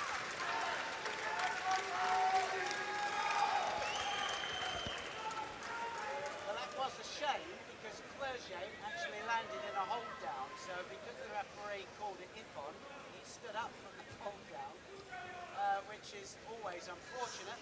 Just one of those things, but it was... Well, the battle of the Kumikata at this particular moment. both trying to get, but there you say Tot just quickly breaking off the grip. He's got to be careful that he doesn't make that look so obvious. Sutemi Waza there from the Swede as he works into the Niwaza, trying to rotate, and he gets that rotation over. Doesn't control the head of Christian Tot. That was the change of direction there for Van. Scored directly into the hold down. 9 seconds. 9.5. Quarterfinal for men under 90 kilograms. Well, Marcus, for me, has had a great performance throughout this World Championships. You can see just attempting the sumigeshi there. Representing Azerbaijan, the European Games bronze medalist this year, Amadali Mehdiyev.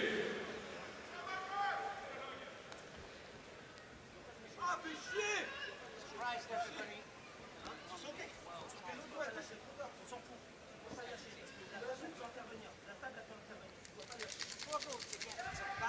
Tot coming round underneath his opponent, but leaves himself vulnerable there. Newman anticipated what he was attempting to do and overpowered and shadowed him to score a wazari.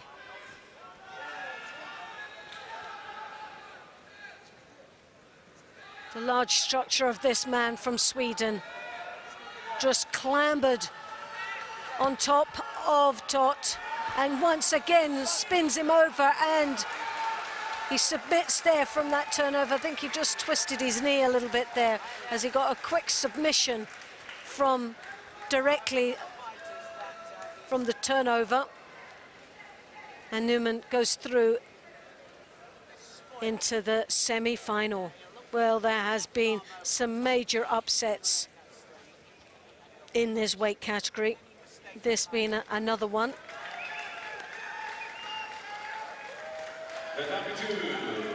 Well, when we say upsets, we're just meaning on the top seeds. And as we know, Christian Tot was #2 seed coming into this World Championships. And he's been knocked off his pedestal by this man from Sweden in a very convincing way. Well, a look of relief on the man from Sweden. He will go in to that semi-final, but who he'll be up against, well, it's between two men that are just approaching our tatami now. Silva Morales of Cuba in the white and Mukai of Japan in the blue.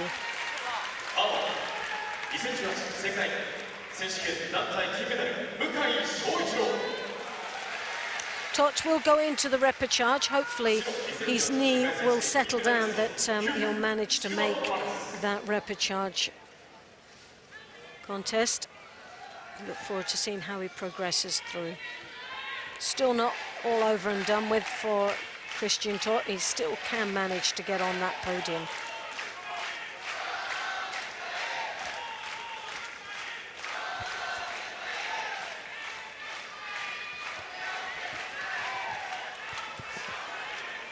Well, Silva Morales clambering all over his opponent at the beginning, taking the full control of the opening seconds of this contest.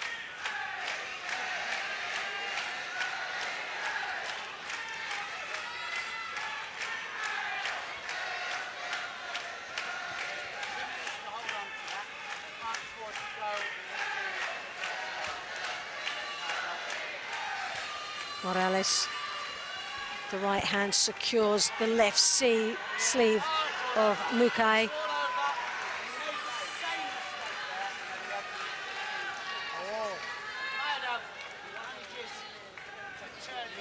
Osotogari attempt there from Silva Morales, comes in for the Cianagi. Well, there's quite a few attacks there coming from the Cuban, not allowing the Japanese to settle in.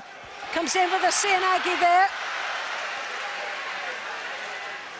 It's got to be, looks so much like a wazari there. Caught him on the tip. I'm sure we get an opportunity to look at that once more. Sodi. Well, the arm was pulled underneath, but didn't get the tip of the shoulder on the tatami at first. So sadly, no score for Mukai, but a great attempt there with the Sodi. World champion Nemanja goes to the semi-final. Representing Azerbaijan, Mohammad Ali Behbir will be in the ring charge. Dear spectators, this was the last contest today on Tatami. 第1試合は予選すべての試合が終了いたしました。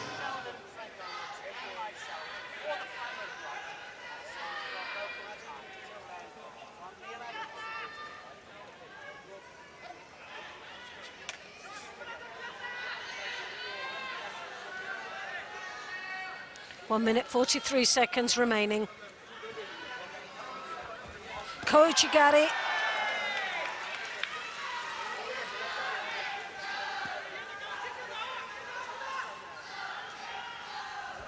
Attempts the Koichi once more. Chance fancies his luck of giving him a double dose of that Koichigari.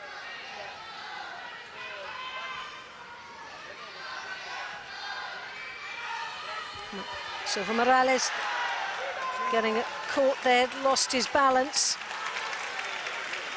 Mukai, slight change of direction, takes him down, but no more, not a score yet from either one of these athletes. Technically, Mukai just a little bit sharper when he gets an opportunity, and I say when he gets an opportunity to attack. Silva Morales very sharp in his reactions, hits him very quickly to avoid any opportunity for Mukai to come back. Ruffling him up a little bit with the grips, possibly frustrating the Japanese.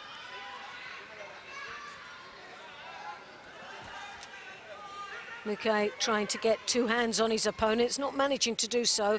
As you can see, Silva Morales with that right hand on the lapel. He's got now the left hand connected. Two hands on each time, Silva Morales. It's a little bit of a roughening up that the Cuban is doing, but Mukai not having his opportunities that he'd like. He's not getting to play ball here at this moment against the Cuban. The Osotogari tries to work for the Maka. Yes! Oh! It was a Makakomi there. Well, it looked to be in control there. It would be good to see that one again. It was a frosty exchange from both athletes. Possibly didn't land, but my goodness, it was very close. Silva Morales coming in once more, invading the personal space of Mukai, who really just wants to play judo, and he's got to have to battle it out here with Silva Morales that is just 10 paces in front of him every time.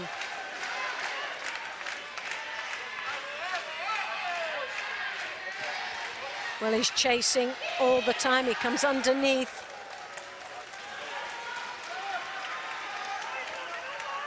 Morales breaks down the attempt there from Mukai. Morales coming round the back, takes both sleeves, digs in deep. Very powerful, the Cuban is. And as you can see, Mukai not happy to be closed in so deep.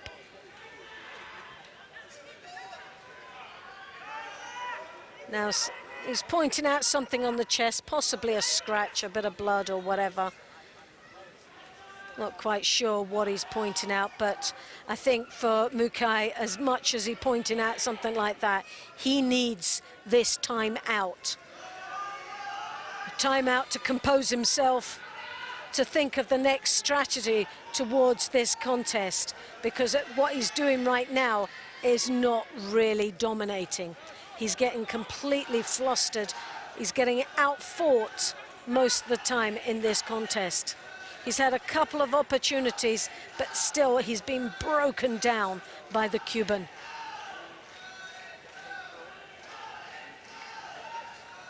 Here's some of the statistics of Mukai, 23 years of age, a left. The Ouchigari is his favorite technique, but we're not actually seeing that. He's not had an opportunity of getting that one in.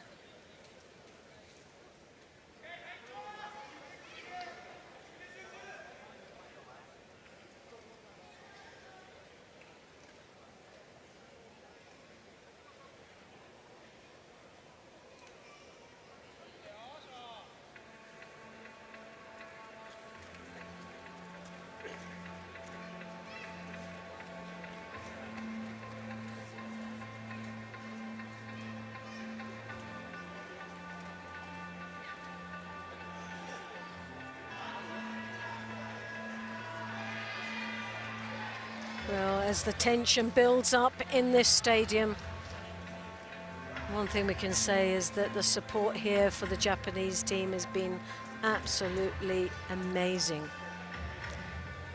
Deafening at some times.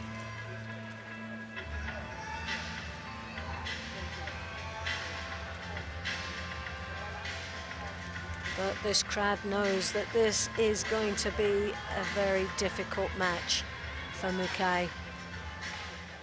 But I think this pause within the contest is enough and will be good for Mukai.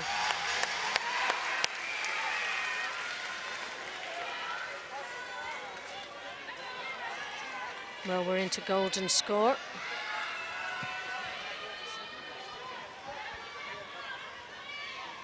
Mukai ducking under, got that second Shido. So it's 2-1 on the Shidos. We're 1 minute and 19 in the golden score. Morales straight away into him, draws that left arm over the collar of his opponent, digs in deep.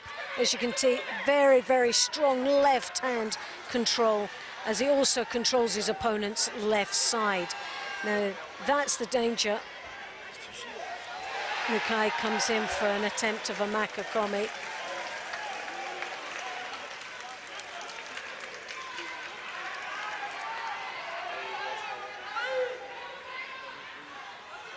And the tension builds up more and more.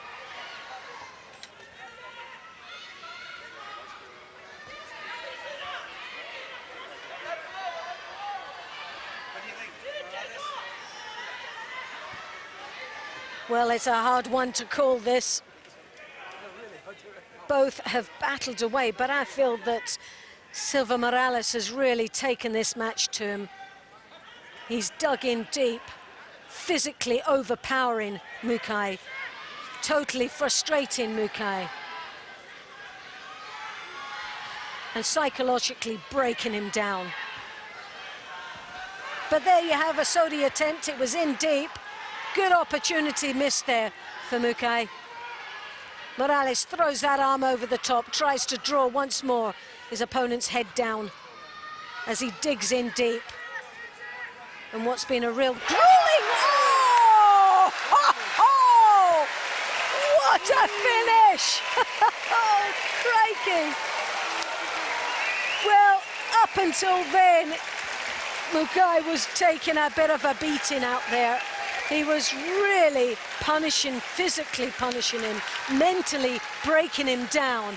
But crikey, he's got definitely something to smile on that one.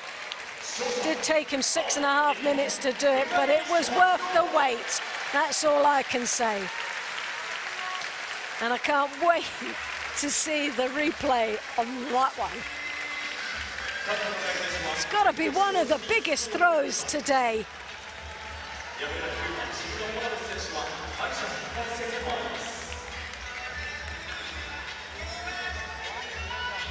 Well, Mukai goes into the semi-final. Let's see this, how it happened. He caught that sleeve, and that was the first time he really, the coach, fantastic, pulled as if he was going for the Sienagi. And what a belter.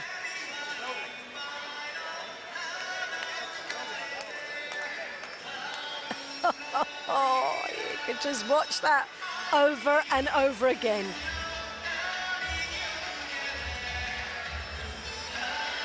Well, that was definitely a nice treat. to finish the first block of this day 5. And yeah, a nice moment and plenty of smiles all round for Mukai.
International Judo Federation and French Judo Federation, Kodo Monokata has been created mainly for children who want to acquire the basics of judo.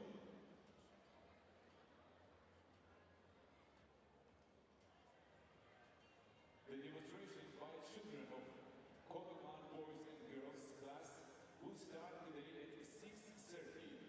Now we show the introduction video of Kodo Monokata on the screen. 会場の皆様にお知らせです。この度行動館 IJF 国際柔道連盟フランス柔道連盟では柔道の基礎を習得したい子ども